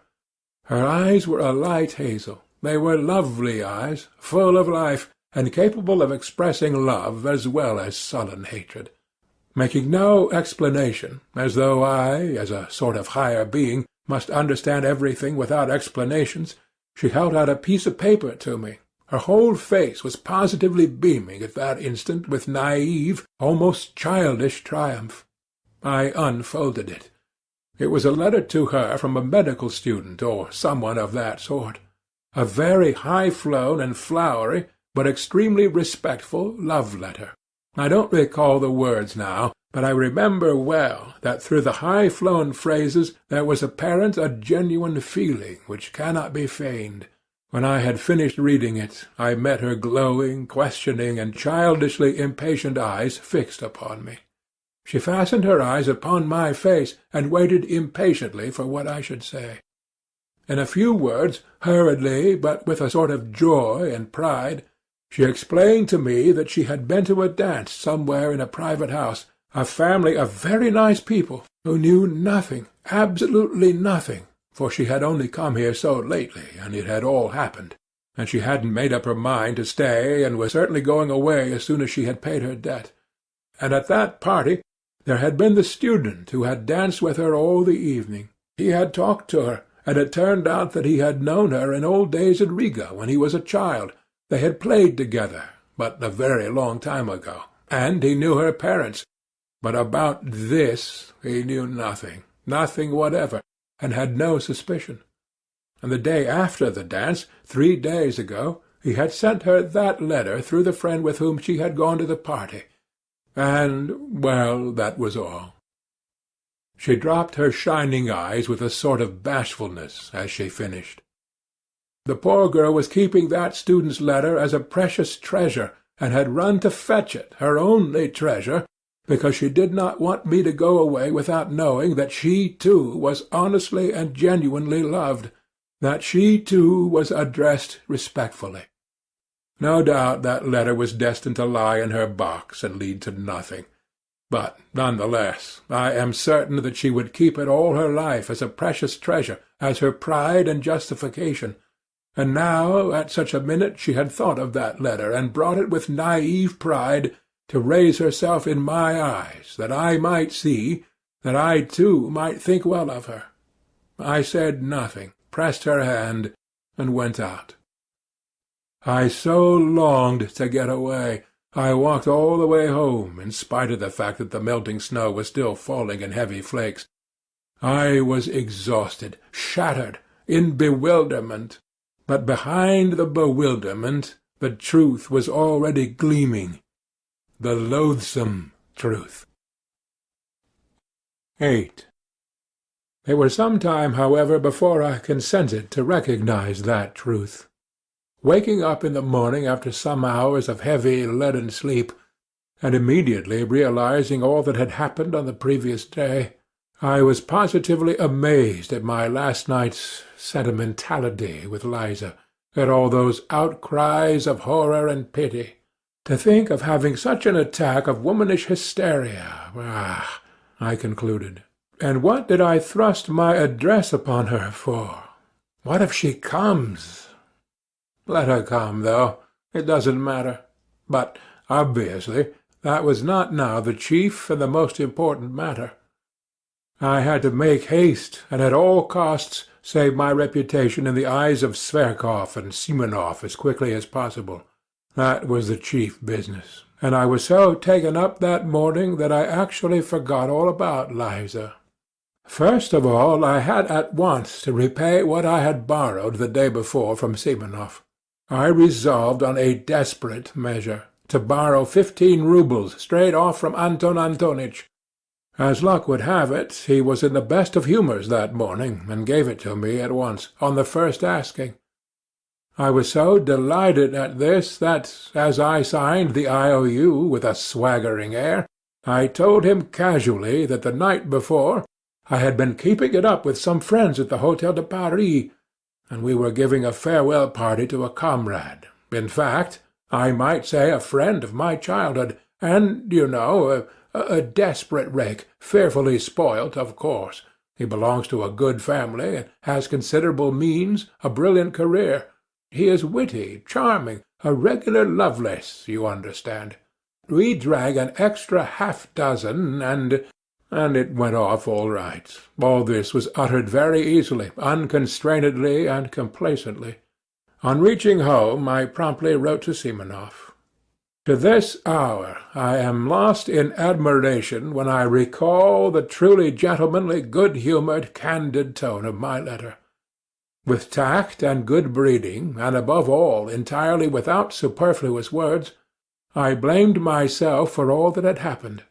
I defended myself, if I really may be allowed to defend myself, by alleging that being utterly unaccustomed to wine, I had been intoxicated with the first glass, which, I said, I had drunk before they arrived, while I was waiting for them at the Hôtel de Paris, between 5 and 6 o'clock. I begged Simonov's pardon especially. I asked him to convey my explanations to all the others, especially to Zverkov, whom, I seemed to remember as though in a dream, I had insulted. I added that I would have called upon all of them myself, but my head ached, and besides I had not the face to. I was particularly pleased with a certain lightness, almost carelessness, strictly within the bounds of politeness, however, which was apparent in my style, and better than any possible arguments, gave them at once to understand that I took rather an independent view of all that unpleasantness last night, that I was by no means so utterly crushed as you, my friends, probably imagine, but on the contrary looked upon it as a gentleman serenely respecting himself should look upon it. On a young hero's past no censure is cast. There is actually an aristocratic playfulness about it, I thought admiringly, as I read over the letter, and it's all because I am an intellectual and cultivated man. Another man in my place would not have known how to extricate himself, but here I have got out of it, and am as jolly as ever again, and all because I am a cultivated and educated man of our day. And indeed, perhaps, everything was due to the wine yesterday. No, it was not the wine. I did not drink anything at all between 5 and 6 when I was waiting for them. I had lied to Simonov. I had lied shamelessly, and indeed I wasn't ashamed now. Hang it all, though, the great thing was that I was rid of it. I put 6 roubles in the letter, sealed it up, and asked Apollon to take it to Simonov. When he learned that there was money in the letter, Apollon became more respectful and agreed to take it. Towards evening I went out for a walk. My head was still aching and giddy after yesterday. But as evening came on and the twilight grew denser, my impressions, and following them my thoughts, grew more and more different and confused. Something was not dead within me. In the depths of my heart and conscience it would not die, and it showed itself in acute depression. For the most part I jostled my way through the most crowded business streets, along Meshevchansky Street, along Sadovy Street, and in the Yusupov Garden. I always liked particularly sauntering along these streets in the dusk, just when there were crowds of working people of all sorts going home from their daily work, with faces looking cross with anxiety. What I liked was just that cheap bustle, that bare prose. On this occasion the jostling of the streets irritated me more than ever. I could not make out what was wrong with me. I could not find the clue. Something seemed rising up continually in my soul, painfully, and refusing to be appeased. I returned home completely upset. It was just as though some crime were lying on my conscience. The thought that Liza was coming worried me continually. It seemed queer to me that of all my recollections of yesterday this tormented me, as it were, especially, as it were, quite separately. Everything else I had quite succeeded in forgetting by the evening. I dismissed it all, and was still perfectly satisfied with my letter to Simonov. But on this point I was not satisfied at all. It was as though I were worried only by Liza. What if she comes? I thought incessantly. Well, it doesn't matter. Let her come. It's horrid that she should see, for instance, how I live. Yesterday I seemed such a hero to her, while now... It's horrid, though, that I have let myself go so. The room looks like the beggar's. And I brought myself to go out to dinner in such a suit, and my American leather sofa with the stuffing sticking out, and my dressing-gown which will not cover me, such tatters, and she will see all this, and she will see Apollon. That beast is certain to insult her. He will fasten upon her in order to be rude to me. And I, of course, shall be panic-stricken as usual. I shall begin bowing and scraping before her, and pulling my dressing-gown round me. I shall begin smiling, telling lies. Oh, the beastliness! And it isn't the beastliness of it that matters most. There is something more important, more loathsome, viler. Yes, viler. And to put on that dishonest lying mask again. When I reached that thought, I fired up all at once. Why dishonest? How dishonest? I was speaking sincerely last night. I remember there was real feeling in me, too. What I wanted was to excite an honourable feeling in her. Her crying was a good thing. It will have a good effect. Yet I could not feel at ease. All that evening, even when I had come back home, even after 9 o'clock, when I calculated that Liza could not possibly come, still she haunted me, and what was worse, she came back to my mind always in the same position. One moment out of all that had happened last night stood vividly before my imagination. The moment when I struck a match and saw her pale, distorted face with its look of torture. And what a pitiful, what an unnatural, what a distorted smile she had at that moment. But I did not know then that 15 years later I should still, in my imagination, see Liza, always with the pitiful, distorted, inappropriate smile which was on her face at that minute. Next day I was ready again to look upon it all as nonsense, due to overexcited nerves, and above all as exaggerated. I was always conscious of that weak point of mine, and sometimes very much afraid of it. I exaggerate everything. That is where I go wrong, I repeated to myself every hour. But, however, Liza will very likely come all the same, was the refrain with which all my reflections ended. I was so uneasy that I sometimes flew into a fury. "She'll come. She is certain to come," I cried, running about the room. "If not to-day, she will come to-morrow. She'll find me out. The damnable romanticism of these pure hearts! Ah, the vileness, ah, the silliness, ah, the stupidity of these wretched sentimental souls! Why, how fail to understand? How could one fail to understand? But at this point I stopped short, and in great confusion indeed. And how few words, I thought, in passing, were needed! How little of the idyllic, and affectedly, bookishly, artificially idyllic too, had sufficed to turn a whole human life at once according to my will. That's virginity, to be sure, freshness of soil. At once a thought occurred to me, to go to her, to tell her all, and beg her not to come to me.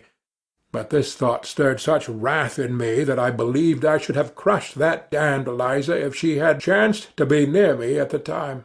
I should have insulted her, have spat at her, have turned her out, have struck her. One day passed, however, another and another. She did not come, and I began to grow calmer. I felt particularly bold and cheerful after 9 o'clock. I even sometimes began dreaming, and rather sweetly. I, for instance, became the salvation of Eliza, simply through her coming to me and my talking to her. I develop her, educate her. Finally, I notice that she loves me passionately. I pretend not to understand. I don't know, however, why I pretend, just for effect, perhaps.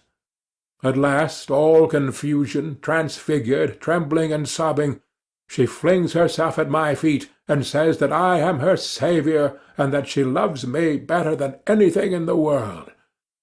I am amazed, but, Liza, I say, can you imagine that I have not noticed your love? I saw it all, I divined it, but I did not dare to approach you first, because I had an influence over you, and was afraid that you would force yourself, from gratitude, to respond to my love, would try to rouse in your heart a feeling which was perhaps absent, and I did not wish that, because it would be tyranny. It would be indelicate. In short, I launched off at that point into European, inexplicably lofty subtleties à la George Sand. But now you are mine. You are my creation. You are pure. You are good. You are my noble wife. Into my house come bold and free, its rightful mistress there to be. Then we began living together, go abroad, and so on and so on. In fact, in the end, it seemed vulgar to me myself, and I began putting out my tongue at myself. Besides, they won't let her out, the hussy, I thought. They don't let them go out very readily, especially in the evening. For some reason I fancied she would come in the evening, and at 7 o'clock precisely. Though she did say she was not altogether a slave there yet, and had certain rights. So, damn it all, she will come. She is sure to come. It was a good thing, in fact, that Apollon distracted my attention at that time by his rudeness. He drove me beyond all patience. He was the bane of my life, the curse laid upon me by Providence. We had been squabbling continually for years, and I hated him. My God, how I hated him!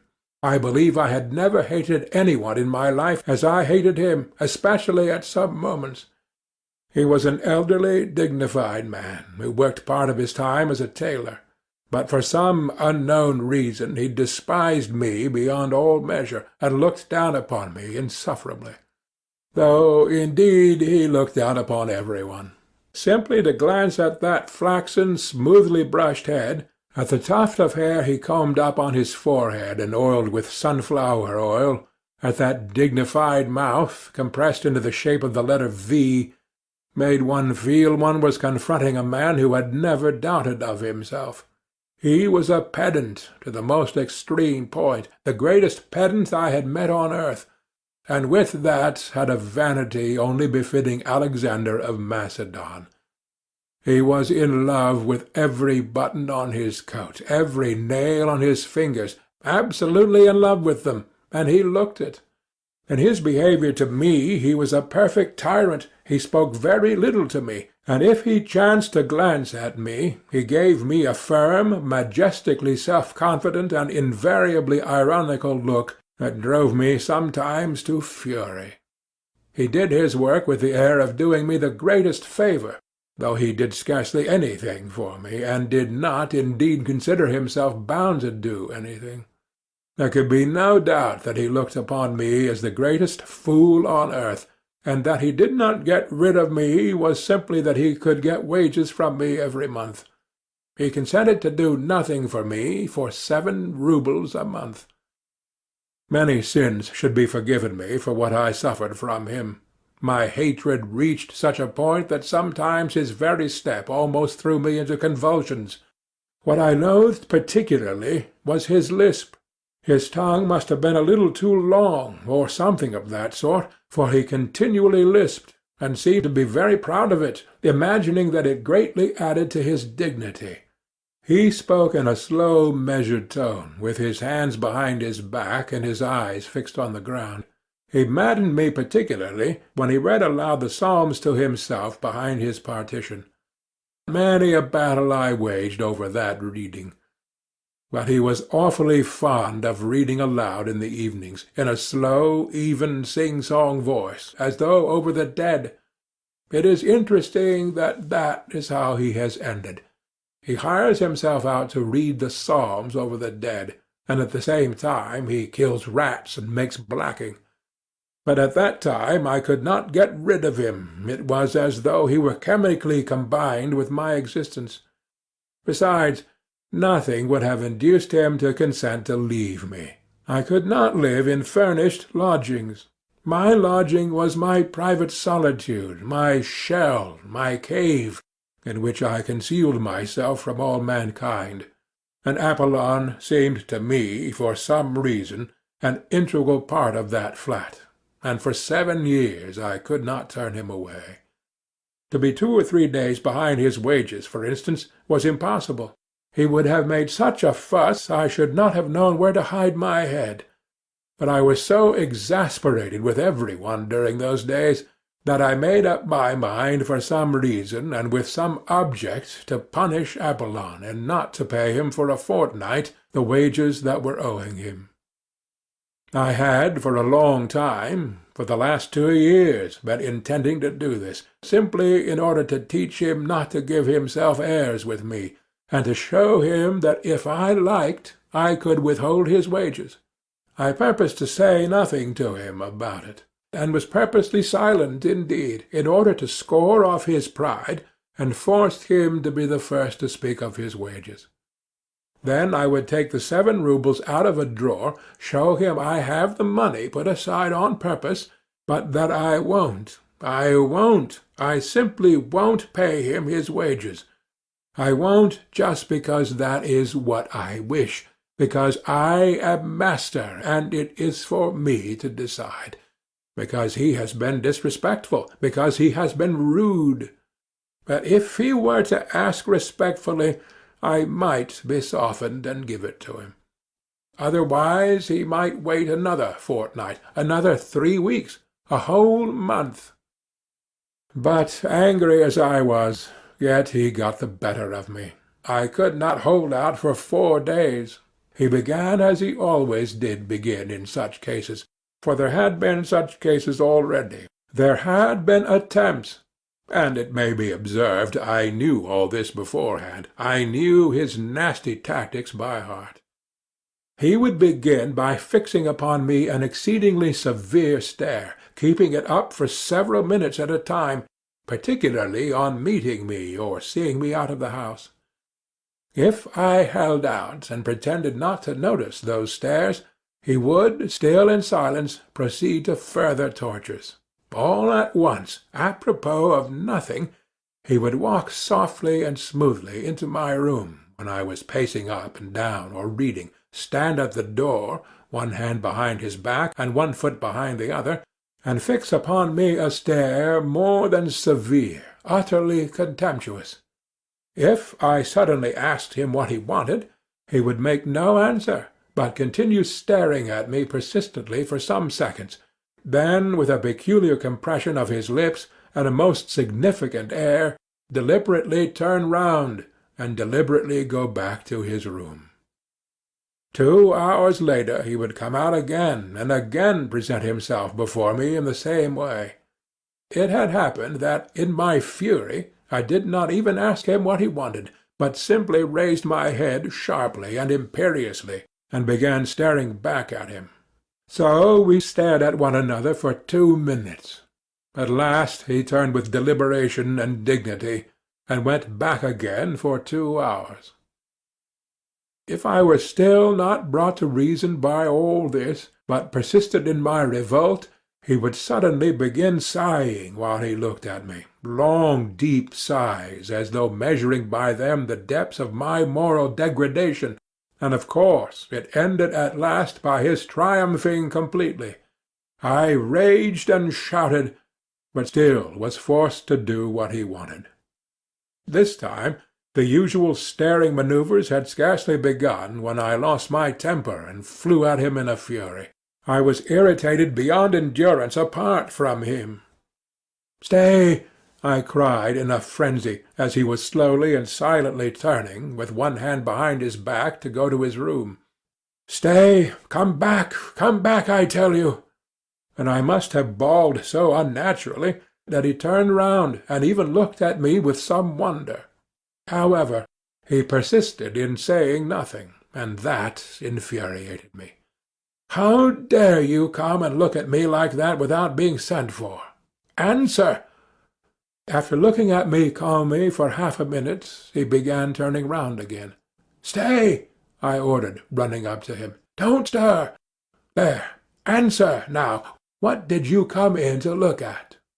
"If you have any order to give me, it's my duty to carry it out," he answered, after another silent pause, with a slow measured lisp, raising his eyebrows and calmly twisting his head from one side to another, all this with exasperating composure.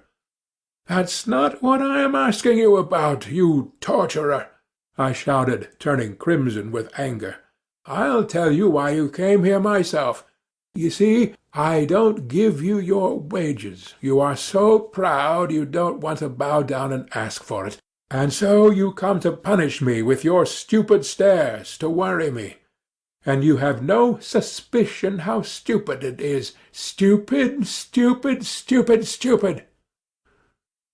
He would have turned round again without a word, but I seized him. "Listen!" I shouted to him. "Here's the money. Do you see? Here it is." I took it out of the table drawer. "Here's the 7 roubles complete. But you are not going to have it. You are not going to have it until you come respectfully with bowed head to beg my pardon. Do you hear?" "That cannot be," he answered, with the most unnatural self-confidence. "It shall be so," I said. "I give you my word of honor it shall be." "And there's nothing for me to beg your pardon for," he went on, as though he had not noticed my exclamations at all. "Why, besides, you called me a torturer, for which I can summon you at the police station at any time for insulting behaviour." "Go, summon me!" I roared. "Go at once, this very minute, this very second. You are a torturer all the same, a torturer." But he merely looked at me, then turned, and regardless of my loud calls to him, he walked to his room with an even step, and without looking round. If it had not been for Liza, nothing of this would have happened, I decided inwardly. Then, after waiting a minute, I went myself behind his screen with a dignified and solemn air, though my heart was beating slowly and violently. "Apollon," I said quietly and emphatically, though I was breathless, "go at once without a minute's delay, and fetch the police officer." He had meanwhile settled himself at his table, put on his spectacles, and taken up some sewing. But hearing my order, he burst into a guffaw. "At once! Go this minute! Go on! or else you can't imagine what will happen. You are certainly out of your mind, he observed, without even raising his head, lisping as deliberately as ever, and threading his needle. Who ever heard of a man sending for the police against himself? And as for being frightened, you are upsetting yourself about nothing, for nothing will come of it. Go! I shrieked, clutching him by the shoulder. I felt I should strike him in a minute. But I did not notice the door from the passage softly and slowly open at that instant, and a figure come in, stop short, and begin staring at us in perplexity. I glanced, nearly swooned with shame, and rushed back to my room. There, clutching at my hair with both hands, I leaned my head against the wall and stood motionless in that position. 2 minutes later I heard Apollon's deliberate footsteps. "There is some woman asking for you," he said, looking at me with peculiar severity. Then he stood aside and let in Liza. He would not go away, but stared at us sarcastically. "Go away! Go away!" I commanded in desperation. At that moment my clock began whirring and wheezing, and struck 7. 9. Into my house come bold and free, its rightful mistress there to be. I stood before her crushed, crestfallen, revoltingly confused, and I believe I smiled, as I did my utmost to wrap myself in the skirts of my ragged, wadded dressing-gown, exactly as I had imagined the scene not long before in a fit of depression. After standing over us for a couple of minutes, Apollon went away, but that did not make me more at ease. What made it worse was that she too was overwhelmed with confusion, more so, in fact, than I should have expected. At the sight of me, of course. "Sit down," I said mechanically, moving a chair up to the table, and I sat down on the sofa. She obediently sat down at once, and gazed at me open-eyed, evidently expecting something from me at once. This naïveté of expectation drove me to fury, but I restrained myself. She ought to have tried not to notice, as though everything had been as usual. But instead of that and I dimly felt that I should make her pay dearly for all this. "You have found me in a strange position, Liza," I began, stammering, and knowing that this was the wrong way to begin. "No, no, don't imagine anything," I cried, seeing that she had suddenly flushed. "I am not ashamed of my poverty. On the contrary, I look with pride on my poverty. I am poor, but honourable. One can be poor and honourable," I muttered. "However, would you like tea?" "No," she was beginning. "Wait a minute." I leaped up and ran to Apollon. I had to get out of the room somehow. "Apollon," I whispered in feverish haste, flinging down before him the 7 roubles which had remained all the time in my clenched fist. "Here are your wages. You see, I give them to you. But for that, you must come to my rescue. Bring me tea and a dozen rusks from the restaurant. If you won't go, you'll make me a miserable man. You don't know what this woman is. This is everything. You may be imagining something, but you don't know what that woman is." Apollon, who had already sat down to his work and put on his spectacles again, at first glanced askance at the money, without speaking or putting down his needle. Then, without paying the slightest attention to me or making any answer, he went on busying himself with his needle, which he had not yet threaded. I waited before him for 3 minutes with my arms crossed, à la Napoleon. My temples were moist with sweat. I was pale. I felt it. But, thank God, he must have been moved to pity, looking at me. Having threaded his needle, he deliberately got up from his seat, deliberately moved back his chair, deliberately took off his spectacles, deliberately counted the money, and finally, asking me over his shoulder, Shall I get a whole portion?" deliberately walked out of the room. As I was going back to Liza, the thought occurred to me on the way, shouldn't I run away, just as I was in my dressing-gown, no matter where, and then let happen what would? I sat down again. She looked at me uneasily. For some minutes we were silent. "I will kill him," I shouted suddenly, striking the table with my fist, so that the ink spurted out of the inkstand. "What are you saying?" she cried, starting. "I will kill him! Kill him!" I shrieked, suddenly striking the table in absolute frenzy, and at the same time fully understanding how stupid it was to be in such a frenzy. "You don't know, Liza, what that torturer is to me. He is my torturer. He has gone now to fetch some rusks. And suddenly I burst into tears. It was an hysterical attack. How ashamed I felt in the midst of my sobs, but still I could not restrain them. She was frightened. "What is the matter? What is wrong?" she cried, fussing about me. "Water! Give me water! Over there!" I muttered in a faint voice, though I was inwardly conscious that I could have got on very well without water, and without muttering in a faint voice. But I was what is called putting it on, to save appearances, though the attack was a genuine one. She gave me water, looking at me in bewilderment. At that moment Apollon brought in the tea. It suddenly seemed to me that this commonplace prosaic tea was horribly undignified and paltry after all that had happened, and I blushed crimson. Liza looked at Apollon with positive alarm.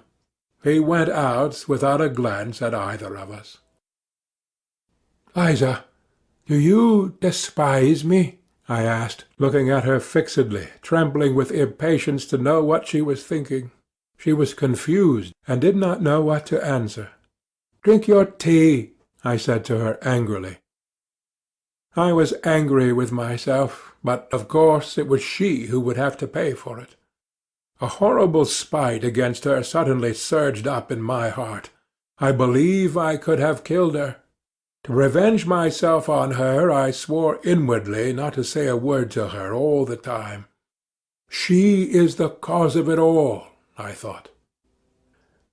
Our silence lasted for 5 minutes. The tea stood on the table. We did not touch it. I had got to the point of purposely refraining from beginning in order to embarrass her further. It was awkward for her to begin alone. Several times she glanced at me with mournful perplexity. I was obstinately silent.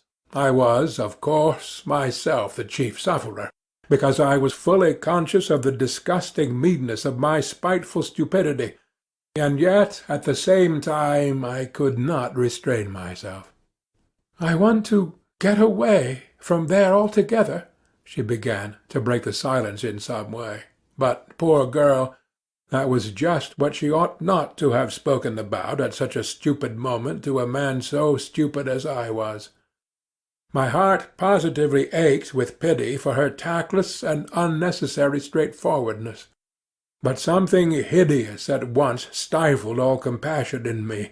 It even provoked me to greater venom. I did not care what happened. Another 5 minutes passed. "Perhaps I am in your way," she began timidly, hardly audibly, and was getting up.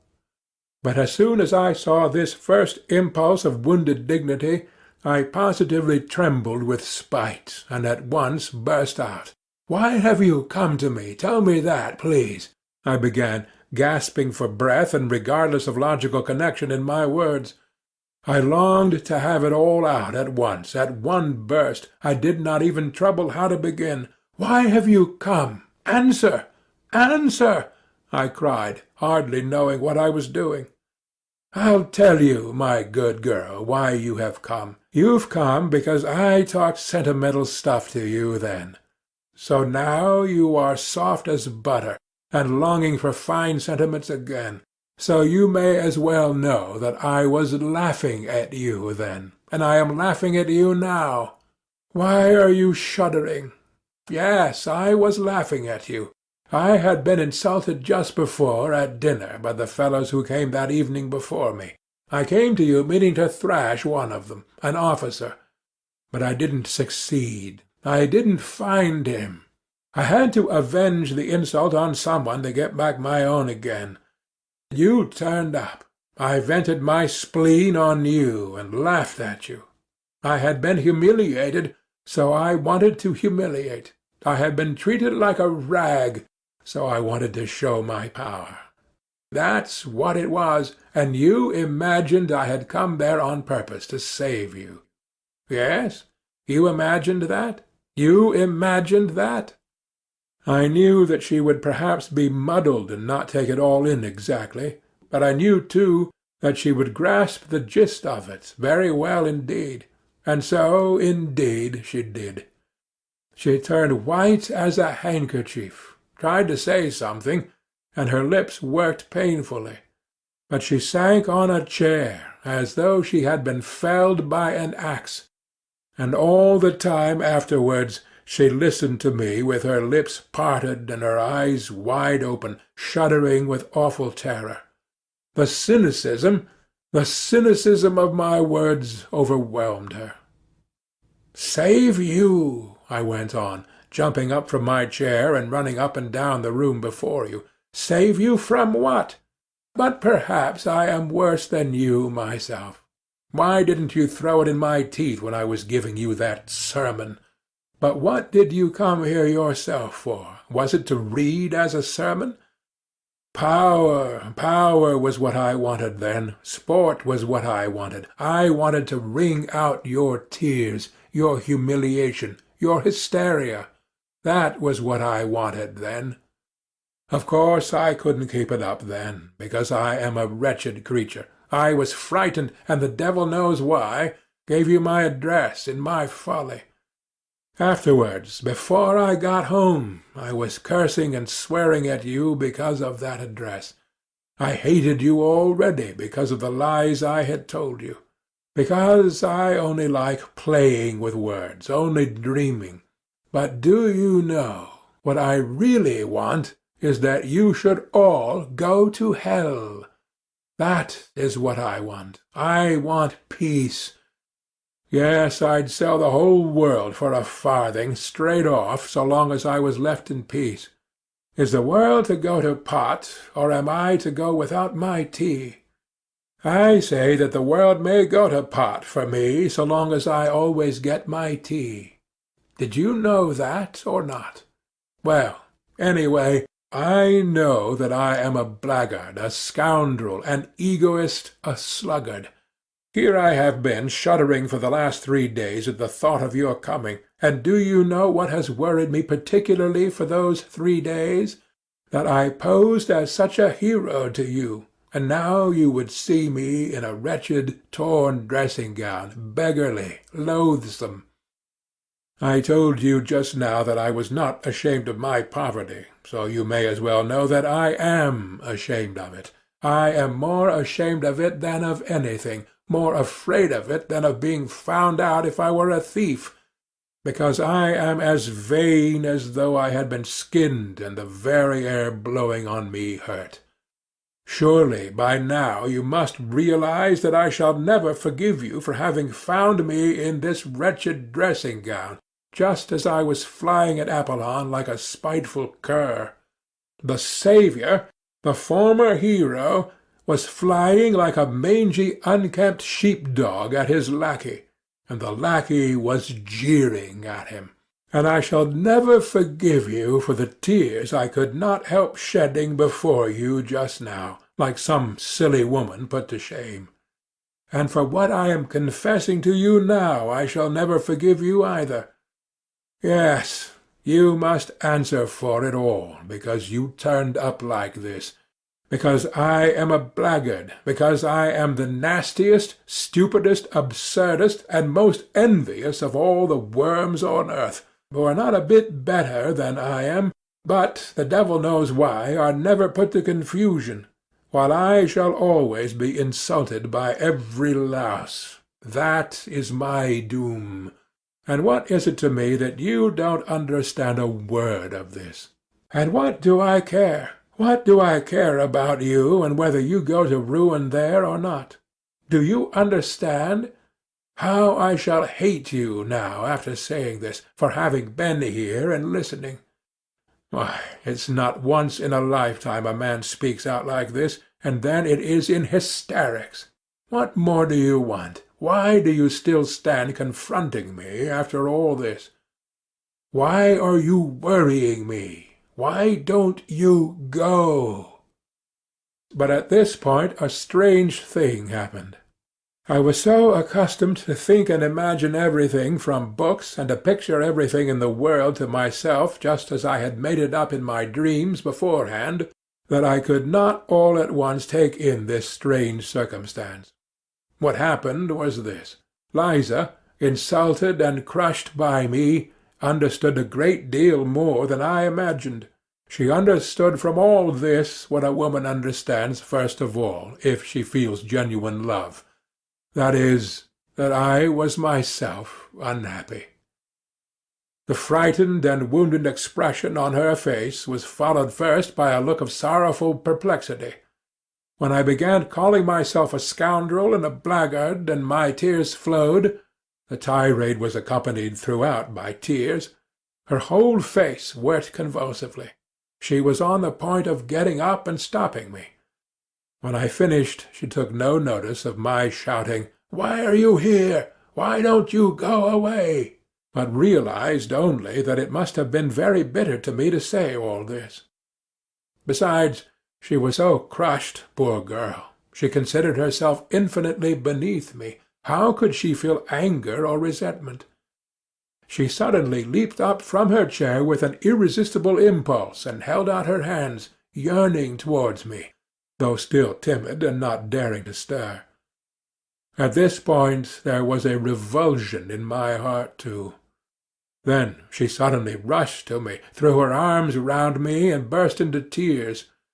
I, too, could not restrain myself, and sobbed as I never had before.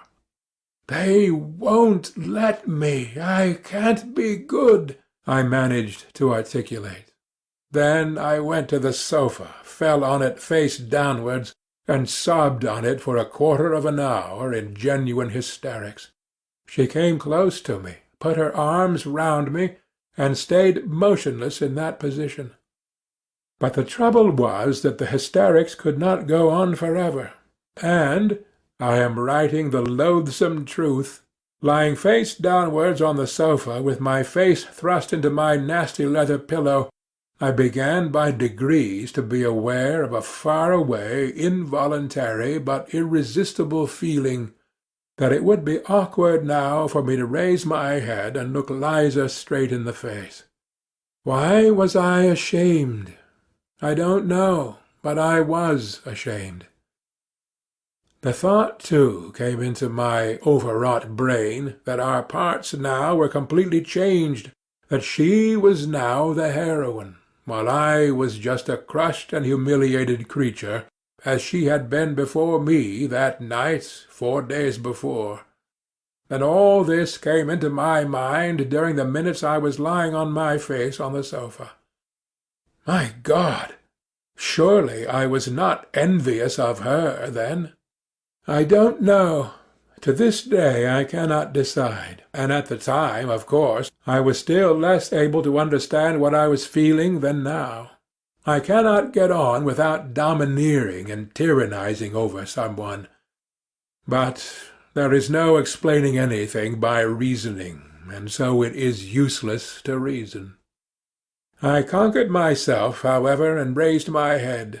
I had to do so sooner or later. And I am convinced to this day that it was just because I was ashamed to look at her that another feeling was suddenly kindled and flamed up in my heart, a feeling of mastery and possession. My eyes gleamed with passion, and I gripped her hands tightly. How I hated her, and how I was drawn to her at that minute! The one feeling intensified the other.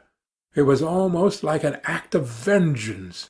At first there was a look of amazement, even of terror, on her face, but only for one instant. She warmly and rapturously embraced me. 10. A quarter of an hour later I was rushing up and down the room in frenzied impatience. From minute to minute I went up to the screen and peeped through the crack at Liza. She was sitting on the ground with her head leaning against the bed, and must have been crying. But she did not go away, and that irritated me. This time she understood it all. I had insulted her finally, but there's no need to describe it. She realized that my outburst of passion had been simply revenge, a fresh humiliation, and that to my earlier, almost causeless hatred was added now a personal hatred, born of envy. Though I do not maintain positively that she understood all this distinctly, but she certainly did fully understand that I was a despicable man, and what was worse, incapable of loving her. I know I shall be told that this is incredible, but it is incredible to be as spiteful and stupid as I was. It may be added that it was strange I should not love her, or at any rate appreciate her love. Why is it strange? In the first place, by then I was incapable of love, for I repeat, with me loving meant tyrannizing and showing my moral superiority. I have never in my life been able to imagine any other sort of love, and have nowadays come to the point of sometimes thinking that love really consists in the right, freely given by the beloved object, to tyrannize over her. Even in my underground dreams I did not imagine love except as a struggle. I began it always with hatred, and ended it with moral subjugation. And afterwards I never knew what to do with the subjugated object. And what is there to wonder at in that, since I had succeeded in so corrupting myself, since I was so out of touch with real life, as to have actually thought of reproaching her and putting her to shame for having come to me to hear fine sentiments, and did not even guess that she had not come to hear fine sentiments, but to love me, because to a woman all reformation, all salvation from any sort of ruin, and all moral renewal is included in love, and can only show itself in that form. I did not hate her so much, however, when I was running about the room and peeping through the crack in the screen. I was only insufferably oppressed by her being here. I wanted her to disappear. I wanted peace, to be left alone in my underground world. Real life oppressed me with its novelty so much that I could hardly breathe. But several minutes passed, and she still remained, without stirring, as though she were unconscious. I had the shamelessness to tap softly at the screen, as though to remind her. She started, sprang up, and flew to seek her kerchief, her hat, her coat, as though making her escape from me. 2 minutes later she came from behind the screen and looked with heavy eyes at me. I gave a spiteful grin, which was forced, however, to keep up appearances, and I turned away from her eyes. "Good-bye," she said, going towards the door. I ran up to her, seized her hand, opened it, thrust something in it, and closed it again. Then I turned at once and dashed away in haste to the other corner of the room, to avoid seeing anyway. I did mean a moment since to tell a lie, to write that I did this accidentally, not knowing what I was doing, through foolishness, through losing my head. But I don't want to lie, and so I will say straight out that I opened her hand and put the money in it from spite. It came into my head to do this while I was running up and down the room, and she was sitting behind the screen.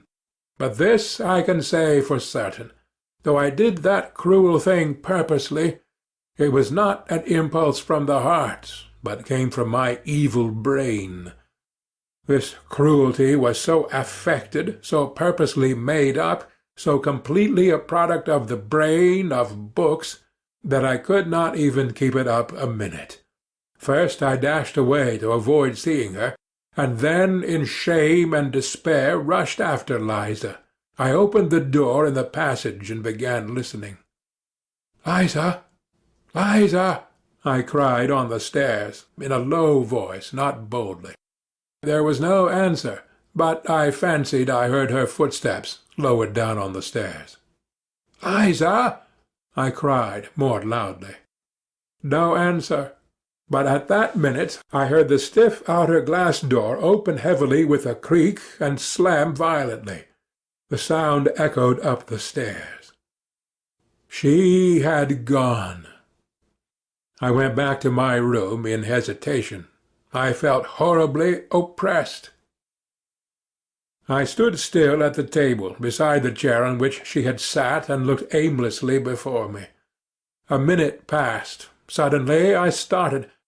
Straight before me, on the table, I saw— In short, I saw a crumpled blue 5-rouble note, the one I had thrust into her hand a minute before.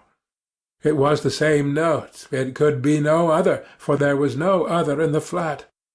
So she had managed to fling it from her hand on the table at the moment when I had dashed into the further corner. Well, I might have expected that she would do that. Might I have expected it? No, I was such an egoist, I was so lacking in respect for my fellow creatures, that I could not even imagine she would do so. I could not endure it. A minute later I flew like a madman to dress, flinging on what I could at random, and ran headlong after her. She could not have got 200 paces away when I ran out into the street.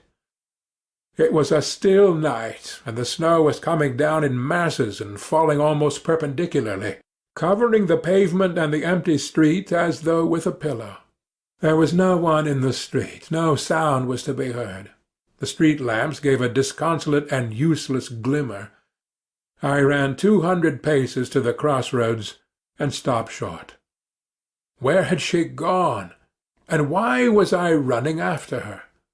Why? To fall down before her, to sob with remorse, to kiss her feet, to entreat her forgiveness. I longed for that. My whole breast was being rent to pieces, and never, never shall I recall that minute with indifference. But what for? I thought. Should I not begin to hate her, perhaps even tomorrow, just because I had kissed her feet today? Should I give her happiness? Had I not recognized that day for the 100th time what I was worth? Should I not torture her? I stood in the snow, gazing into the troubled darkness, and pondered this. And will it not be better, I mused fantastically, afterwards at home, stifling the living pang of my heart with fantastic dreams, will it not be better that she should keep the resentment of the insult forever? Resentment? Why, it is purification. It is a most stinging and painful consciousness.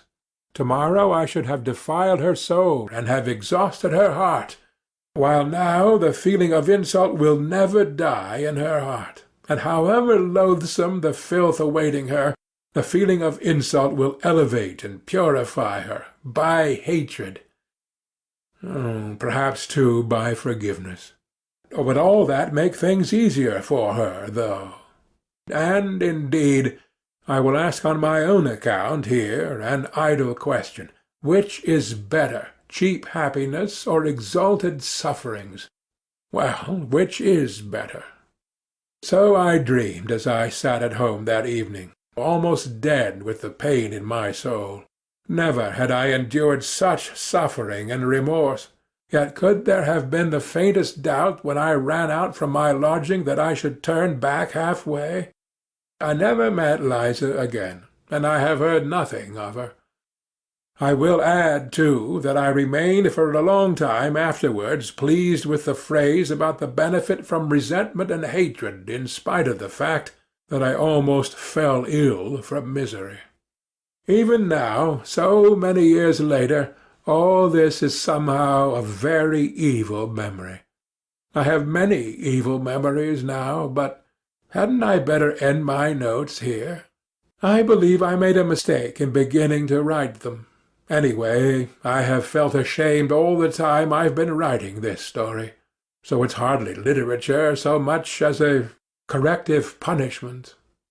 Why, to tell long stories showing how I have spoiled my life through morally rotting in my corner, through lack of fitting environment, through divorce from real life and rankling spite in my underground world, would certainly not be interesting. A novel needs a hero, and all the traits of an anti-hero are expressly gathered together here. And what matters most, it all produces an unpleasant impression, for we are all divorced from life, we are all cripples, every one of us, more or less. We are so divorced from it that we feel at once a sort of loathing for real life, and so cannot bear to be reminded of it. Why, we have come almost to looking upon real life as an effort, almost as hard work, and we are all privately agreed that it is better in books.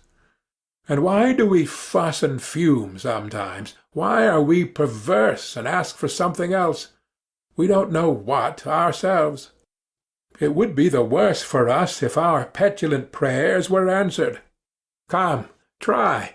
Give any one of us, for instance, a little more independence, untie our hands, widen the spheres of our activity, relax the control, and we, yes, I assure you, we should be begging to be under control again at once. I know that you will very likely be angry with me for that, and will begin shouting and stamping. Speak for yourself, you will say, and for your miseries in your underground holes, and don't dare to say all of us. Excuse me, gentlemen, I am not justifying myself with that all of us. As for what concerns me in particular, I have only in my life carried to an extreme what you have not dared to carry halfway, and what's more, you have taken your cowardice for good sense, and have found comfort in deceiving yourselves, so that perhaps, after all, there is more life in me than in you. Look into it more carefully. Why, we don't even know what living means now, what it is and what it is called. Leave us alone without books, and we shall be lost and in confusion at once. We shall not know what to join unto, what to cling to, what to love and what to hate, what to respect and what to despise. We are oppressed at being men, men with a real individual body and blood. We are ashamed of it. We think it a disgrace, and try to contrive to be some sort of impossible generalized man. We are stillborn, and for generations past have been begotten not by living fathers, and that suits us better and better. We are developing a taste for it. Soon we shall contrive to be born somehow from an idea. But enough. I don't want to write more from underground. The notes of this paradoxalist do not end here, however. He could not refrain from going on with them, but it seems to us that we may stop here. End of Notes from the Underground by Fyodor Dostoevsky.